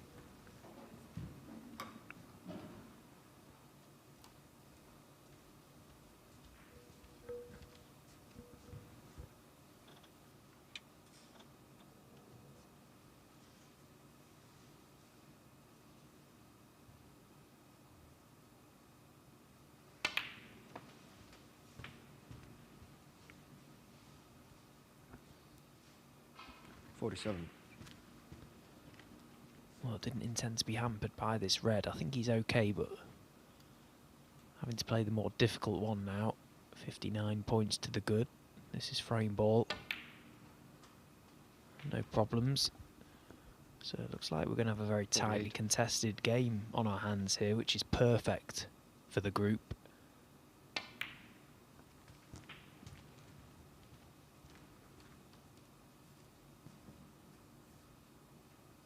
$54.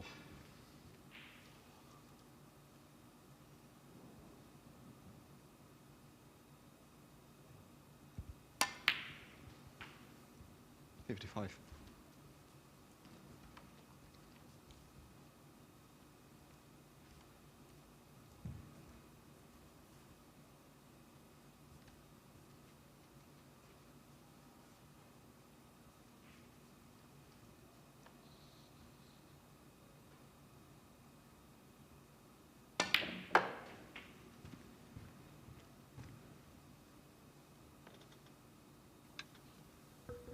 $61. This frame is history. There's no way Gilbert's coming back to the table.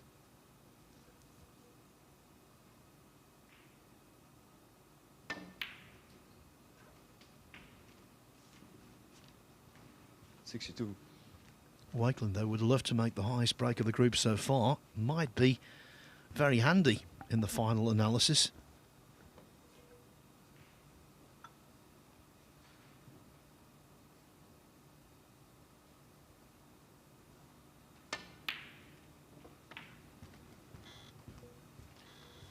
High break so far, 101 from Dave Gilbert.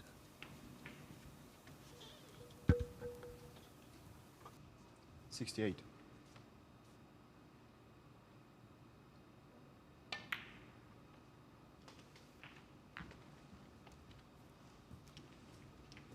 $69.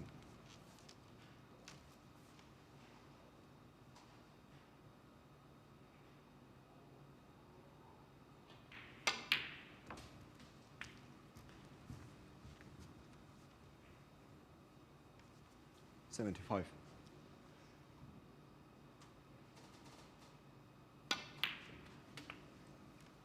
$76.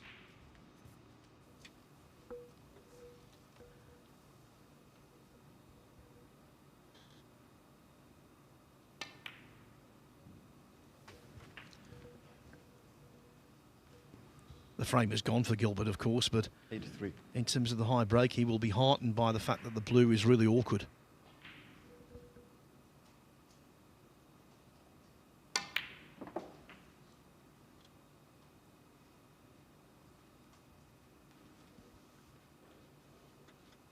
85.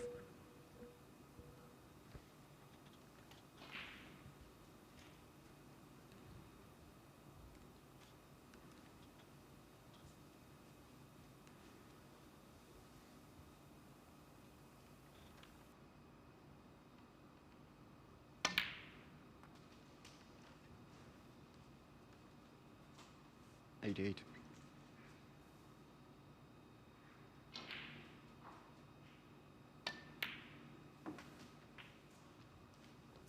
92.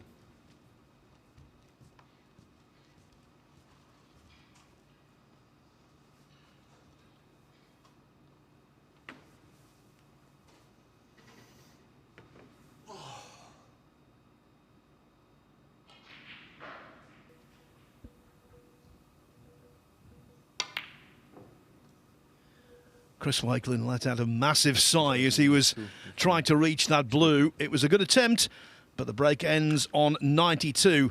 The main objective achieved, though. Wakelin back on level terms at 1-1. Now, we could be having very significant developments over on table 2. Marco Fu 2-1 down to Jack Jones, but he's started frame 4 with a break of now 44, and if he were to win this frame and the match were to end in a draw, then Chang Bingyu would be an absolute mathematical certainty to win the group and to be in the last 8 on Wednesday.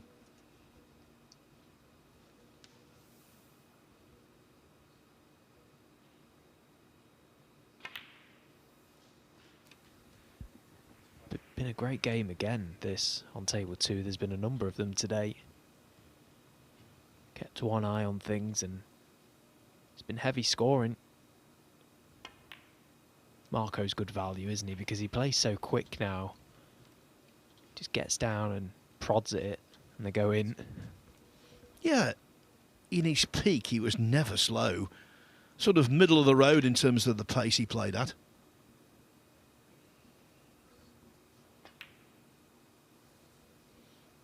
We'll let you know if he gets across the line, and therefore if Chang Bingyu gets across a more significant line. Short frame, Chris Wakelin to break.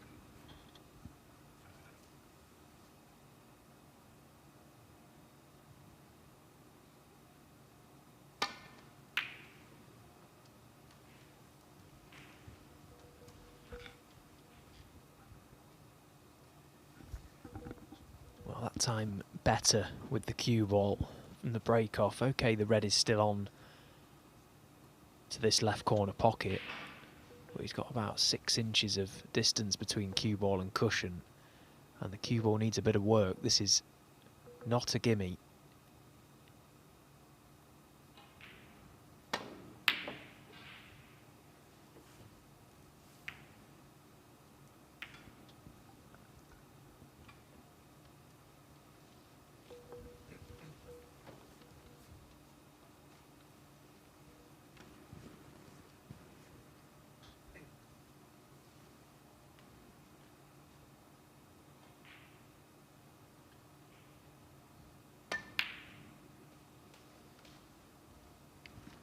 One.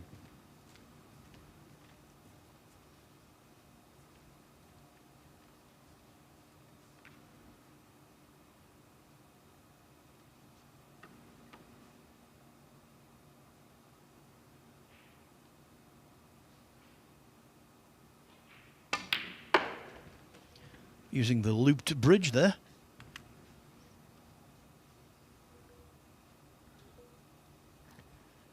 It's a good scoring chance now. The black is potable into both of its corner pockets. The reds around it won't concern Chris because they're easily removed. 8.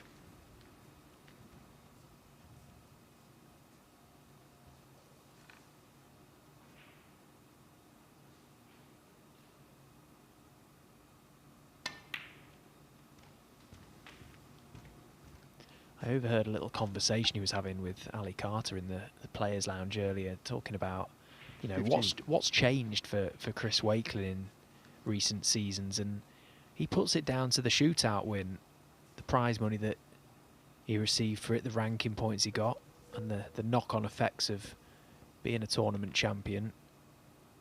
The fact he now doesn't, or at that time, he didn't need to look over his shoulder.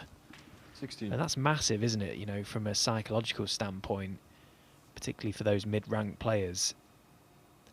You're always a little wary of what's going on behind you for fear of getting left behind, but he shot up the rankings and he stayed there.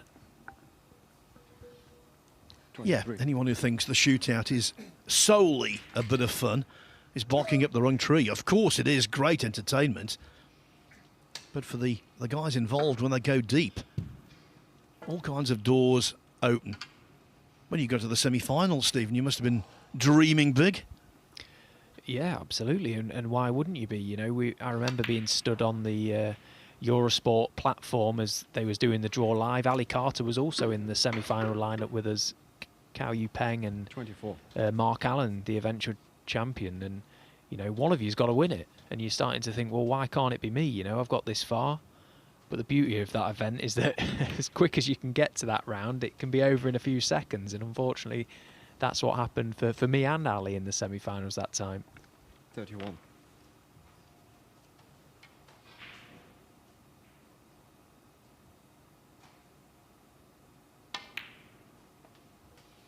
When Anthony McGill won the shootout, he said, well, it's not really a ranking event, is it? Well, Anthony, it is a ranking event. Whether you agree with it being a ranking event is another matter entirely. Trust me, if I'd have won it that year, Phil, I'd have let everyone know it was a ranking event. Take what you can in this sport. 39. Deary me. Yeah, I know where Anthony was coming from completely, and he was sort of talking against himself, which is an admirable trait, but yeah, the shootout 40. can change careers. It has changed careers. The only time it's not a ranking event, as far as I'm concerned, is when I'm practicing with Michael Holt and he mentions it, just to wind him up.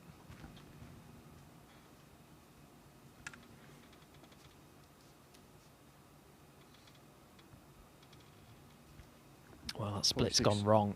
Just the pace needed to get into the reds there and get a bit of traction has just allowed that cue ball to drift towards that right corner. Nothing to go at, it seems, so just the safety shot. Decent lead, but dangerous table.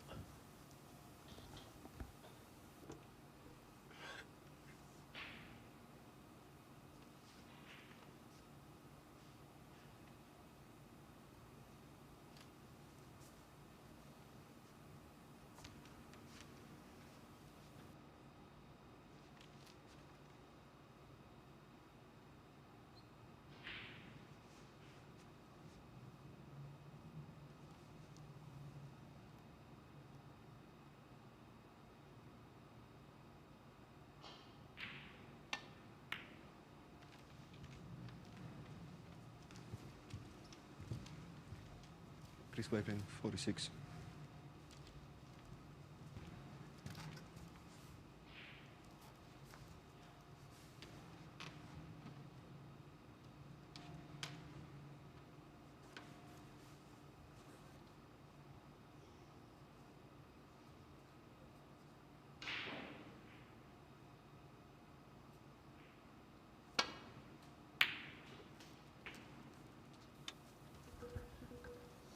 Further evidence of Gilbert's very sharp long game.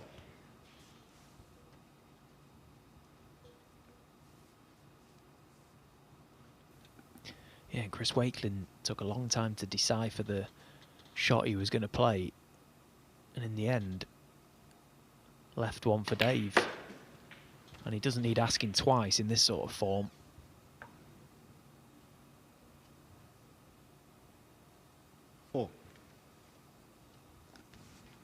Although again, he's misjudged the angle of the cue ball off the cushion somewhat. He's on this red, but he's got work to do now. He can pot it. He needs to try and figure out how the cannon to the black is going to work out.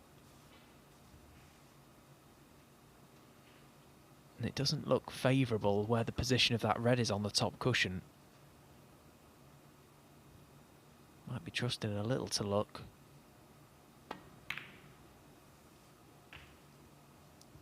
Five. He's okay.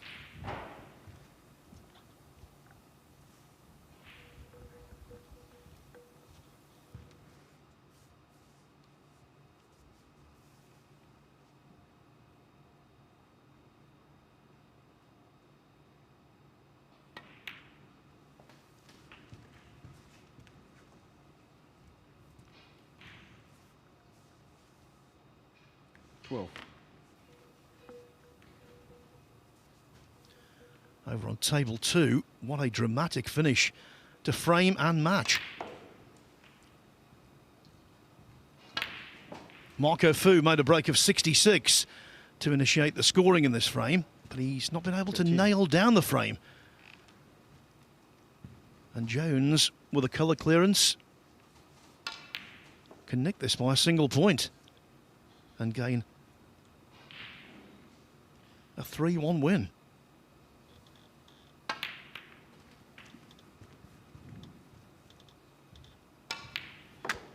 So Chang Bing-Yu with a draw would have been through. 20. He was on the verge of that, but now he's still got work ahead because Chang plays Jack Jones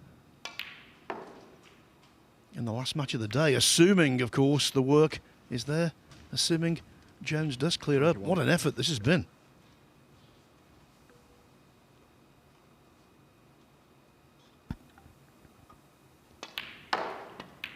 He's a tough nut to crack now, isn't he, Jack Jones?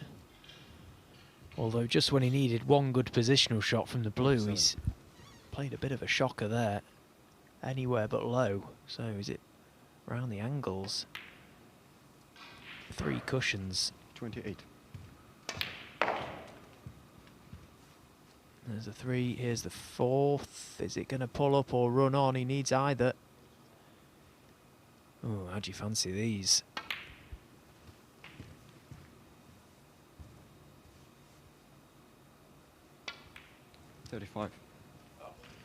What a brilliant effort. Superb black. Terrific clearance as well.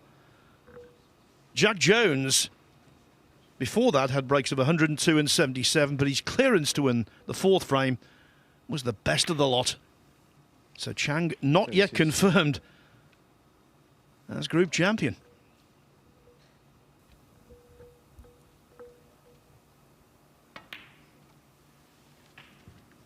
And things not looking good for Chris Wakelin. Did say that 46-point lead was a good one at the time, but it was a very dangerous table, and straight away he presented the chance for a long red. Dave Gilbert took it nicely and is nicely in amongst 44. them. Big frame this for both players. Whoever wins it will get the chance to take all 3 points.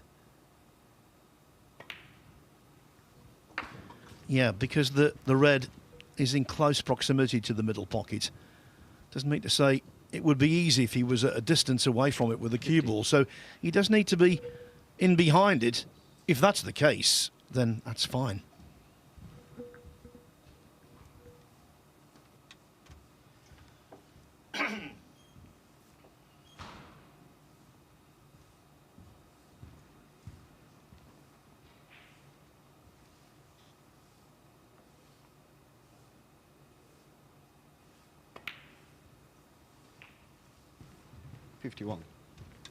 So playing for the pink, you might have just glimpsed there a really good angle on the pink for him.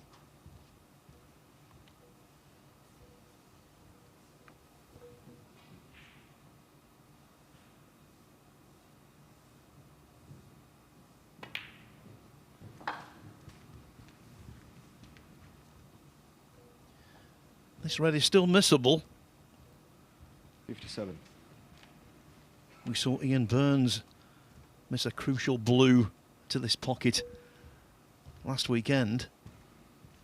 I'd be surprised if he missed it, but it's not an absolute certainty. You can give it every chance, can't he? Just let the cue ball drift on and off. Well, it was Yeah, it was a lot easier than we thought, clearly. Well, if he's got the angle on the blue, he may as well play that now.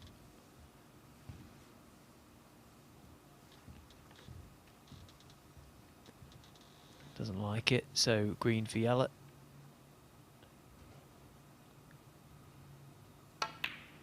Big little clearance, this. All came about from a fabulous long red. Just goes to show the importance of the long game being on tune. You start creating your own chances, and if you pair that with the scoring, you're very hard to beat.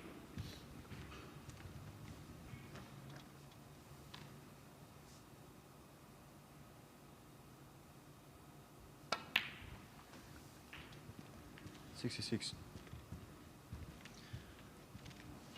The blue off its spot, but it will matter not, because this is frame ball.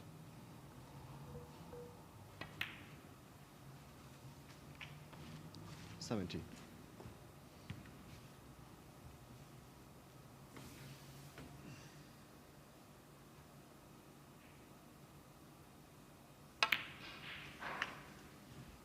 $75.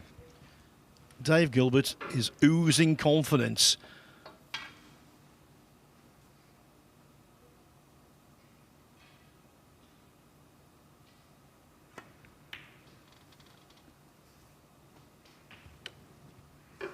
$81. It seemed as though Chris Wakelin was in control of the frame.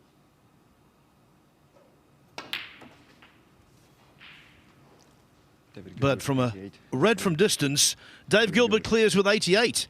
And with that, he goes 2-1 up in a very interesting contest that could have wide-ranging ramifications for the group. So one more frame to go. And Chris Wakelin so badly needs it. Just talking about table 2 there. Jack Jones, 66 down. He makes 18. Then he gets another chance, clears up. And I think that could really serve him well going into the match against Chang Bing Yu. He was almost eliminated from tabletop in contention. And now he's got a second wind, as it were. You often see that when a player is very close to that line, very close to being knocked out of an event. They manage to find a win and get the points from the depths of defeat, and all of a sudden it can turn the day around. But I just get the feeling with Chang Bing Yu that it's not really going to bother him that much. He's playing that well at the minute, and anyone that gets in his way is almost just brushed aside, it seems. He's quite a laid-back character, isn't he? I can't imagine he's getting too involved with the permutations upstairs. He's probably fast asleep again. Yeah, I know what you're saying, although if he is getting involved, psychologically, that might be a bit difficult, because he must have thought, OK, done this now. Fourth frame, David Gilbert to break. Not quite.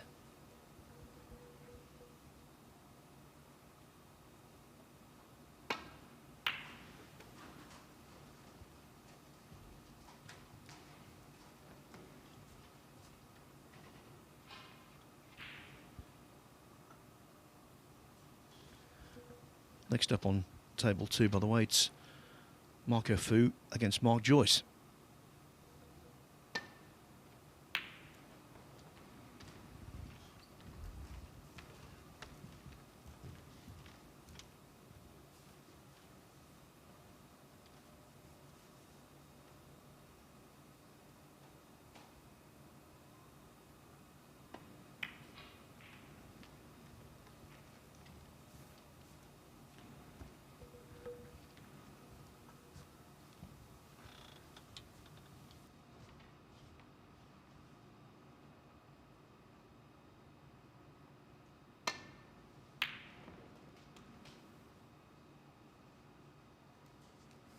One.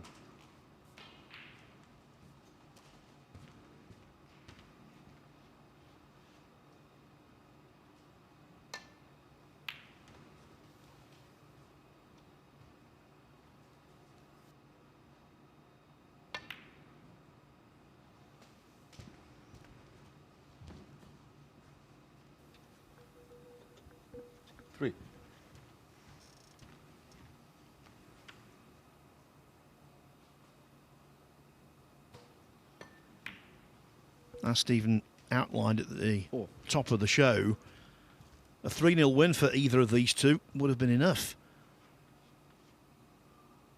If Gilbert can win 3-1, there's still some loose ends to tie up. If it's a 2-all draw, then everything is on the last couple of matches in a major way.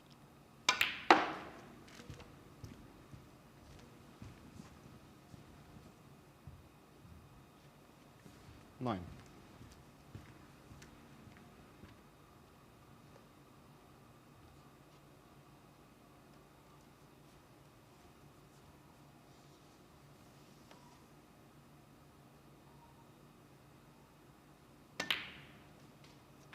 Ten.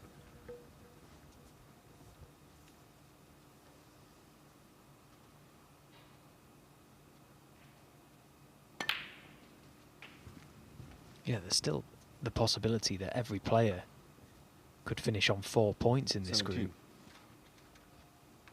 And then it would come down to frame difference and, you know, high breaks and rock, paper, scissors and whatever else we're going to use to conclude this group. It is all very much still to play for. And I'm sure that Ali Carter and Herguo Chang are 18. upstairs just willing Chris on to make a telling visit here. This is a big ball.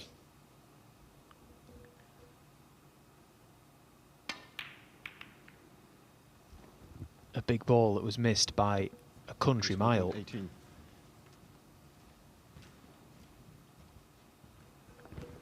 I know it doesn't work like this, as we see Wakelin's failed attempt. But the way Gilbert's playing, you have to fancy him to make a few here.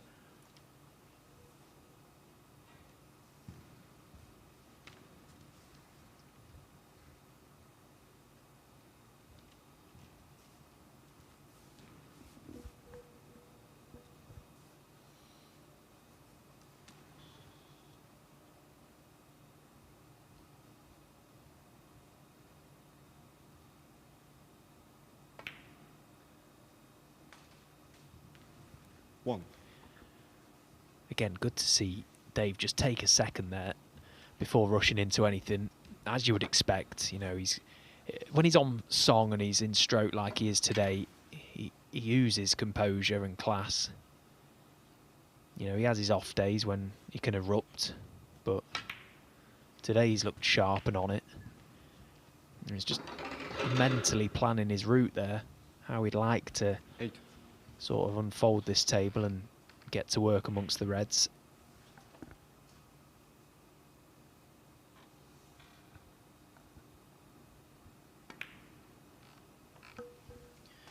Yeah, Gilbert's one of those 9. players who knows full well just how good he is. And when he doesn't meet those standards or falls well below them, it drives him to distraction.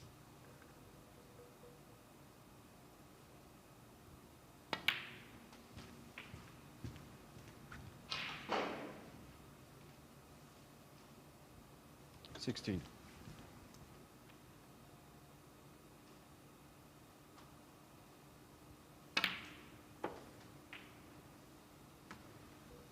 Seventeen. I think to a large degree, Stephen, pretty much every player is like that. But some can cope with making mistakes better than others.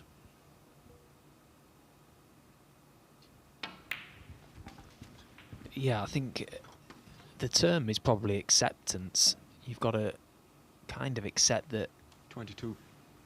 you're not going to go out there every time and play to 100%. And some players can accept that easier than others. 23. But, you know, for someone like Dave, because he can reach such a high level and his B game, if you like, is, you know, quite well below what would be considered a B game for a top player. I suppose that's where his frustrations may come from. His A game is good enough to beat anyone on planet Earth, but perhaps his B game isn't.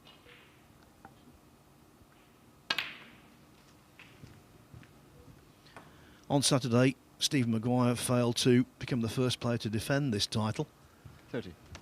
Now, Dave Gilbert's trying to become the first player to win it twice.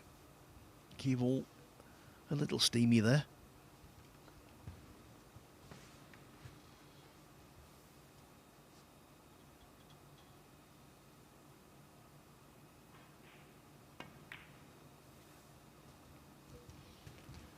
When I say this title, of course, I mean the Ranking Championship League, the Invitation Championship League.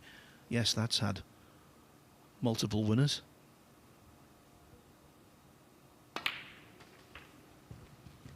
In fact, Dave Gilbert's good pal Mark Selby has won it for the last 3 seasons. 38. Yeah, it's become the Mark Selby show, hasn't it? The invitational version, but interesting that no one's won this twice. It just goes to show the unpredictability of this format. It can throw up a few surprises. But ultimately, the most consistent player over the 3 days they compete will be stood here as champion. You need things to go your way as well, don't you? A lot of luck can play its part. You know, it's all well and good you taking care of business, but on the odd occasion, results go your way, and it just means that, you know, perhaps you don't need to win your last game, or, you know, certain things like that can happen.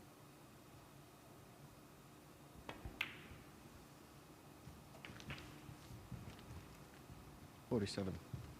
And it's being aware of this, the circumstances as well, isn't it? Being aware of the table and what needs to be done.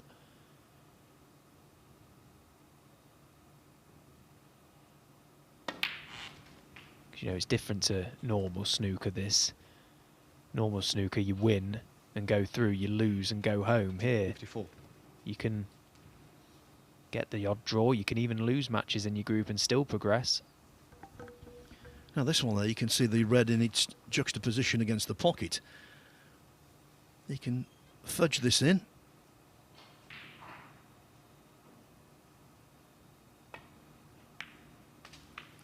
But he couldn't do anything 55.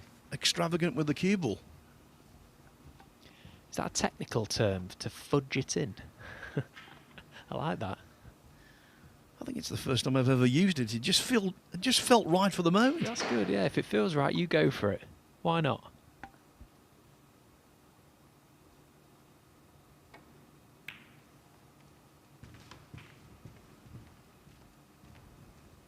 But he's done what we expected of him here so far.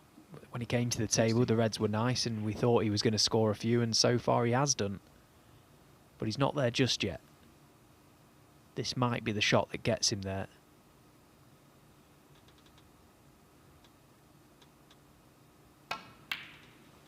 Nicely played and perfect on the black, which is frame ball, frame and match ball.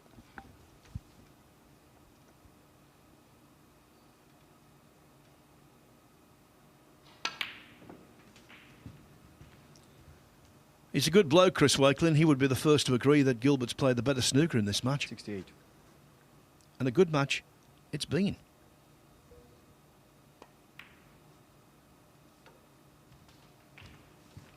$69.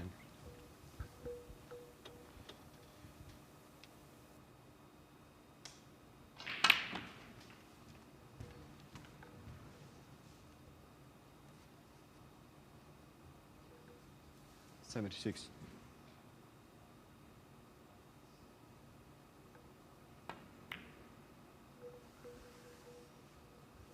David Gilbert, 76.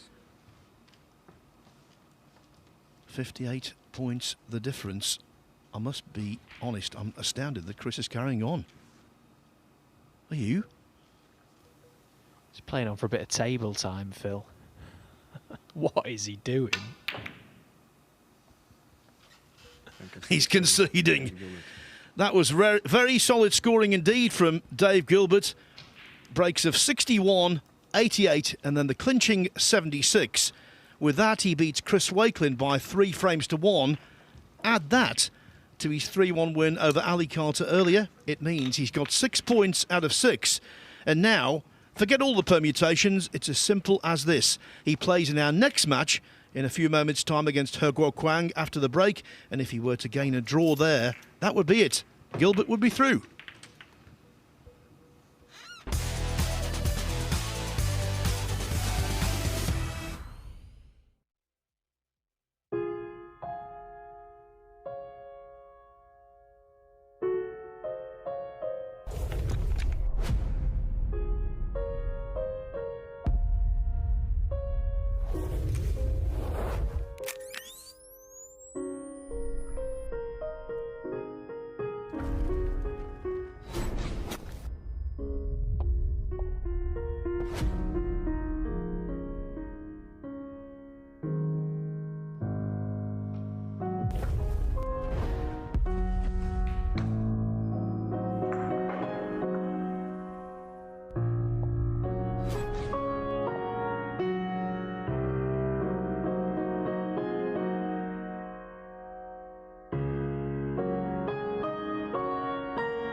Every new beginning starts with courage.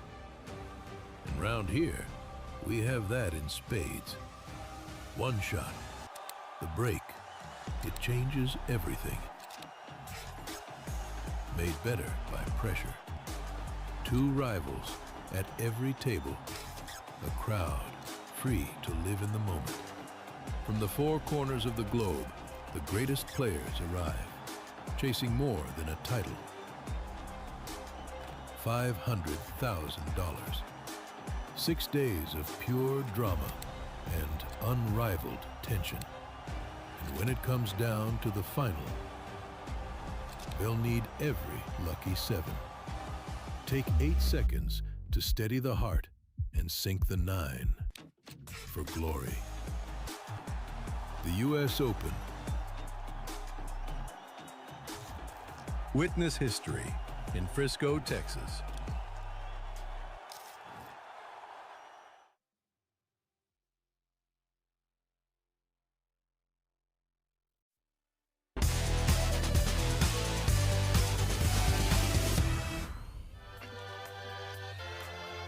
So the mists are clearing in the main group. Dave Gilbert's about to play Hergo Chang. If he beats him, he's won the group. Chris Wakelin and Ali Carter hoping that won't happen, and that they, of course, certainly in the case of Wakelin, gets a chance to win it after all. Table 2, well, that dramatic clearance from Jack Jones, of course, means that Chang Bingyu, not yet the group winner, he's going to need at least a draw against Jones later on. This is the table on our table, though, and Dave Gilbert, as I say, if he wins this match, of course, he's on 9 points, so he can't be caught.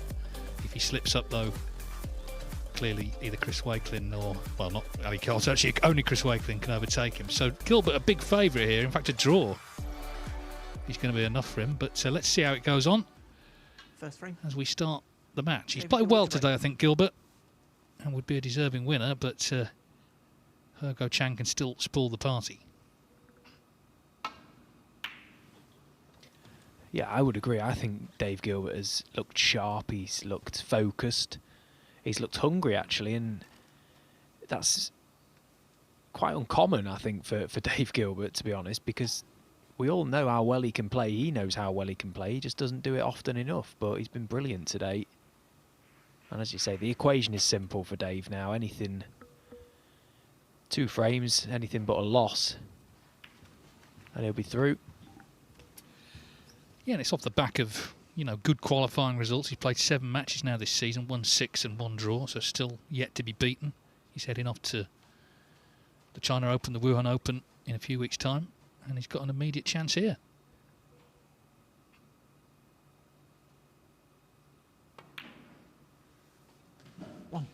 Also, he knows what the Championship League is all about, having won it in 2021.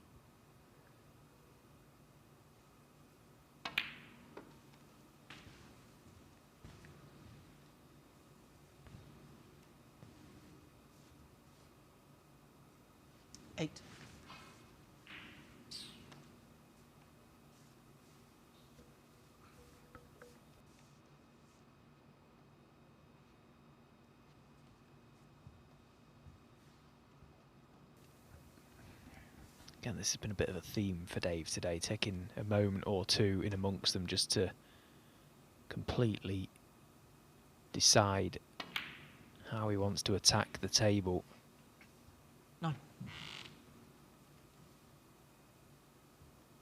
Some people may look at that and look at it as Dave playing a bit slower, but it's not. He's just mentally preparing for the break to come. As he gets in amongst them, he'll find his rhythm once again.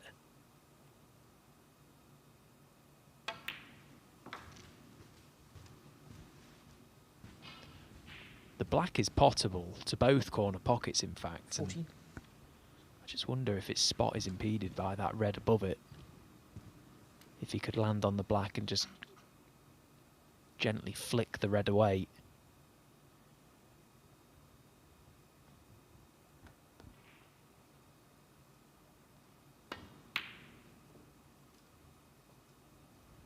Well, he gave himself a chance to do that with the red next to the black, but he's missed his target.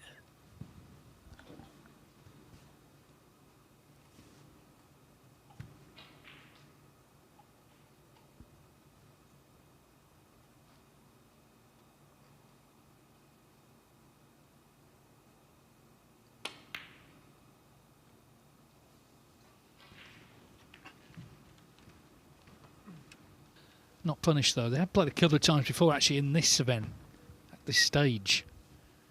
2 years ago, Gilbert, the winner there, 3-1, and then the Northern Ireland Open. Last season, it was Hergo Chang who won their match 4-2 out in Belfast.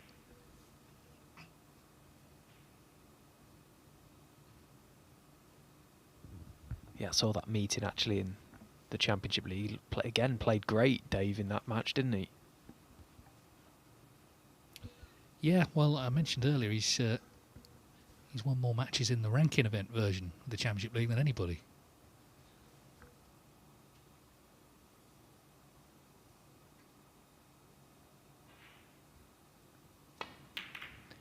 Does that qualify us to start referring to Dave as a stalwart of this event? Yeah, I don't see why not. Yeah. Just like us. Yeah. Well, you in particular. And Phil, what a stint it's been.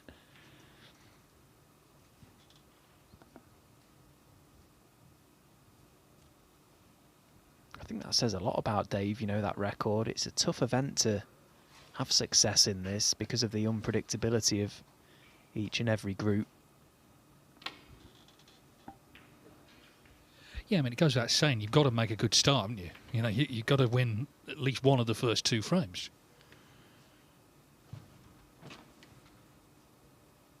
You know, in the World Championship, of course, you see the better player over the course and distance, but, you know, you can go 2-0 down. It's not a big deal.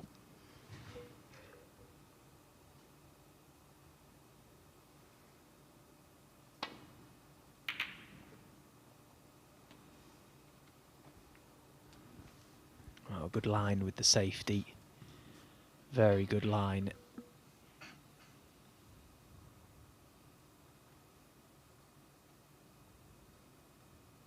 Well, he's left the path back to Balk, yes, through the reds. But it would have to be played to perfection.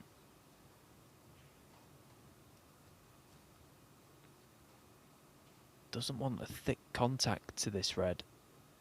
Needs to avoid the red on the right side cushion. And that's why he's chosen to not even attempt it. Just drop the cue ball down here. Give control to Gilbert, but buys himself another shot.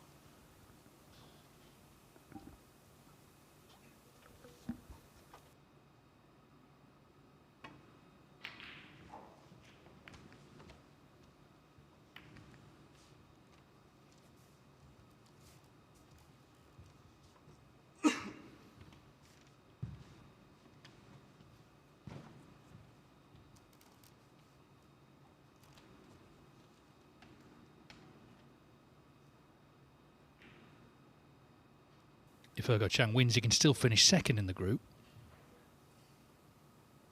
That is dependent on the last match, of course. But of course, it's all ranking points as well. And he's 47 in the world, so you know, 1,000 here, 1,000 there can make a difference in the mid rankings.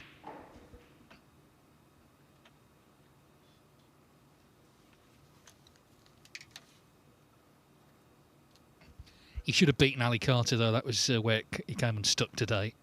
He had at least 3 attempts at the frame ball, match ball, to win, and Ali in the end won that 4th frame on the black to get the 2-2 draw.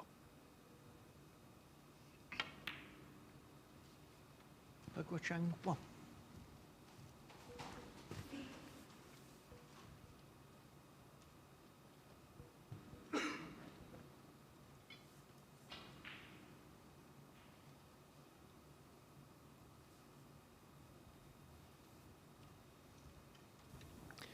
You can see from the facial expression of Dave that he's struggling to find a way out. Usually when you come to the table in a position like this, you can map a route pretty quickly to an area of refuge, but there isn't an obvious place for Dave to land here. Becomes a little bit more of a head scratcher, especially when the reds are a little more spread out as they are. Well, if he tries to nestle up to the red that's on the black, this would be some shot. He's got 3-4 cushions to find. Judge the slide, judge the pace. This would be world class if he gets this.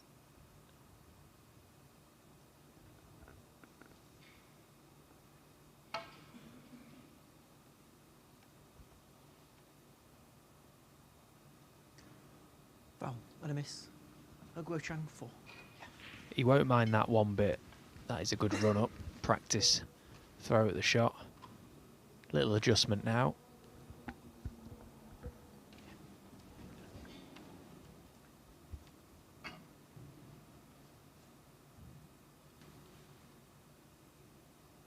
He's doing his own version of Dennis Taylor's lines, isn't he? He's just trying to work out the angle.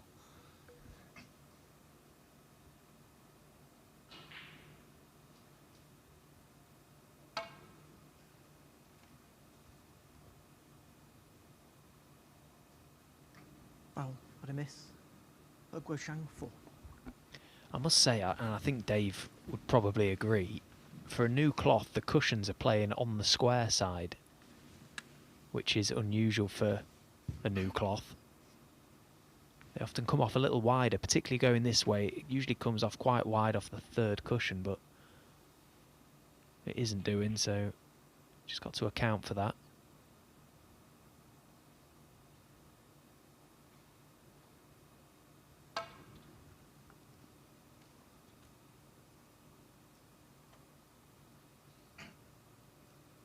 Foul and a miss.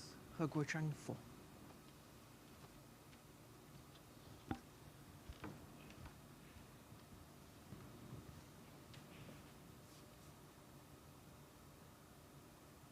Back. He's had a look, but Andrew Barkland pressed into action again.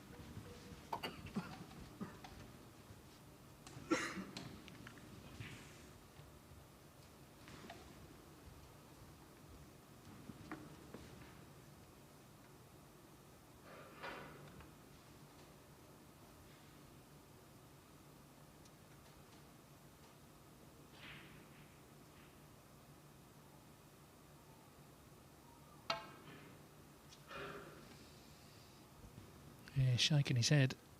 It's 4 attempts. He's not really got close yet. Guo Chang 4.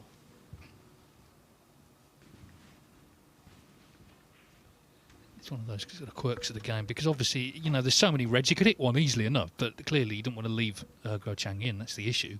He's trying to not only hit a red, but do so in such a way that he's not leaving a pot on.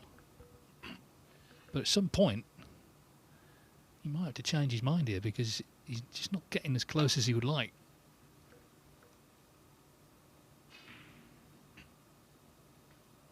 Well, that's closer. Foul and a miss. Guo Chang 4. I can assure you, he's too far gone now, Dave, to change his mind. He's all in on this attempt, and the line's there. Clearly, he got close to it that time. They're just fractional adjustments, the smallest amount. That little bit of extra pace just changes the line a touch. So all these little things you've got to consider. And again, he doesn't like that. Or does he? No. Foul and a miss. Guo Chang 4. That's 6 misses. The record is 16. Stuart Bingham in a frame he subsequently won. The issue is he can hit reds, no problem. Like, he can come off one cushion, hit any red he wants, but he's obviously trying to get it safe.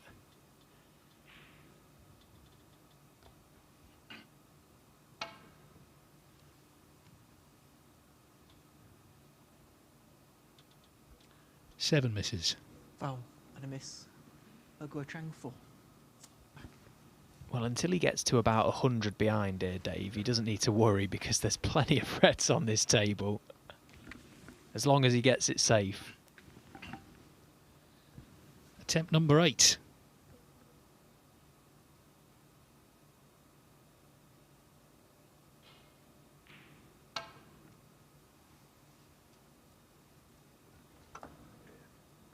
Well, this time he's going to leave a red on, I think. Yeah. Oh. Well, he's actually hit one anyway, but of course that's not the one he was trying to hit.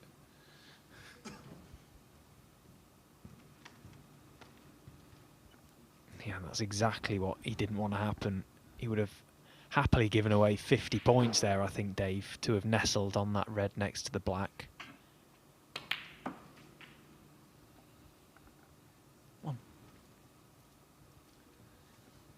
So he's back in his seat.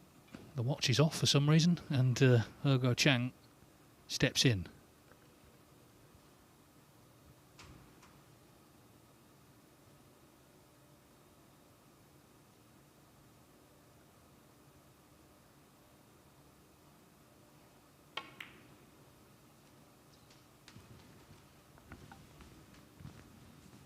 Oh, we would have loved that cue ball to have ran 3 inches further. It would have been perfect to chip the red away from the black and just get that in play. So we'll go elsewhere for a few shots.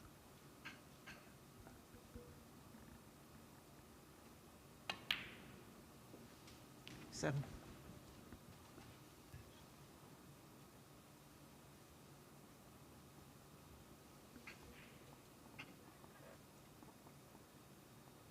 Worth saying at this early juncture, Gilbert could actually lose this match and still win the group. It depends on what happens with Wakelin and Carter. If Carter beat Wakelin, Gilbert would still be top. But you obviously don't want to be relying on things 13. like that.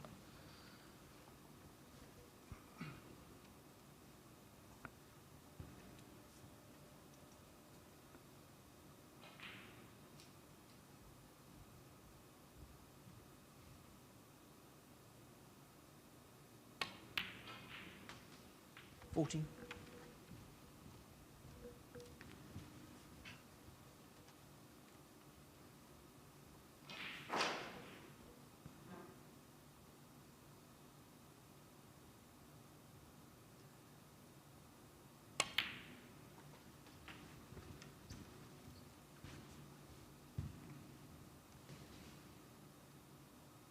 $20.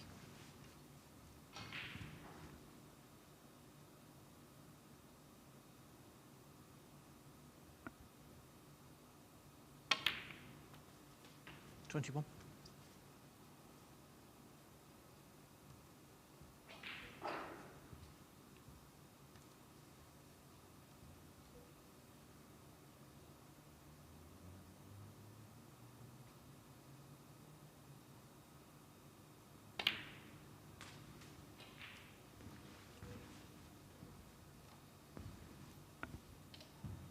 $27.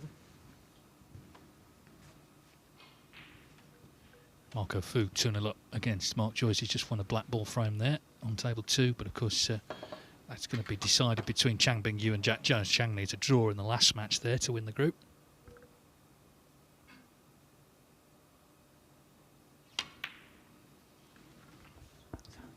Well, it's clear and obvious that penalty points that 28. Guo Chang received in this frame have given him a proper leg up. Can he just put the final touches to it? Just keep close control of that cue ball in this tight area.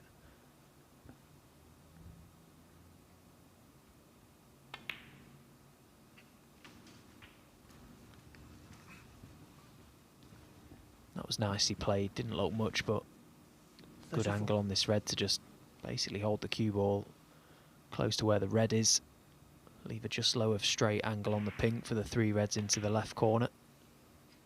35.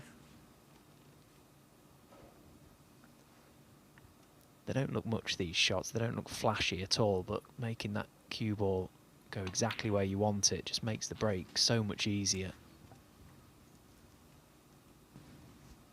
And it's the key to break building. 41. Yeah, I mean, it's a paradox in a way that sometimes the best breaks are the ones you don't really remember because they're not playing recovery shots. You know, they just got the cue ball exactly where they want it.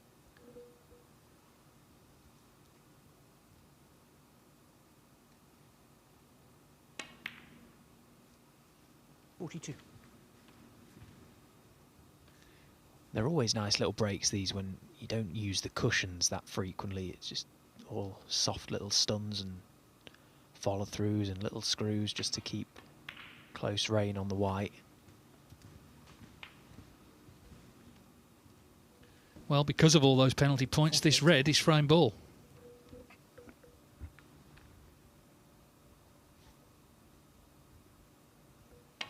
So it turned into a very costly snooker.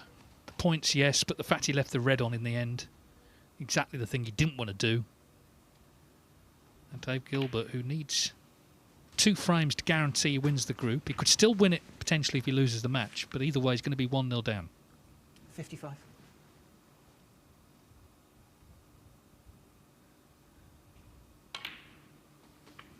$56.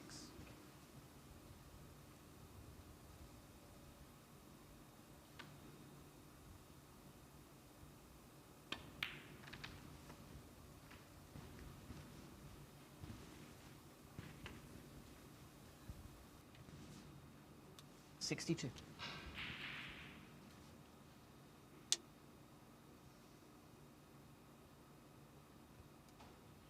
And all but 2 of the frames today on this table have had a half-century break at least in them. So it just shows, I think, as you get to this stage, there's no one anymore kind of making the numbers up. There's no top-ups. You know, it's all players who've won groups, who are playing well, who expect to play well, and you've got to play well against them.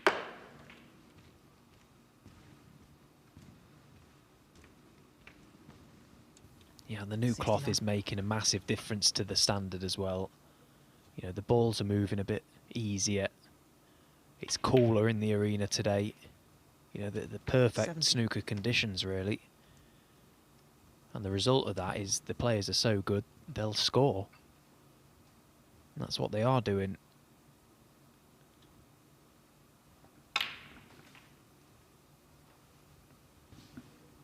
Well, there's a century on. 77.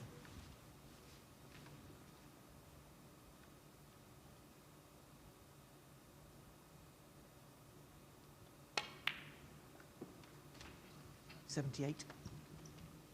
Guess this season he's trying to make that next step. He's been in a quarter-final. He's in the mid-rankings, 47. So now he's trying to press on, I guess, towards the top 32. Try and keep going deep in tournaments, start reaching semi-finals.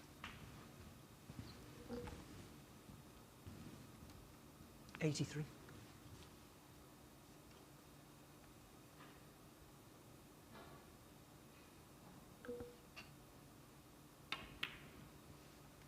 $85.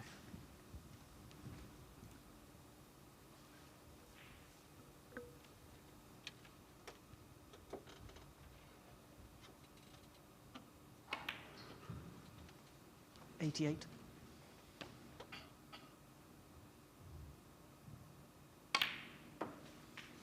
92.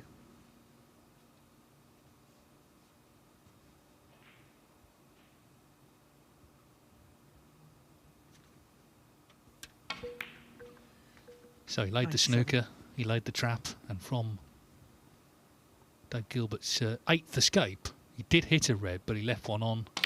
Ergo Chang makes career century number 48. He'll have the full support of Chris Wakelin, of course, who can still win this group if Gilbert slips up here. And he's a frame down to an excellent 110 clearance from China's He Guochang. Yeah, very nicely done that. He's never really in trouble in that break. Now, just to reiterate, Marco Fu 2-0 up against Mark Joyce. But, of course, that group is going to come down to the last match. Jack Jones needs to beat Chan Bing-yu. Chan can draw. It looked like Chang was going to win it before the last match because it seemed certain Fu and Jones would draw 2-2, but Jones did steal with a great last black, actually, a 3-1 victory. Marco Fu in here. You're going to play him, Stephen, shortly in qualifying. Yeah, and he looks to be in good stroke, to be honest, so it's obviously going to be a really tough match. Every time I look over at this table, the reds are everywhere. I've noticed that Marco, similar to Chan Bing-yu's approach, actually, he's playing very aggressive safety shots off the pack. So let's hope he can continue that when I play him in next week, and hopefully he leaves a few long ones and I can find the target. I've played him once before, back in a PTC event. Oh, hopefully he misses a few of them against me. We played once in a PTC event in Portugal many years ago, but we've not played other than that. You just know it would be a proper match with Marco, don't you? You know, he's just a proper player anyway. He's missed that, so 2-0. Mark Joyce with a chance to win a frame. Ahead of Jones v Chang. Ooh, he's missed that. The second frame. 1-0 here. He Guochang with that 110 clearance.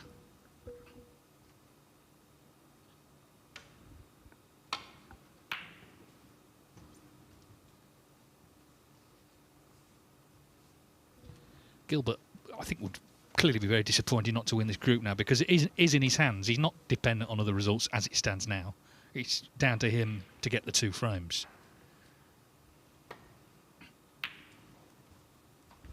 Yeah, and I think he'll probably just write off that first frame. He was in a world of pain, stuck behind that balk colour and trying to escape. Okay, he could have, you know, played the hit and hope or, you know, chanced his arm with another route, but that's not his way. He was persistent.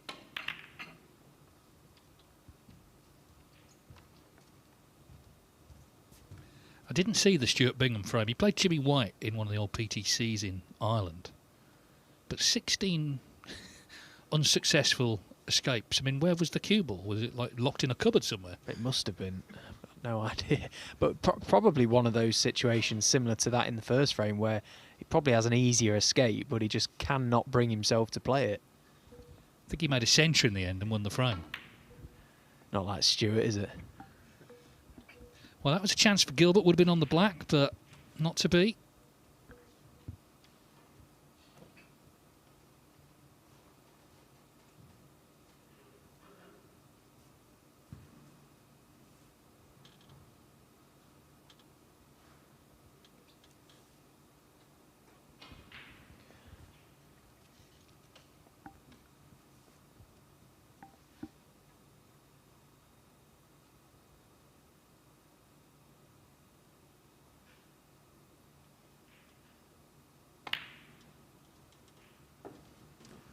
Well, that's a fabulous pot.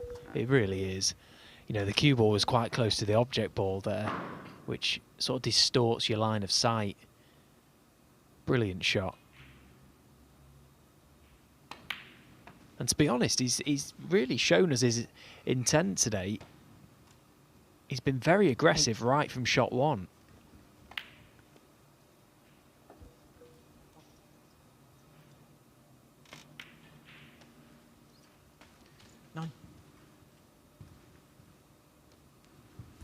I wonder if that's a ploy that he's adapted for this group, because I can't remember seeing Herguo Chan play this aggressive before. Either way, I like it. It's good. 16.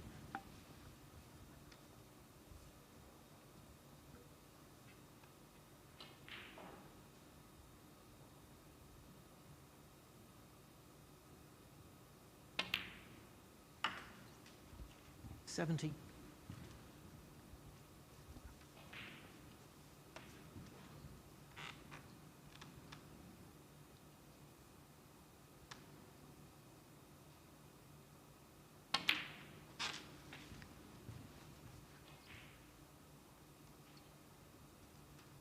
$24.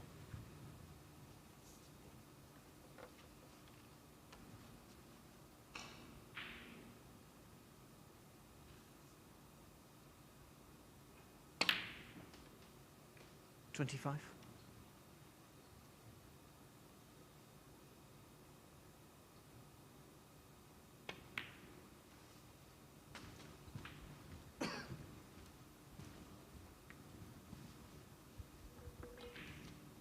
$31.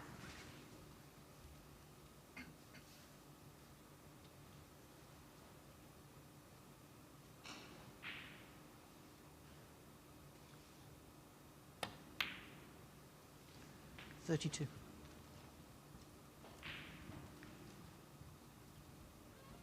Doesn't have to play into the reds here. He's got a few reds in the open, but he has the perfect angle to play a little split.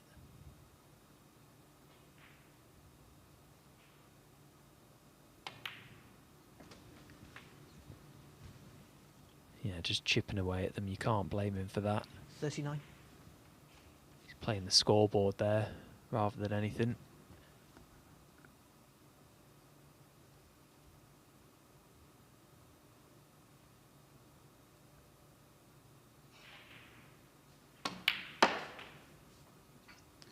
$40. Now, we saw Marco Fu miss, but Mark Joyce immediately missed, which gave Fu another chance, and as you can see, he's going to win there 3-0. So he's ended the group on a high. Of course, lost to both Chan Bingyu and Jack Jones, though, earlier on, so he's never going to win this group 45. coming into this match. But as ever, professional, business-like. 46. Won a group that Sergio Ware, top 16 player, was in.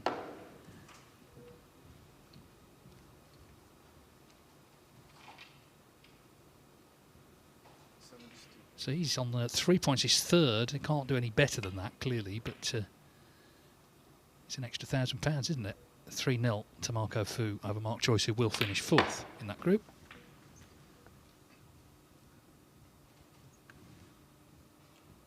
$50. So red-black puts in 58 to the good.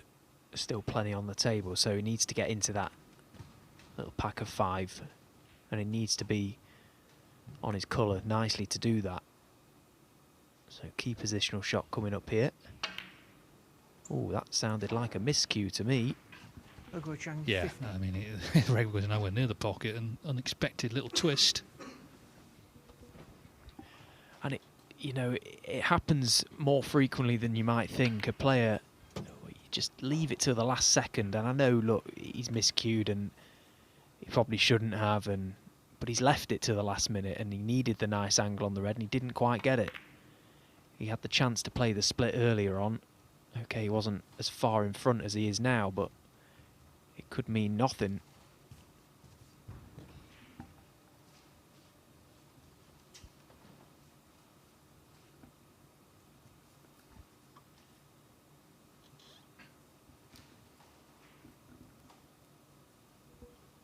Well, chance to get back in.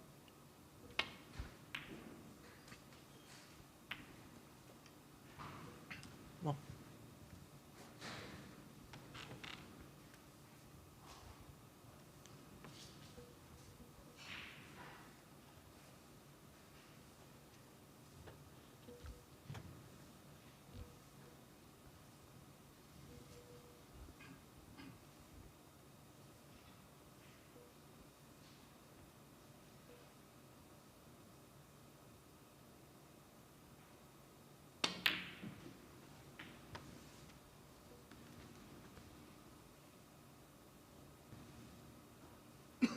$5.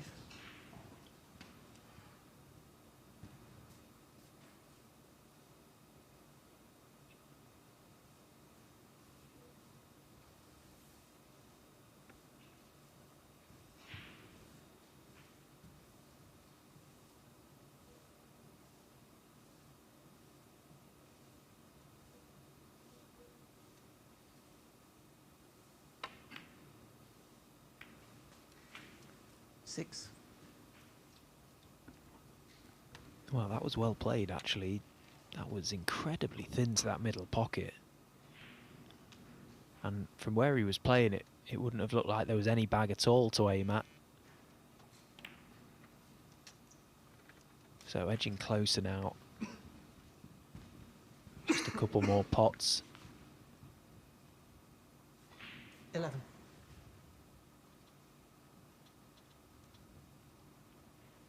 Well, the angle he's got on this red, it may now mean he'll need another red. Can't get to the black. Unless he can hold for the pink.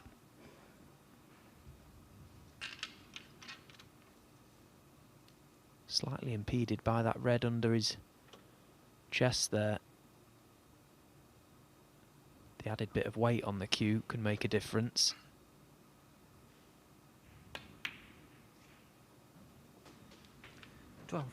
But dealt with it well. And all of a sudden this group is, as far as Chris Wakelin is concerned, very much still alive now.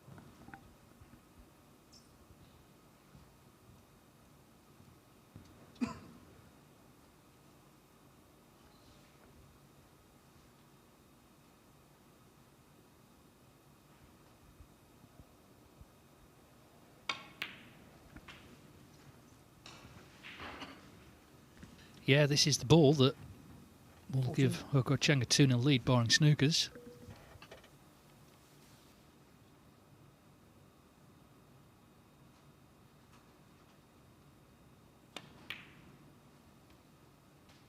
$15.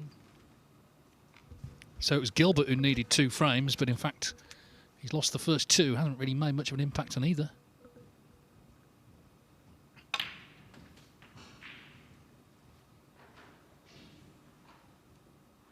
$22.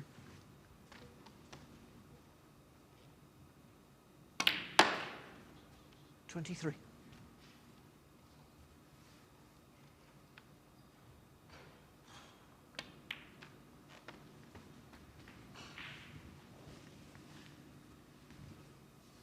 30.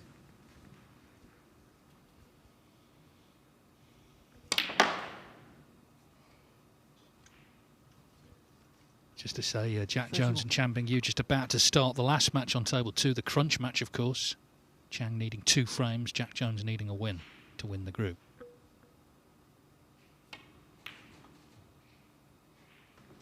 Hugo Chang, meantime, is going to take some stopping in this match. He can't win the group, of course, but he can shake it up for sure. 36.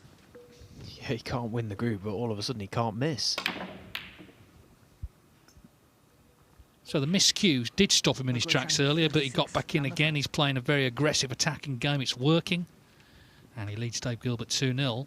Just a reminder, Gilbert could lose this match and still win the group, but it would be out of his hands. He would need Ali Carter to beat Chris Wakelin later, or to be a draw there. So it's going to be an uncomfortable hour or so if he can't win the last 2 frames here. Equally, if he is going to lose, it's better to lose 3-1 than 3-0, because that would put the ball in Wakelin's court. He'd have to win 3-0 against Carter. This is the early stages. Then Chang, every time we sort of see him, he's potting balls, it seems. He's just knocked in another unbelievable long red as well. He's become an absolute machine. Well, first frame of the day made a 139. He was on for a maximum 2 frames later. Broke down an 89. That was against Marco Fu. Ooh. Meanwhile, that blue has stayed out. Even he can't believe it. Yeah, breaks of 80 and 65 against Mark Joyce. Won that one 3-0. So it's been a very dominant performance. Jack Jones, though, he's shown his mettle today. He's shown his steel. That frame he won against Marco Fu on the black. It was a tough last black at cutback. That's kept him in contention. The Matchroom Multisport YouTube channel, of course, has this match and all Table 2 matches. But can Dave Gilbert get involved now in this match? The 3rd frame. David Gilbert to break. A 3-0 defeat for Gilbert, and the door suddenly is wide open for Wakelin. Any win over Carter, he'd win the group. And of course, it will be the second group that he's won, Chris, after losing a match.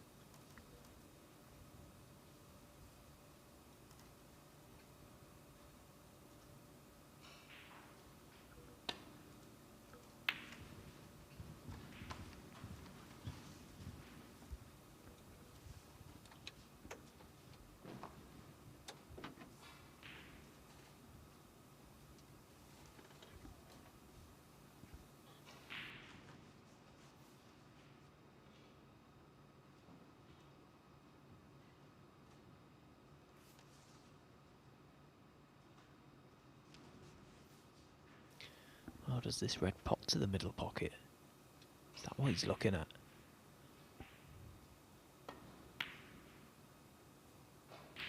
Yeah, very, very good attempt.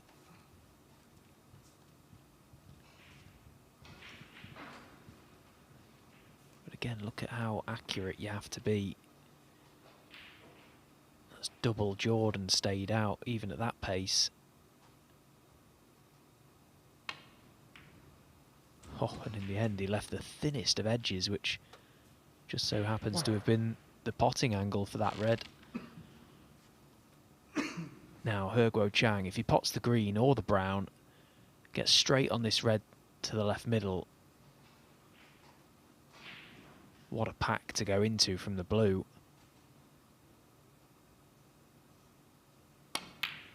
Oh, and he's missed the big ball, because that was the shot that was going to give him a route into those pack of reds.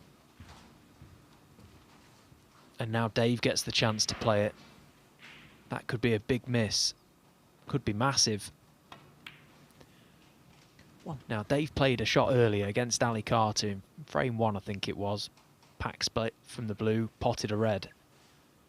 Will lightning strike twice?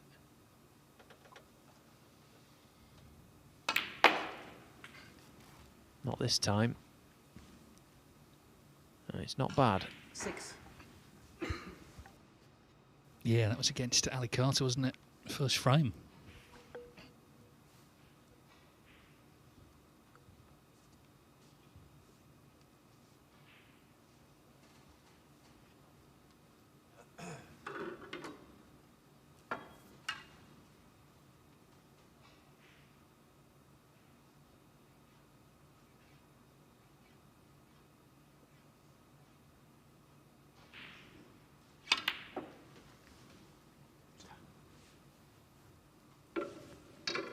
7.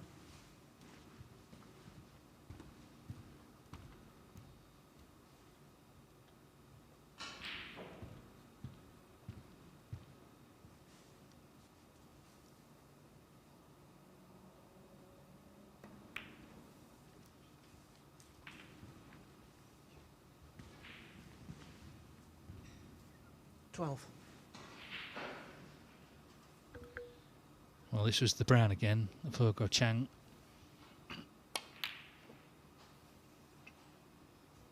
Yeah, I just wonder if he was thinking a little further afield there. Oh, Dave. Dave, what have you David done? Gilbert at 12. Oh, what a chance you've missed. He didn't like the previous shot, did he? And he was sort of in a bit of a bad mood about it, and maybe it affected him there. Not going to plan, that's for sure, in this match.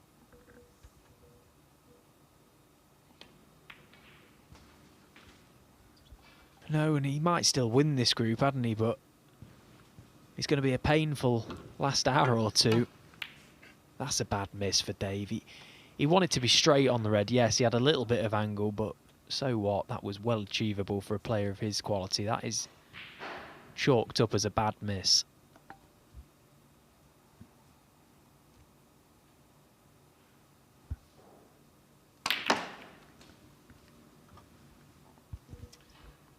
Well, played the aggressive shot again to try and just bring more reds into play. Could have worked out better, this.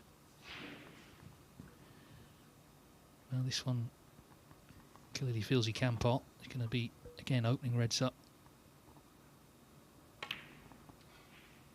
Yeah, nicely recovered. So, on we go. He's already feeling good about things. Despite the miss brown, he's played well overall in the match, had a century frame 1, and this is his chance to win it.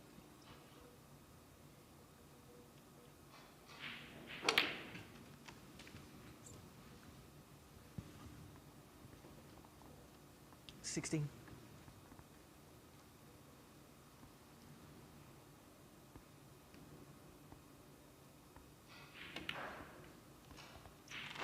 $17.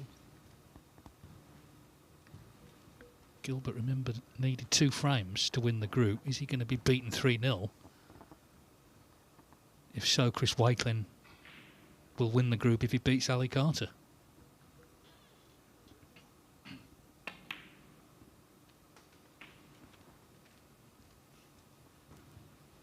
Well, that black thought about it.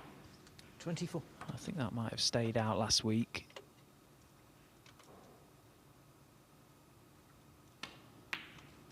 The sort of shot where 25.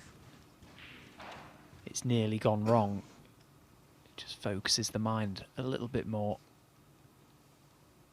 What a chance this is. What a miss from Dave. You don't see many of them in a season from him. Can he punish it? 30.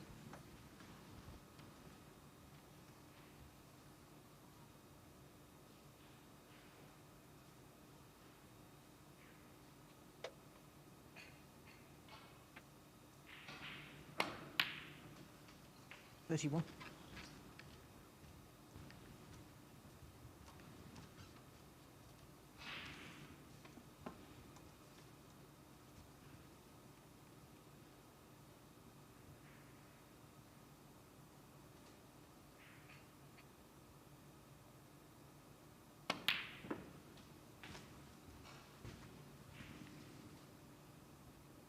$38.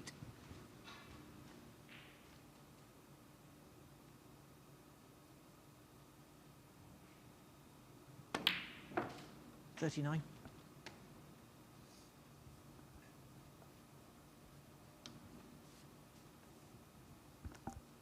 Well, the table very much in his favour now. The 2 reds safe, the brown safe. 28 points and counting.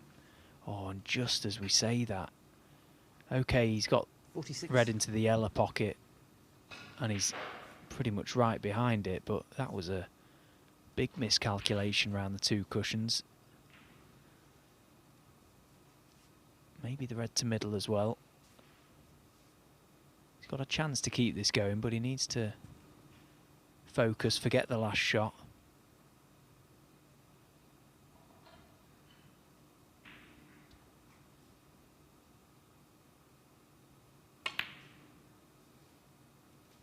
$47.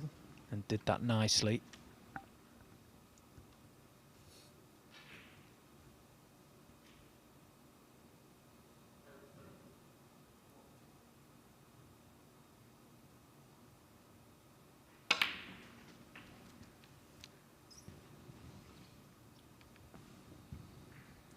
$54.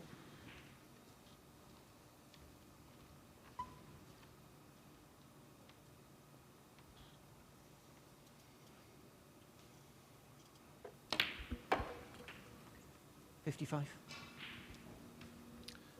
Black and red required. Going to be on Chris Wakelin's Christmas card list, I suspect, because it's given Chris a chance now. Good chance. If he beats Ali Carter, 62. he's won the group.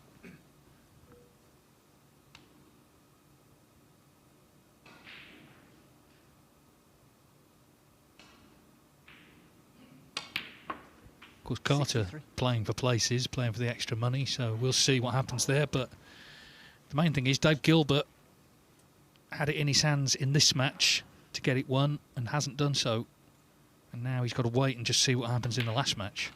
But credit to the man at the table, he's been very positive here. Certainly hasn't played this as if there's nothing on it. He's played it all out to win it. Yeah, and he's really 74. attacked the frames. Every time he's got in, he's looked to play the aggressive shot and get the balls moving, get them open. And he's taken his chances well. Great performance. Dave will be thinking what could have been in this frame 78. and this match, having missed that red to left corner. But it's out of his hands now.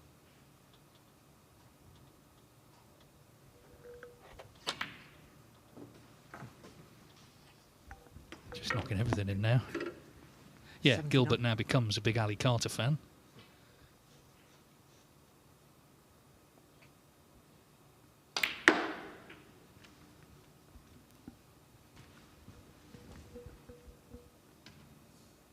$84.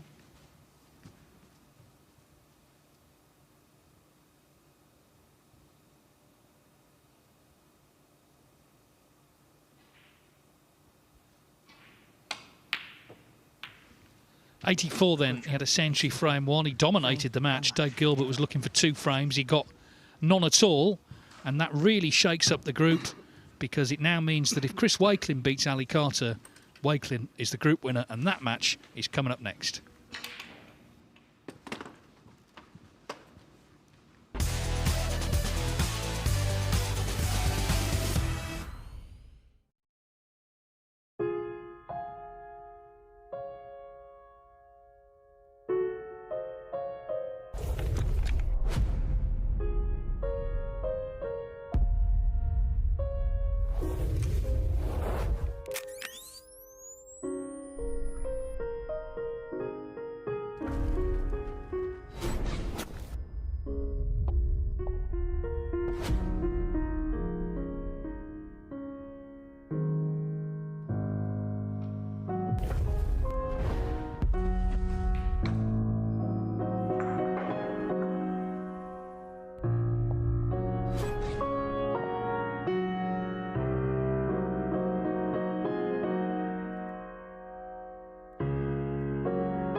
Every new beginning starts with courage.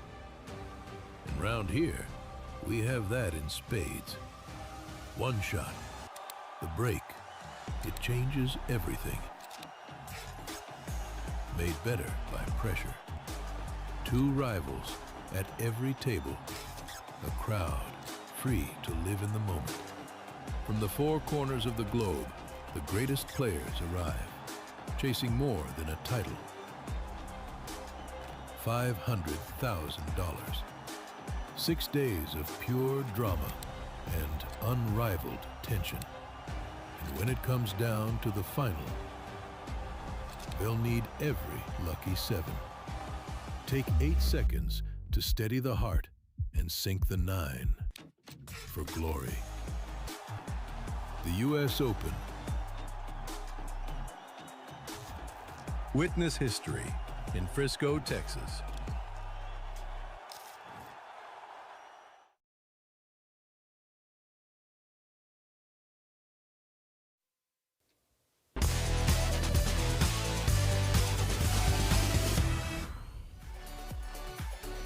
What an extraordinary turn of events we have just witnessed. He Guo Quang playing superbly to beat Dave Gilbert. So if you thought, after he won his second match, that Gilbert was home and dry in the group, you better think again. He Guo Quang cannot win the group. He's completed his fixtures. But now if Chris Wakelin were to beat Ali Carter by whatever score, 3-0 or 3-1, then Wakelin would be the group champion, and it would be Gilbert who would be left shaking his head, wondering what went wrong against He Guo Quang. The first frame. Chris Wakelin to break. So Chris Wakelin, after winning a group in the first stage, despite losing a match, could win a group in the second stage, doing exactly the same. Yeah, it's fallen into place for him massively, hasn't it? It's just fortune from that side of things. Now he needs to do his side of the bargain and win the match.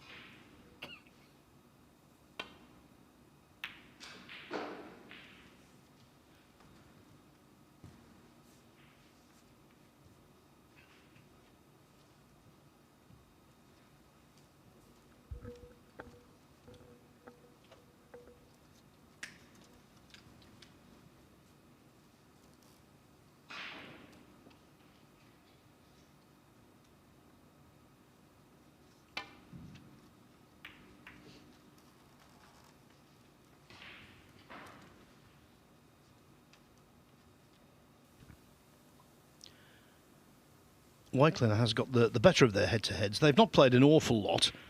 Wakelin leads 2-1 in that regard. But he played a brilliant match against Carter in the World Open in 2021 in Yushan. Won 5-1 in the last 32. He made breaks of 143, 131, 103 and 2 other half-centuries.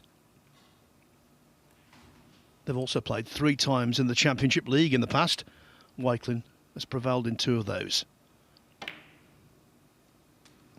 But of course here it's a clean slate.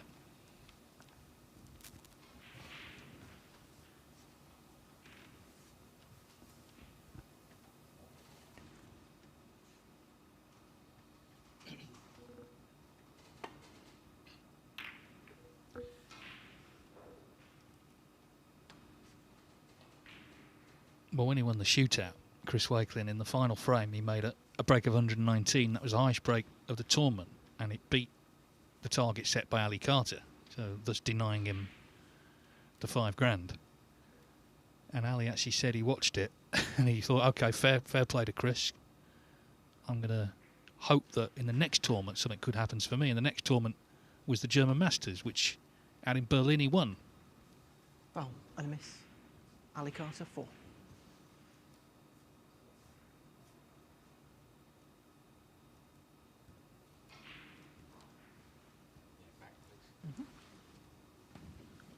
Andrew Barklam, the referee, pressed into action. Group decider on table 2 as well, of course. First frame between Chang Bingyu and Jack Jones. Chang just needs a draw 4 reds left in the opening frame, 1 point in it, very low scoring.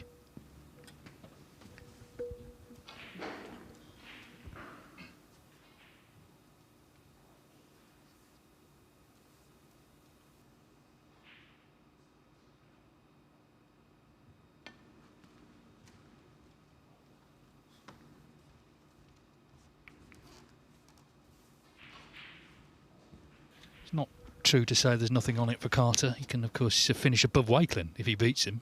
It's an extra 1,000. Could get second. You'd have to win 3-0 and make a higher break than the 110 that He Guo Chang made. So that's sort of getting down into the weeds of it all. But the point is he's not playing for nothing.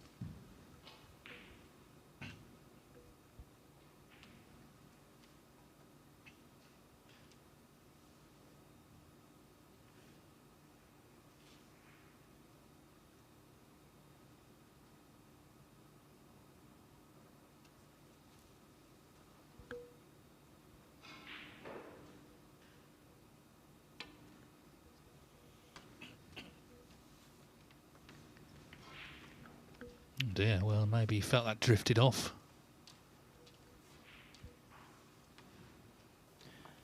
If it's going to drift off anywhere on the table, it's going to be there. That's where it's historically wavered a little.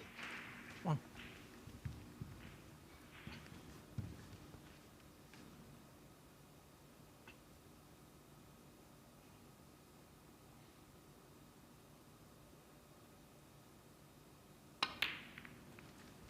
Well, there are 3 people in this match, let's be honest, and the one who's not playing, Dave Gilbert, is fully supporting Ali Carter.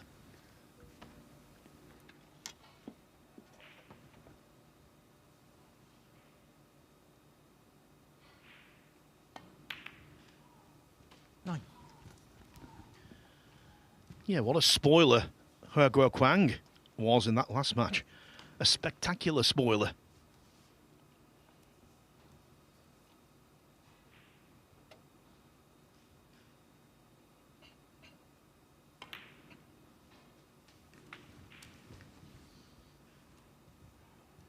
$16.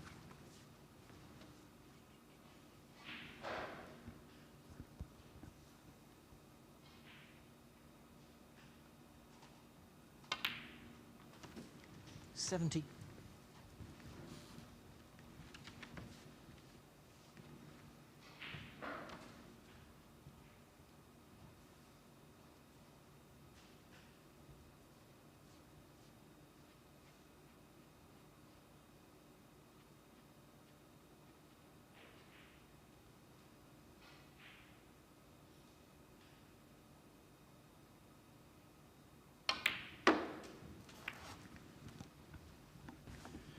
Numerous players would be 22. demotivated by the fact they couldn't win the group, but Carter isn't one of those. If there's extra ranking points, extra prize money on the line, rest assured he will try his level best to win it.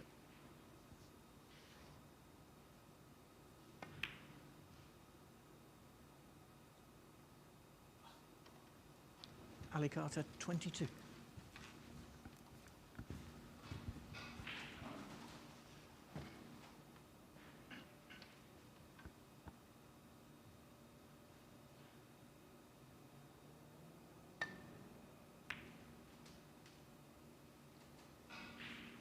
One.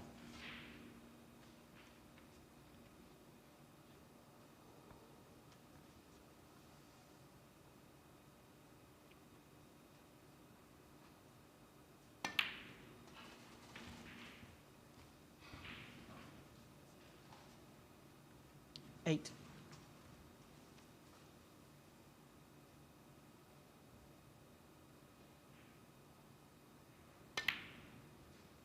Nine.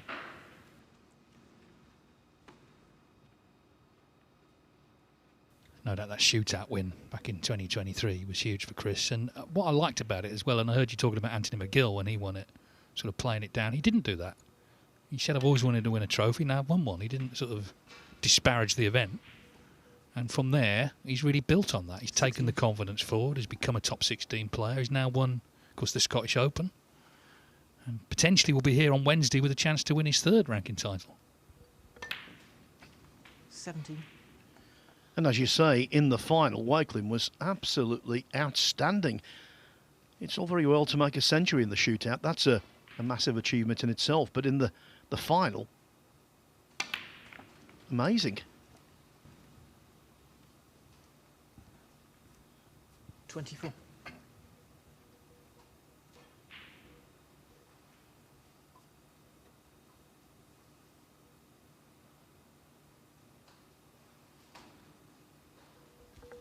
Ergo Chang potted one into this pocket earlier, and it was as good as that, actually. Very nicely recovered.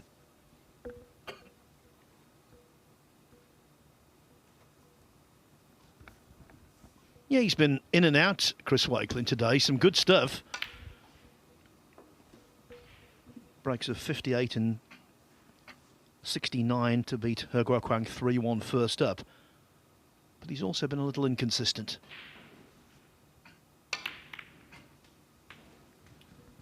Well, he was sort of looking for the gap there, I think, and didn't quite find it. So he's got his nose in front in the frame.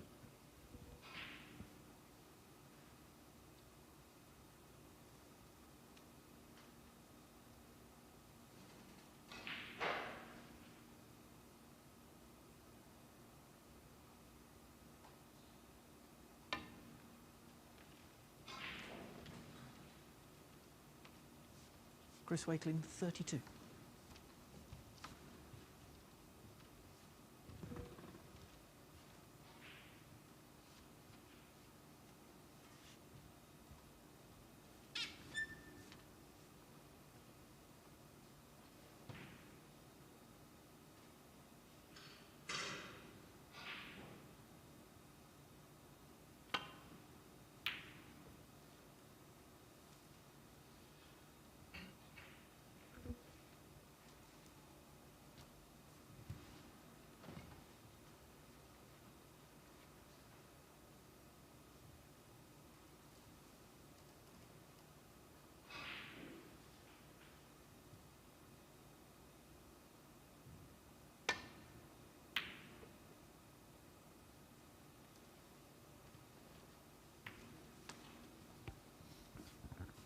Well, he was too close to potting that for his own good. It stayed in the general vicinity of the pocket.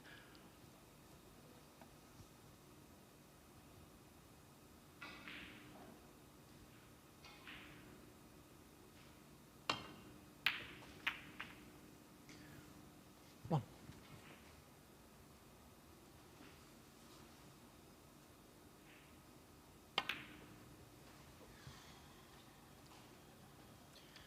Well, he played that very quickly, Ali but Carter, also very well. That little flick on the brown just helped there. Yeah. I sometimes wonder if it's harder from Wakelin's perspective playing someone who can't win the group, because Ali Carter just be a bit more relaxed maybe. He's still playing properly, but he's not maybe, there's not as much on the line for him.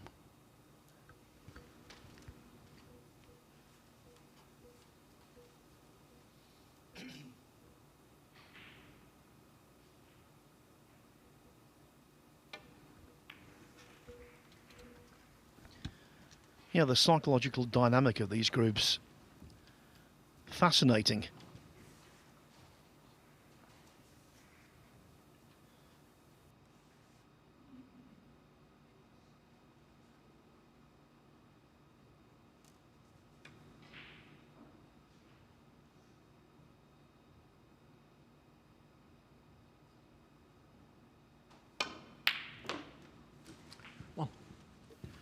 What a pot. And that basically underlines what Dave was saying. Would he have had the freedom of the Q arm to knock that in? Had the whole group been on the line?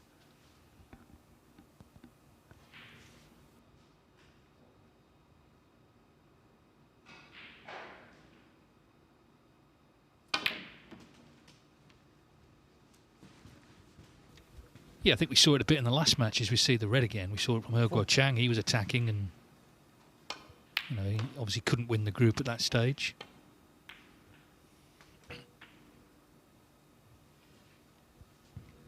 Five.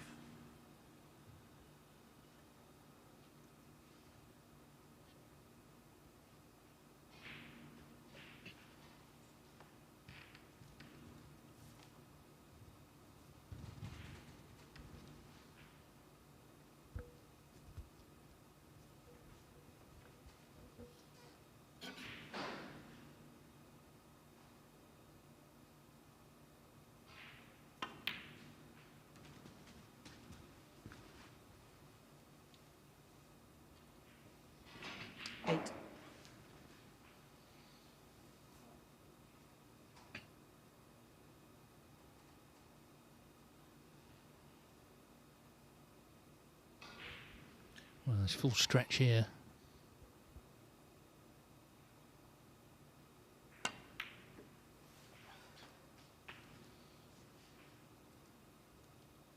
Nine.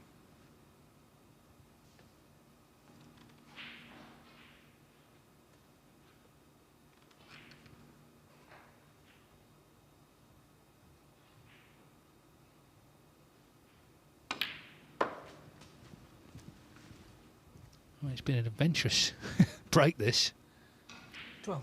For just 12 points, but now he'll stay amongst the Reds here, and this is a big chance to take the first frame and really send Chris Wakelin to the point of no return. He would have to win, of course, the last 3 frames.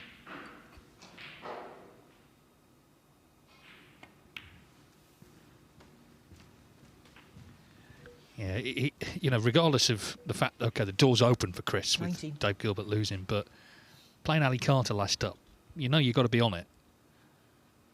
And Carter relaxing a little bit because he can't win the group is very dangerous here, clearly. You can see it from this break, the way he's taken them so far. 20.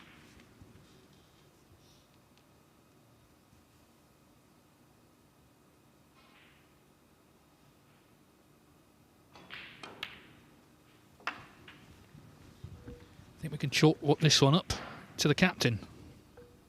26.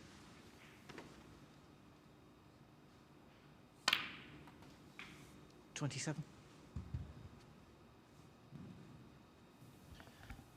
Great pot to get in.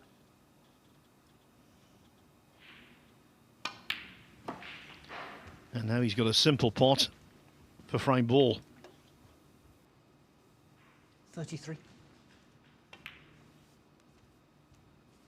34.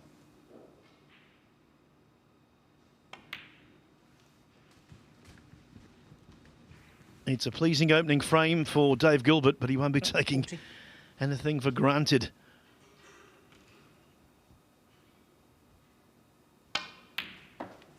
$42.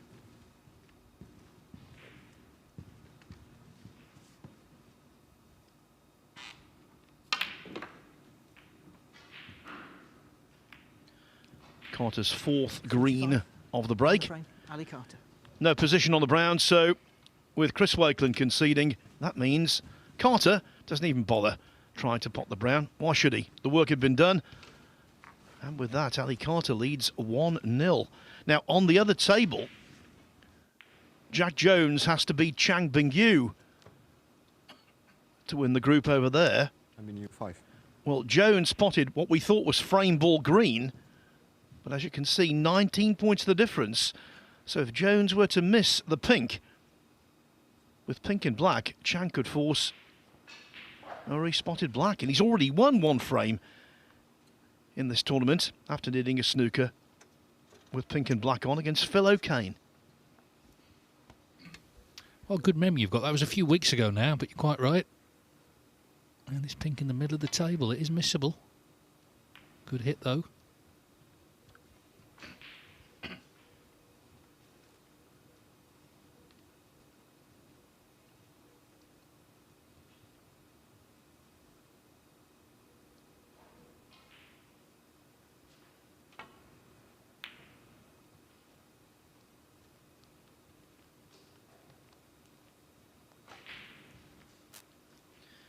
It's amazing, year on year, same players turn up at the Championship League and perform. Jack Jones falls into that category, very much so.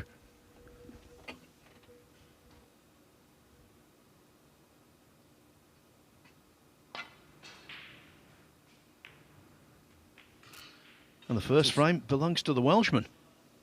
Frame, Jack Jones. Yeah, so they both need 2 out of 3 there. Ali Carter can't win this group, but he can stop Chris Wakelin, and will do if he wins 1 more frame.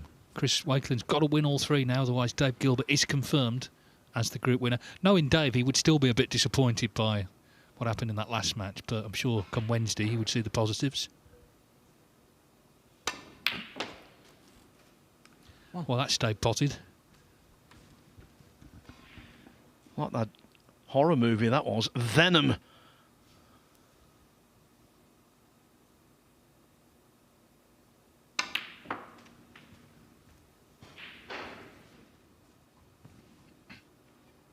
8. Yeah, one of these again, the noise it made was pretty decisive. Now this next shot, he's going to be going into the cluster. But he hasn't potted the red. Chris Wakeling, 8. Wasn't really close. I've commentated on Chris an awful lot, and I have noticed one little facet of his game. When he plays those blind cutbacks, if he is going to miss them, it's always by undercutting. In that case, by quite some way. 1. Well, it's only frame 2, but as we see the Wakeling miss again, Carter is kind of playing how He Guochang did in the last one. Just very loose, very confident, here to end the day on a high by winning his last match and getting another £1,000 for his trouble.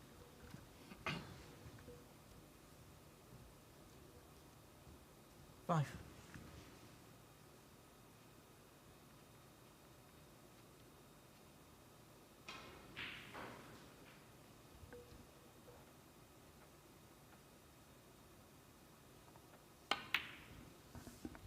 Six. Lots of definitions of a professional. One is that you play for money, and Carter most certainly does. Okay, the glory of winning the group is gone, but that doesn't mean to say he's not out there trying to maximise earnings as he always is.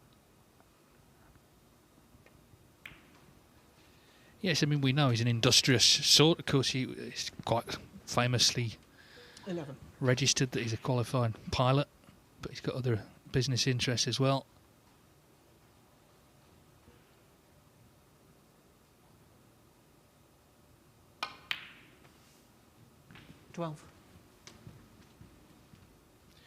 Well, it's looking a little ominous. Nothing Wakeling can do from there, other than hope that Carter slips up. If he doesn't here, then Dave Gilbert will be the group winner.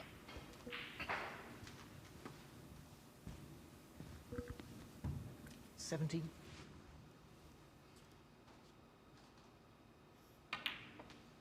18.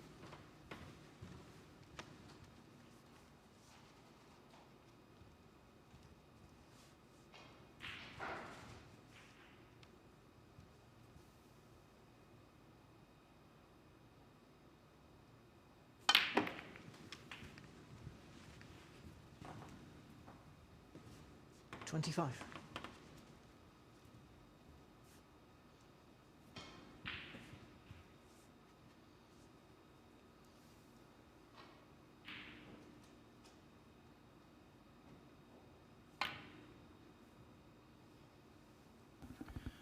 So Wakeling missed the Ali Carter, cut back, undercutting. Carter did exactly the same. Catching the brown with the cue ball. That might have saved his bacon.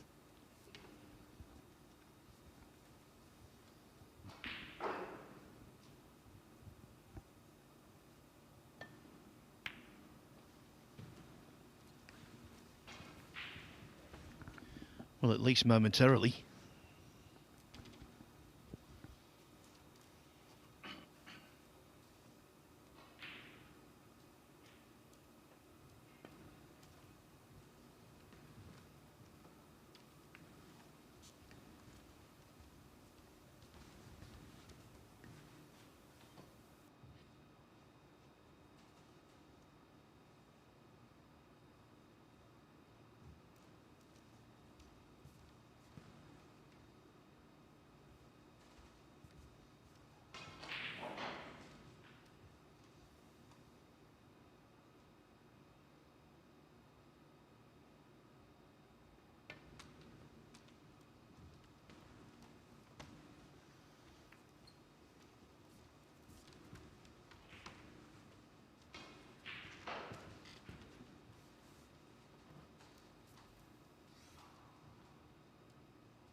Well, Carter's in, and again, a little kiss does him no harm because this roller behind the yellow.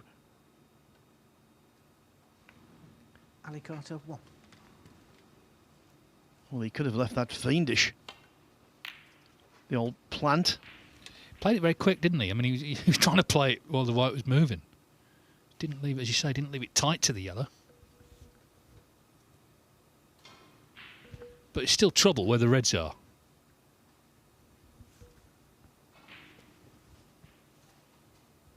Doubly so because, of course, if he does leave a red on, then that's more than likely his chance is sunk of winning this group.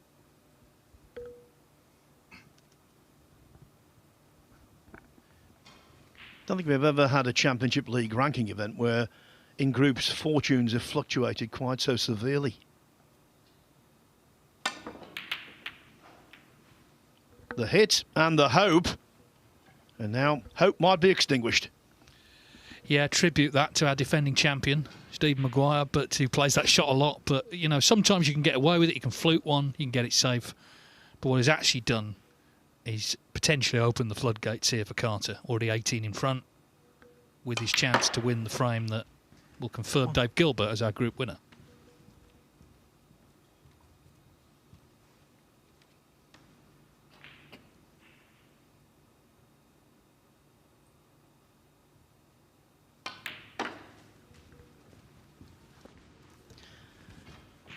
And I have to say, I know justice doesn't come into it, but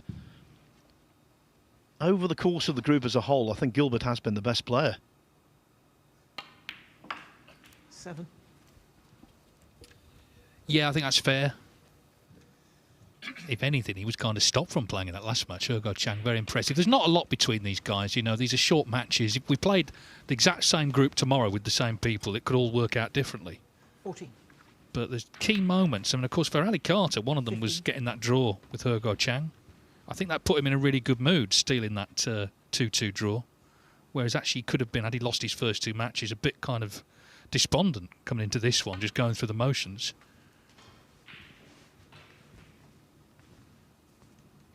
$20.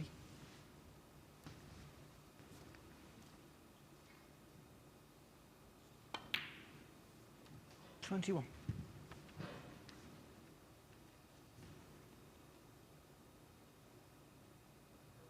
We're just going to take a big slip up now to stop him winning this frame and ending Wakelin's challenge. 28.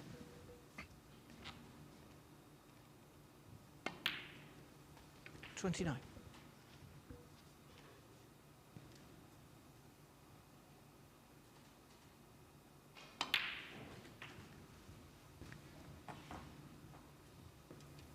This is frame ball. 37. Get ready for Wednesday, Dave Gilbert.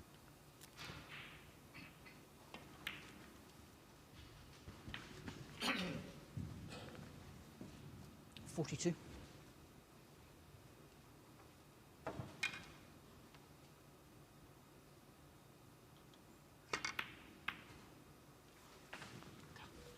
Yeah, and Wakelin might actually feel worse now because if Gilbert had done his job and got at least a draw, then, you know, he wouldn't have had the chance. But he has had the chance, but he knows now it's over. Indeed it is, although Wakelin comes back to the table. 61 behind, 43 on. That's 5 snookers. Good luck.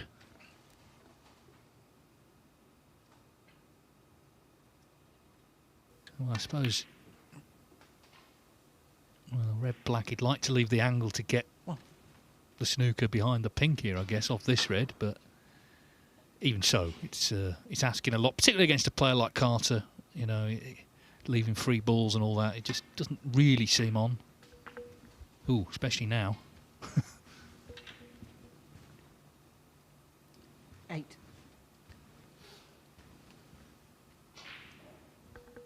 Not quite going to get the snooker he's after, but still a chance with the red on for those free balls.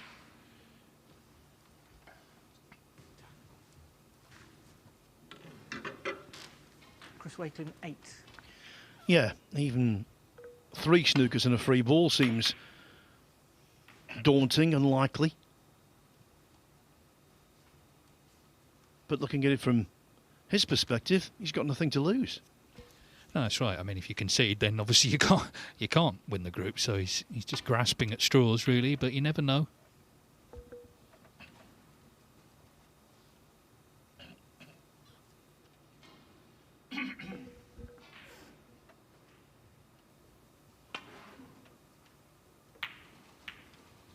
On table 2, there's a real twist occurring because Jack Jones is at the table with a really good chance. He's trailing Chang Bing-Yu in the second frame by 9 points.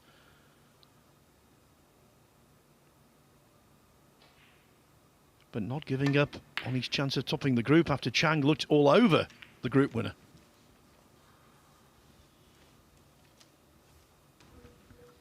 And if Carter can put the red away, then that is the business concluded. The match continues, of course. But the qualification would be over for Chris Wakelin.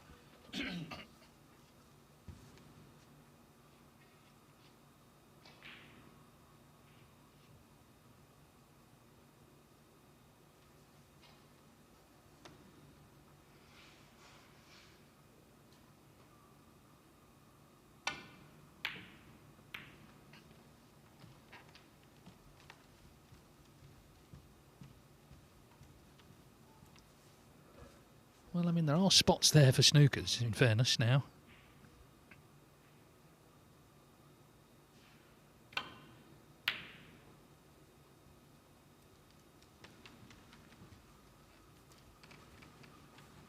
Yeah, and the wrong man's got one.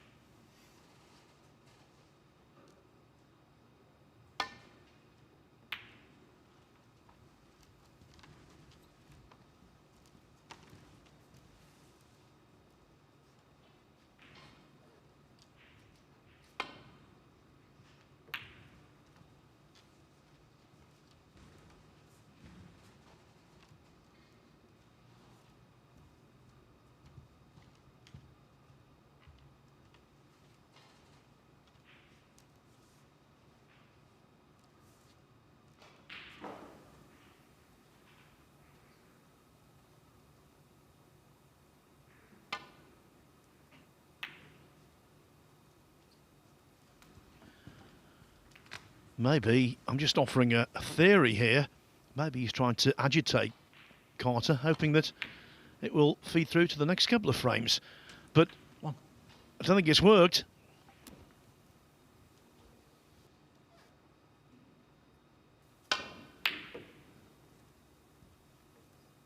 Ali Carter, 1. Surely Wakelin not going to carry on this time, is he? And the frame.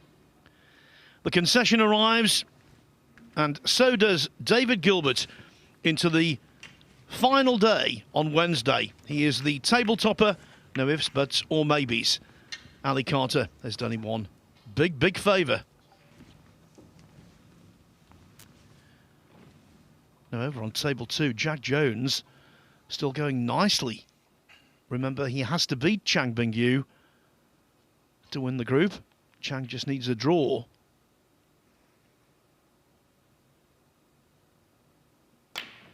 So this frame is absolutely vital, Dave. It is, as was, of course, his last frame against Marco Fu, because that looked set to be a draw, and if it was, Chang would have won the group there and then.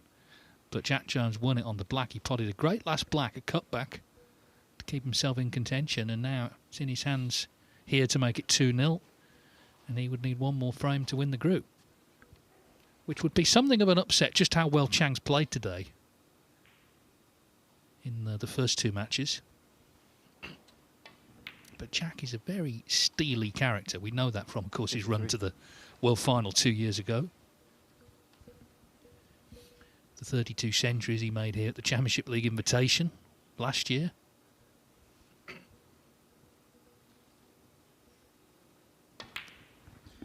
And I can tell you this, Dave, because I was talking to Jack about Chang earlier on, and Jones holds Chang Bing-Yu in the very highest regard. Yeah, I think they all do. They recognise he's a very dangerous player. But of course, everybody can be beaten when they're sat in their seat, which is where he is now as we continue here on table 1.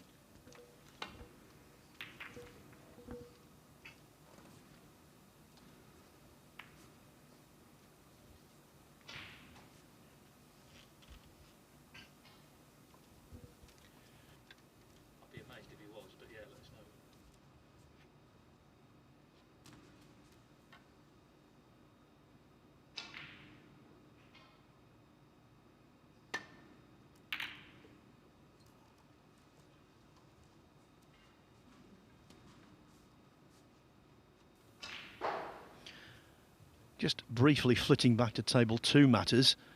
Jack Jones over the line. He does lead Chang Bing-yu 2-0.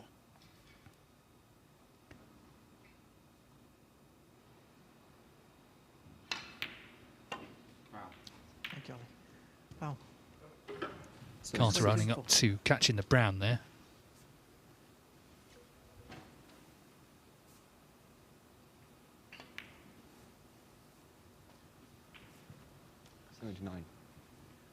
Could make a century here. Jack Jones, he's second of the day.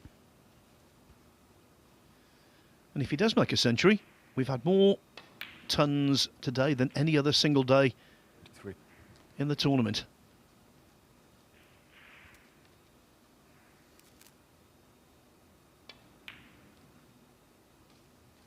$88.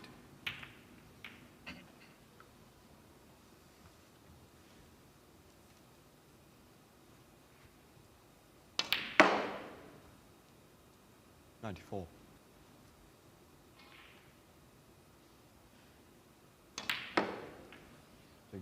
There you go. Chang took on a red that was very ambitious, and he paid the price.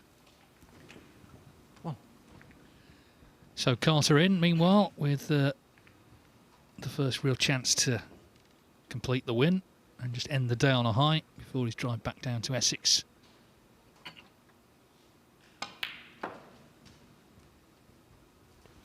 It's very early in the season, but it's a big time in the season. We've had the qualifying for the Wuhan and China Opens, of course, this Championship League. Then next week, qualifying for the new Shenzhen Open, the British Open, the English Open. So, you know, if you can tick those off and qualify for those events, you've got a lot of snooker to look forward to. Equally, if you do badly in them, a lot of your season's gone before, you know, we're even into August.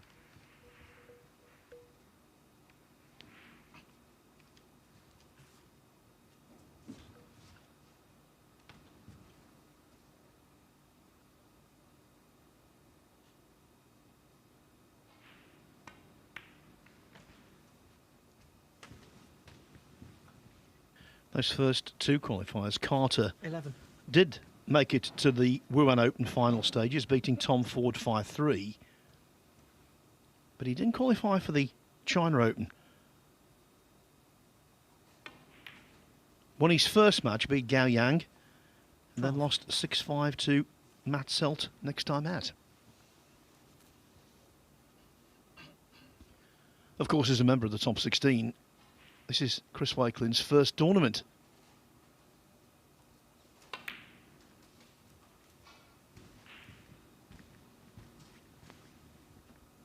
$17.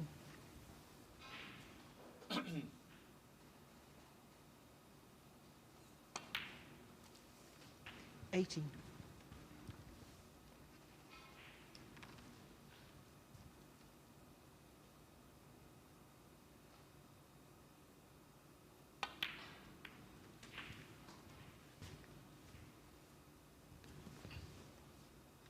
$25. I get the feeling all 3 players from England 26. who've excelled in this group, and let's face it, at times they've all excelled. Carter, tabletopper Gilbert, and Wakelin. I get the feeling both of them in this match and Gilbert will have a pretty good season the way they're playing. 33. They've hit the ground running. Same applies to He Guo Kuang, the other member of this group.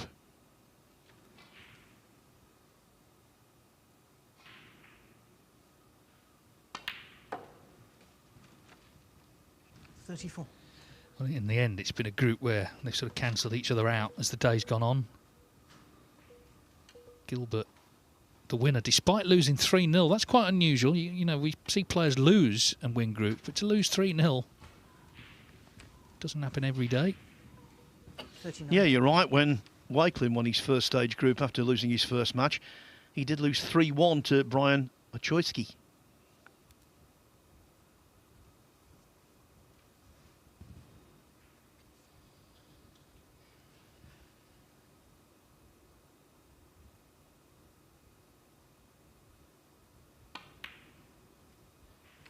$40.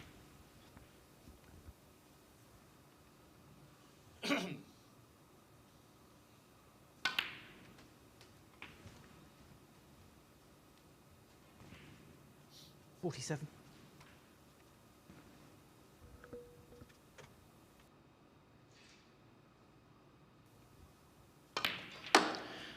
48. He's a real character, a real competitor, a real fighter, Ali Carter. He'll gain pleasure from this.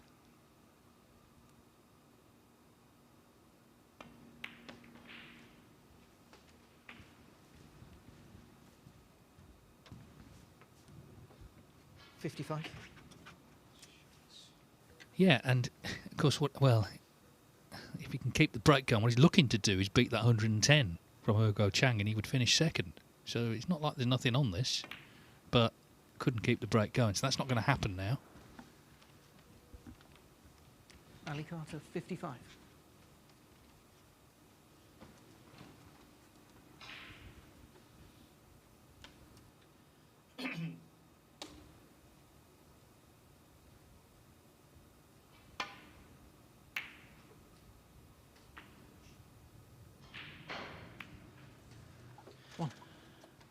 A shot that pretty much sums up Wakelin's match. Nothing's gone his way.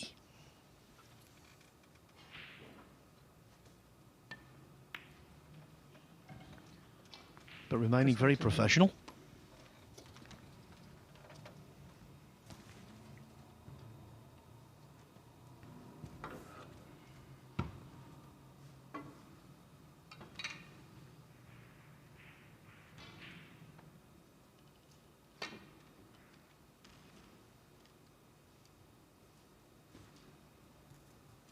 Wow, and a miss. Always a little narrow, that one. Wakelin would love to be able to pot the black, the red that's just below the black. He's trying to with lots of running side.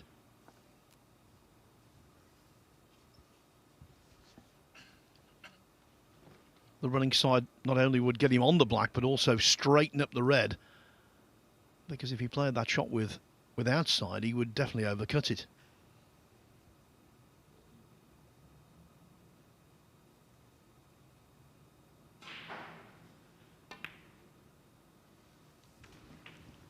Lovely.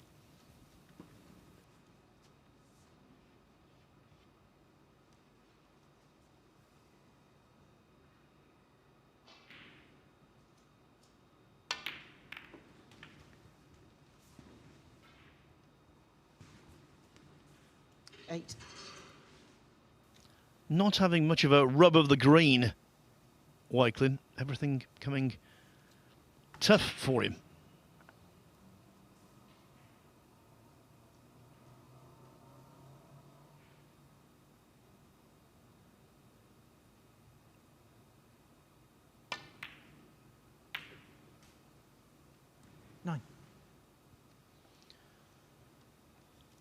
Well, that was a more friendly kiss.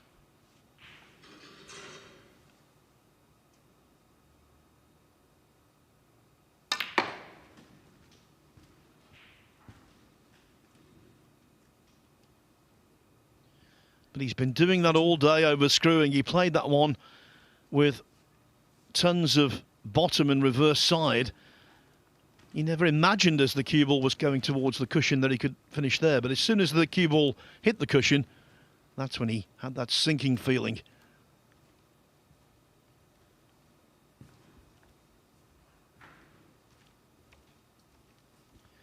The amount of action that the players have been able to put on the cue ball today has been very much out of the ordinary. Chris Wakeling, 13.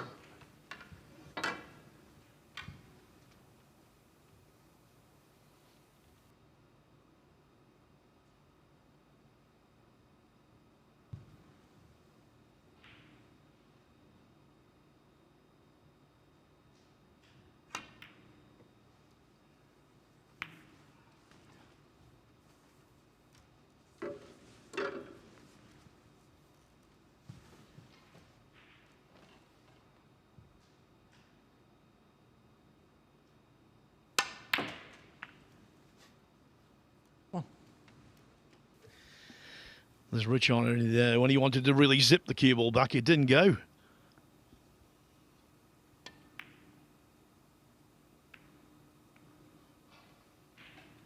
Chris Wakeling, 1.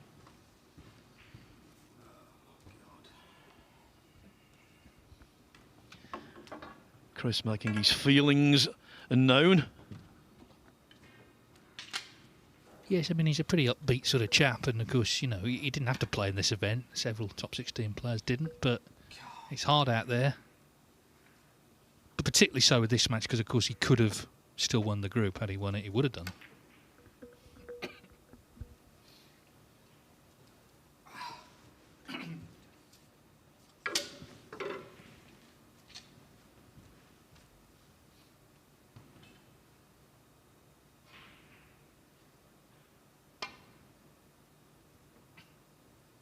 Bow. And a miss. Ali Carter, 5. Same play it from there. Saves, you know, the 20 seconds of replacing the cue ball, I suppose. Not much in it, really.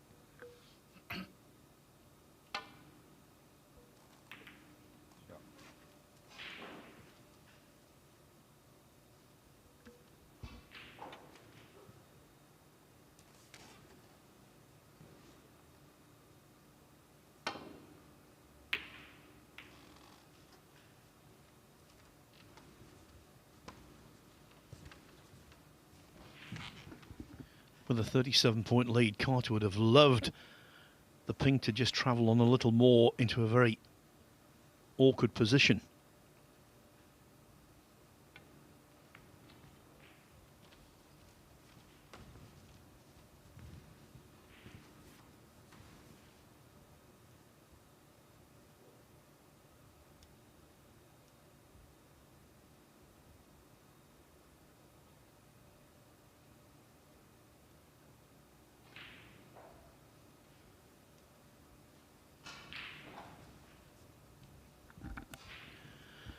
You might have heard a ball go into a pocket there at pace. It was Jack Jones. He's just knocked in an absolutely brilliant mid-range red. At the same time, purposely spreading the other reds, landing on the black. He could be in, you know, for a 3-0 win to dash Chang's hopes. Well, every credit if so, because he would have to play well in that match to win it, because Chang's been really good today and looks like he has done. And they're sort of saying, well, yeah, the yellow's over the pocket and this could end up a long frame, which no one really wants at this stage because, OK, there's £1,000 here and there, but, it's, you know, neither player can win the group. But what are you going to do, you know? You're not just going to stick the red up. Could try and pot it. Both run safe.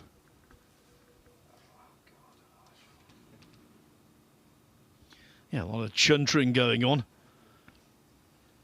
It's one of those, neither wants a long frame. Equally, neither wants to give the other the chance, really.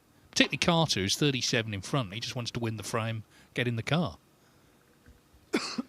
Let me tell you, if all those reds congregated around the yellow and Ali Carter was offered a re-rack, he would say no very quickly.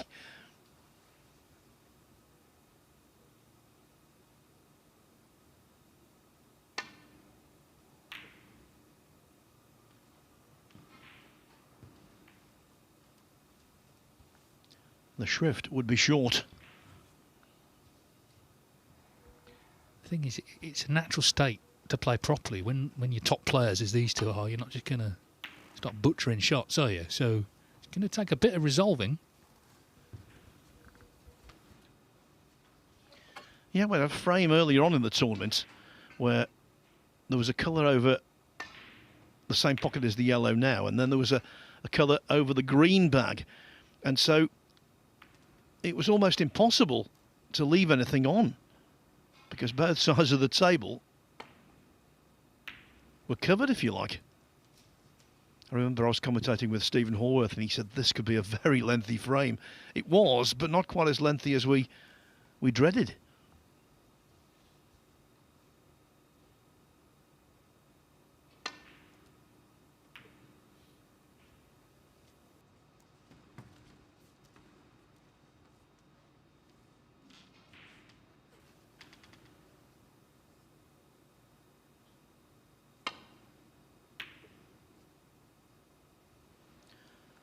The end could be nigh on table 2 in favour of JJ.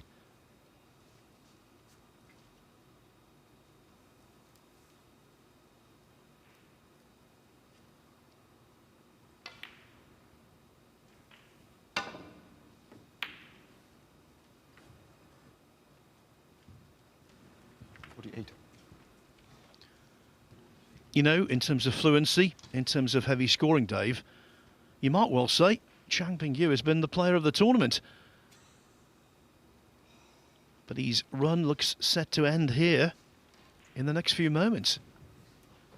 I know Marco Fu was one ball away from getting the draw with Jack Jones, and that means this wouldn't have been possible. Chang would have won the group, but is there another twist? That was for the match. And the little screw-on has come down very sharply. Well, drama.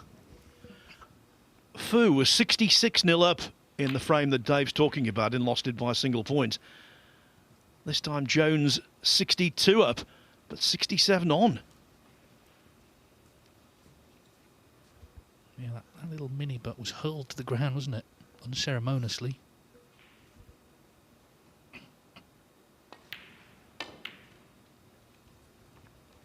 Oh, but Chang, he never misses, they say.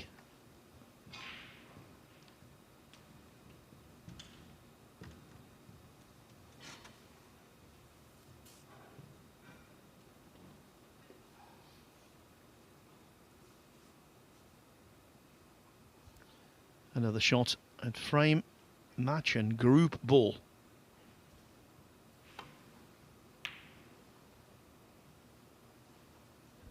Meanwhile, Carter knocking that in just helps him get to the brink. Jack Jones still can't quite get over the line.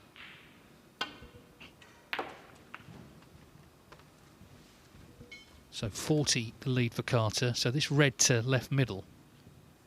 3. And it should be done.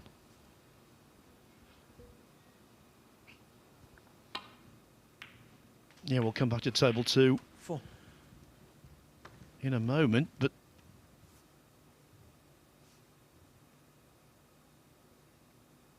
what mental resilience from Ali Carter. 4. Couldn't win the group, and yet he went into this last match determined to try and earn a few quid, and he's done just that.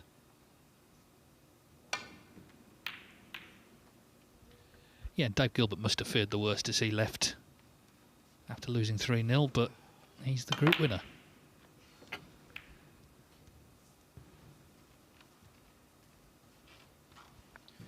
Well, he played on for 5 snookers in the last frame, Wakelin, so I think Carter should have anticipated he was going to play on for 2. Yeah, and the speed he played that last shot, you know, that blue easily could have gone in a pocket. Didn't, but danger hasn't quite passed.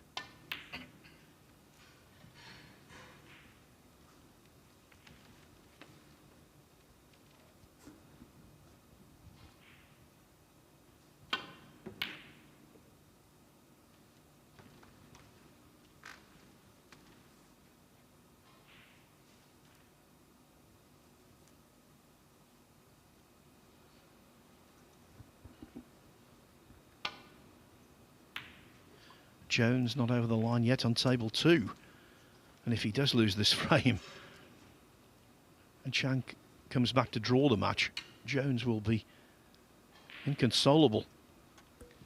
Yeah, he's on this pink. He's got to pot it, obviously. He's looking to go sort of around the houses to get on the next red. Well, he's avoided everything.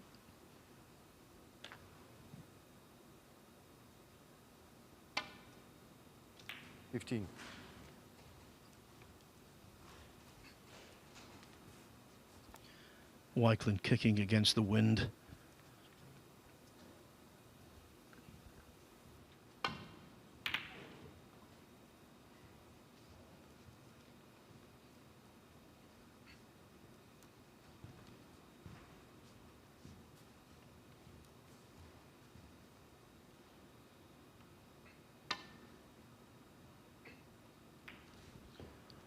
I'll tell you what, Dave, if Jones does make it mission accomplished, all of the other players who've made it to the final day will be relieved the Chang's out of the way.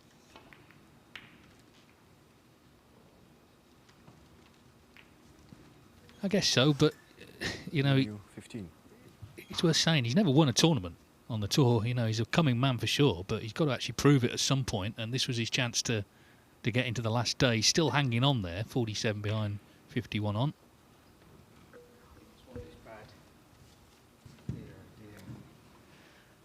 Carter's getting a little annoyed. He wants this bad, he said, dear oh dear. Well, it's Wakeland's prerogative to continue.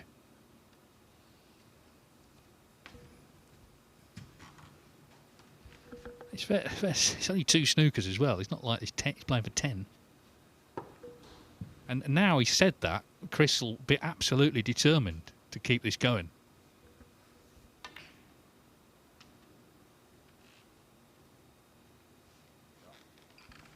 Yeah, and I don't blame him in the slightest. On the miss, champion U4.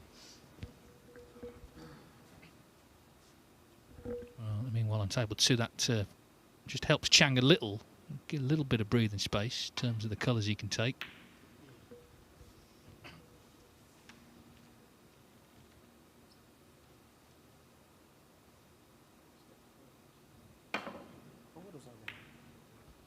It's amazing, isn't it? Every day you turn up and you think, well, there can't be anything new today. And there is a new talking point, a new way the group's determined.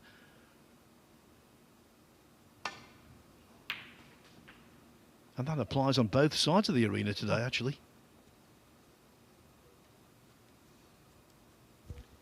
Well, he could pop black and yellow and then try and nail Carter behind the brown, I guess. Could be in his thinking. 8.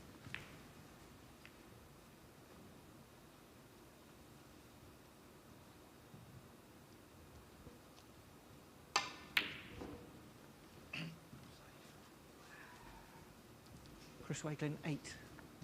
Under his breath, Ali Carter said, it's better go safe. Foul. Oh, hello, free ball. Is it? Chris Wow. Wakeland, 4.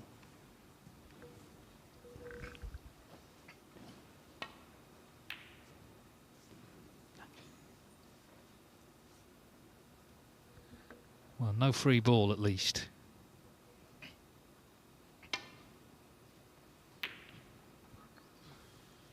But a snooker, and one that is very missable.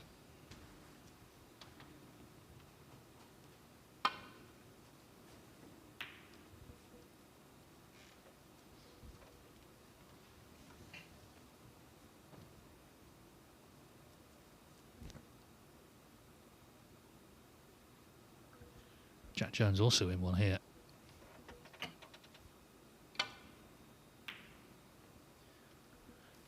Carter's got to look at the bright side here. At least he's missing the traffic.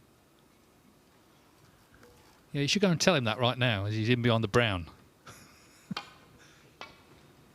Foul. Chris Wakeland, 7. Champion 6. He's not a happy man, is he? Not a happy man at all. And now, Wakeland's decision to carry on has been vindicated. 22 behind. The colours will be enough. Yeah, because if he does fight back and get the 2-2 draw, he finishes above Carter, so he gets the extra £1,000.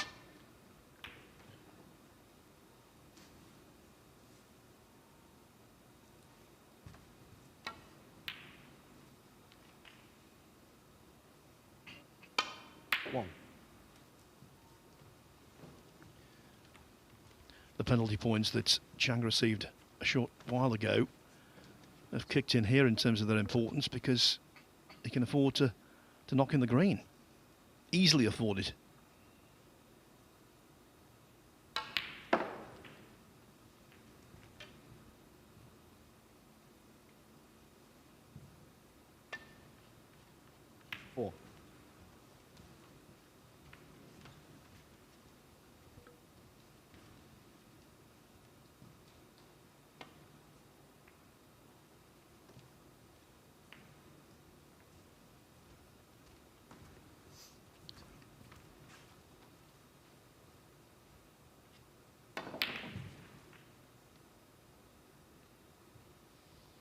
5.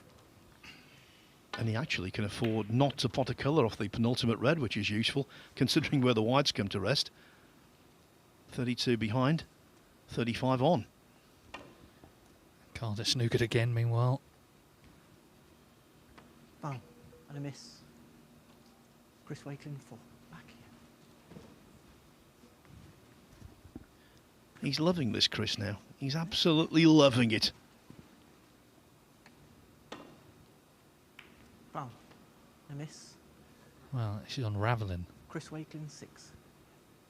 This is like a dog getting a piece of string between its teeth and doing a runner. The whole thing unravels. Ali? Yeah, wherever. Yeah, okay. The referee asked him where he wants the balls to be put back, and he said, wherever, wherever. Oh, touch the blue. Thank you. Foul. Chris Wakelin 5. Again. Foul and a miss. I mean, you 5. Hit the green. Hit the green. Hit the green. Yeah, yeah. Well, Chris Wakelin 4. are there any colours he can hit now? He's hit most of them. Okay. Well, if this carries on, he'll need a snooker. 3 points in it. Where's the yellow? Was the yellow there? No. No, near close to the cushion. You just come Yeah. on and off. Yeah? Okay, yeah, if you're happy.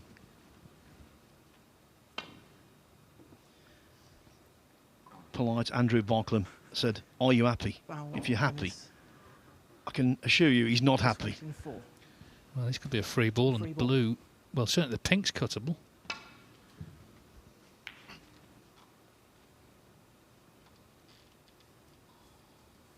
Obviously, yellow's safe, so maybe no value in taking it on. So back we go, and it's fair to say he's got him where he wants him here. And on table 2, another chance for Chang to clear up. Golden chance if he pots the last red.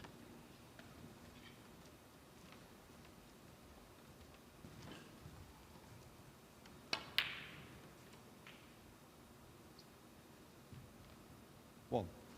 Well, Jack Jones had a couple of goes at match ball, group ball. 2 reds that stayed out. Yeah, the first was quite a straightforward pot as well.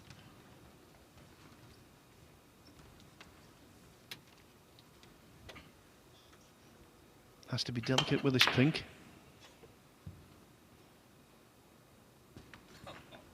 Meanwhile, Carter just blasts the yellow around the table. It goes in. Yeah, Chang not delicate enough. 7. The black was clearly too straight. Well, you've got one man at the table desperate for the match to continue and one desperate for it to end. I think we know which is which. Ali Carter 2.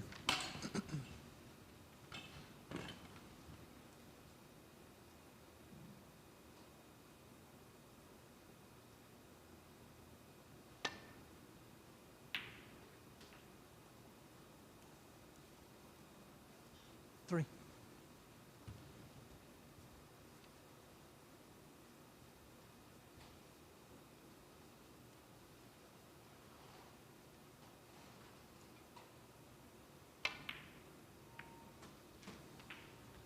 Seven. In off the blue, making the blue an even easier pot than it was before, with pink awaiting. We knew 7. Well, every credit to Wakelin. He stuck to his task. 12. Carter, I think it's fair to say, lost a lot of discipline. We're going to have another frame. Ali 18. put another pound in the car parking meter. Thank you. Cheers. Well, he's conceded the match. How about that? Not the match, the next frame. So that is a 2-all draw for Chris Wakelin in very remarkable circumstances. Is he allowed to do that, Dave? Ali, you know I have to warn you. it's fine. Yeah, all right. Well, yeah, he's been warned. He'll be fined for that. Just couldn't be bothered to play another frame. So it's going to end in a 2-2 draw. And that's cost him not only the fine, but the £1,000 in terms of the placings, because Chris Wakelin now finishes above him in the table. Yes, basically you're fined if you concede a frame before snookers are required. So if you concede a frame before a ball's potted, obviously you're going to be fined. Wow. So Ali Carter, 2 points, bottom of the group. He allowed a lot of anger to get the better of him there. Chris Wakelin, he's on 4 points, but that's not quite enough to displace Hergo Kwang from second spot. He's there on a slightly superior frame difference. And the group winner going through to Wednesday, and the finals day is David Gilbert. He played very nicely to win 2 of 3 matches and to get 6 points, which in the end was good enough. Of course, action still going on table 2. I can tell you Jack Jones leading by 25 points with the colours on the table. So Chang could still pinch that frame.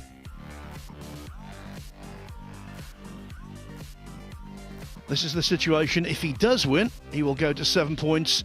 Chang will be on 6. Marco Fu on 3. In third place, Mark Joyce bringing up the rear on 1. So just 2 more groups to come in this second stage of the BetVictor Championship League. They will be coming your way tomorrow from 11 o'clock. Some really attractive players involved, headlined, I suppose, by the Northern Ireland Open champion, Jack Lisowski. If you want to see the end of the Chang Bing-Yu Jack Jones match, we'll simply access the Matchroom Multisport YouTube channel. It could be quite a dramatic end, because Chang is in the balls. He spotted yellow and green. He needs brown, blue, pink and black to stay in contention to top the table. Who would have thought it? Anyway, from David Hendon, from Stephen Hallworth and myself, Phil Yates, from here at the Mattioli Arena in Leicester, it's a very good evening. See you tomorrow at 11 o'clock.